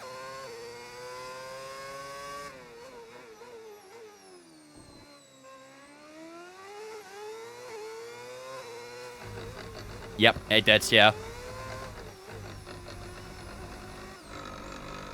I honestly, I know I made a TikTok video about it earlier about the mechanical engine sounds, but it's so cool hearing it. I'm not gonna lie. I do like that feature. That is a pretty nice feature. But yeah, it was a mechanical failure for Ocon. Again, it wasn't a bit of a sketchy place, wasn't it? Although, probably should be a VSC again. It sounds actually broken. Yeah, it's awesome. I really like it. Probably should have been a VSC again there, but oh well. That's what the game's like. That's what it's like. Okay, there we go. P11 and P12. Not too shabby overall. Not too shabby. Do I have a streaming PC? No, I've only got one PC. Well, I mean, on this setup, I have one PC. On my other one, I have two. But the second PC isn't very good. It's just there for, like, yeah, extras. It's a very old PC. F? No F over here. All good on my side. Right, let's see what awaits the Team HQ. We should have a few upgrades coming through now. That damage repair that they were fixing after the previous Grand Prix should be all done and dusted. So, if we go to development... development pause, 15 days remain. Why?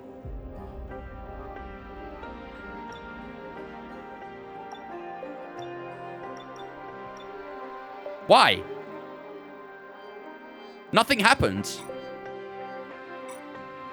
Why are we getting constant development pauses? Mark Webber endgame talks? I'm going to delay that meeting as well for now. Again, I'm not too sure if we're going to sign any of our current drivers again, so... Check emails? Yeah. Give me a second. Let me just turn the in-game music off.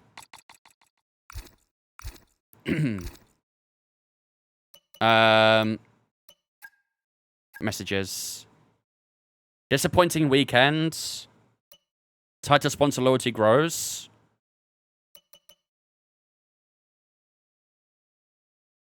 Is it this? Still Brawn in K-Cray. Still Brawn.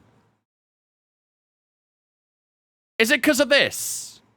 In accordance to new testing regulations, the amount of testing we can do has been adjusted based on our previous championship finishing position. That's not it. I don't know why we're getting so many development pauses. That's the only thing that's on the emails. It says 15 days. Bro, that's literally the next Grand Prix weekend. This is not ideal when we're trying to upgrade the car right now. Not ideal in the slightest. That's a resource point scratch for mid-season. Okay. Let's just autofill these real quick. There we go. Hey, Chief. We've got multiple parts out of research. Don't forget to develop them. We've got performance sitting on the table that we could be getting into the car. I would love to. I promise you, I would love to. But you won't let me. Wait, is it because of this? Is it because of that? Is it the facility upgrade? Nope. 14 days remain. All active developments are currently paused while our facilities focus on car repairs. We didn't get any damage. There was no damage. Let's do this meeting with Hulkenberg real quick. Maybe his demands are lowered a little bit now as well with the new second meeting. I think this is, isn't it? How did we finish? We finished P11 in the end. Annual salary, I think it's gone down. Has it gone down? Maybe 13 million right now. Engineering workforce at 160. Fan rating at 6. R&D still 5th there as well. I mean, at the moment, we're not going to go up in the R&D because we just can't upgrade the car at the moment. It might be bugged. I'm a bit worried about that. The annual salary is not too bad, though. Looks like he has a podium under his belt. Ideally, in a Brawn would be nice. I checked in the list stream to see if there was a cause for the pause. I think it started yesterday, didn't it? So, I don't know. I'm a little bit, Hey, it's been a while since we've had some upgrades to our corporate facilities, and, well, if you've got some cash kicking around, don't forget to use it. well, we don't have a lot. We've got 3.8 mil. We can't really do a lot with that at the moment. Receive $20,000 each time when one or both your drivers finish the score points in the race. Increase chance of signing a new secondary sponsor. Increase income for secondary sponsors. That's not too bad. I don't really want to spend too much money right now because I kind of need to save it for new drivers. Sorry. Sorry, corporate. Go through issues later, see if we can find the source of the pause. Updates following Discord. I appreciate that, noob. Very kind of you, dudes. Driver Talks debrief. Meeting went well. Good stuff. I think there's one more segment to do with him, right? Yeah, one more. And we've got to try and wait a little bit longer for Ocon and Jensen Button. Okay. Let's give advance to the time. Like I said, I don't really know what's causing all that. Did we get any damage in practice? Don't think we did we? What do you make of this? Flores, thanks for following, so I appreciate it. Welcome in. What's this personnel facility? Let's see. A misjudged comment. Oh, God. Doesn't that feel a bit too real? During a recent staff event, a member of our powertrain team made an off-the-cuff comment that was ruffled some feathers within the durability team. What the fuck did he say? Competitive spirit aside, we are a team and we don't want to stoke divisions. How do you want to handle this? Back them or discipline them? Wait, who am I backing? Am I backing the durability team or... This was a joke, nothing more. We can't afford internal conflicts within our departments. Let's resolve this immediately. I think backing them might be the powertrain, actually. If I discipline them, that would back the durability. Okay. Chat, do we back him or do we discipline him? Do we back him or discipline him? Snowflakes. Sports gone woke. Pels fan, thanks for following us. I appreciate it. Maybe the powertrain dude is pissed development's paused. I would agree with him. I'm not going to lie. I would agree with him. Is this my team? Yeah. Back them. I won't spoil how this event ends. Yeah, please don't. Let's back him. Go on. I'd love to know what he said, though. Someone spill the tea. I want to know what he said. Are we going to find out now, or... Chief, I must remind we did. you that We're not going to find out. We're going to find out after the weekend. Let's get that performance on the car. Oh, boy. Okay. Again, I can't develop the car because it keeps pausing. Because of damage. I don't know if we've got any damage in practice, but... Yeah, I don't know, man. It was one who made a comment. Maybe it was. What can we do research-wise? Can we do anything here? Yeah, we could do a bit more on the chassis. Have we got one slot or two slots? I think just one, right? Yeah, we do. Powertrain. We have a research upgrade there. We'll get another one in. Can never have enough powertrain parts. And that's everything. Perfect. Do I have a video of my setup or a photo? Maybe in Discord. I don't know if I have it anywhere on TikTok or anything, but probably on Discord I might have one. The glitch rate counts damage when flashback, maybe? Does it still count it? That's a bit of a problem if so. The TikTok live stream kind of shows it. Yeah, you only really see the wheel really on a TikTok live. You can't see the entire setup. Don't know if it's still a thing. Maybe.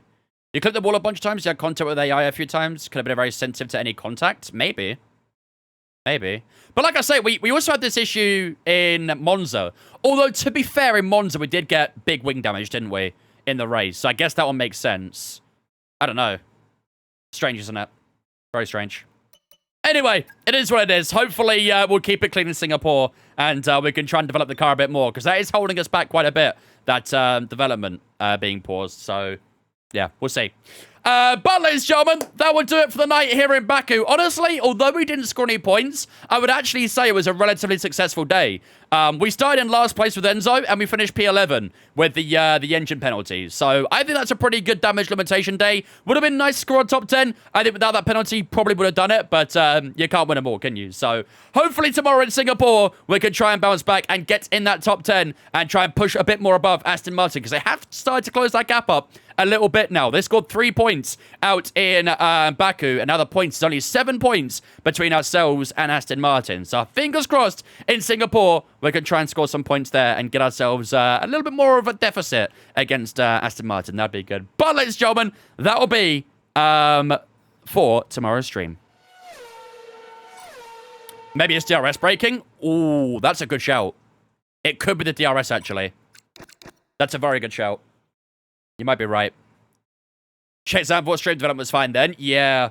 I think Aiden might have a good point there. I wonder if the DRS development... Oh, sorry, the DRS fault is what maybe did it. But it said damage, though, didn't it? I don't know. I'm not too sure. Remember we had that issue a few years ago? Yeah.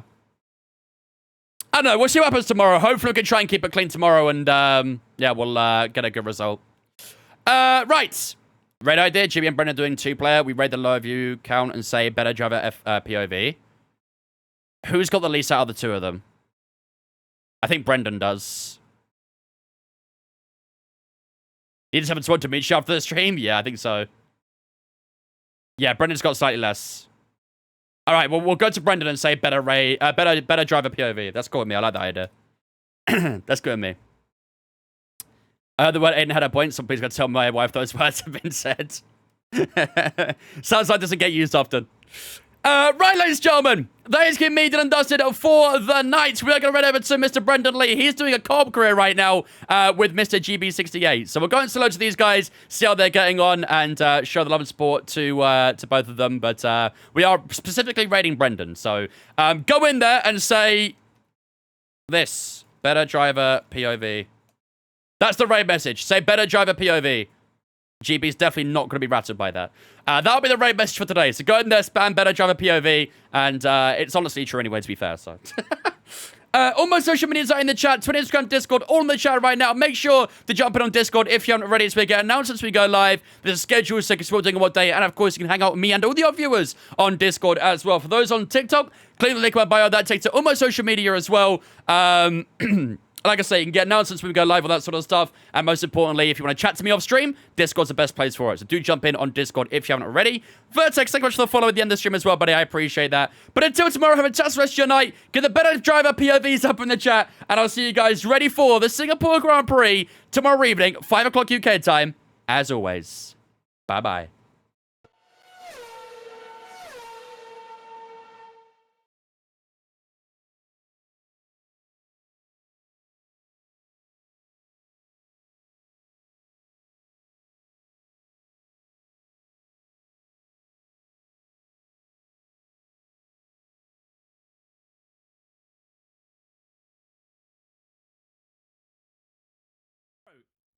Hang on, hold up. Brendan or chat, am I tripping?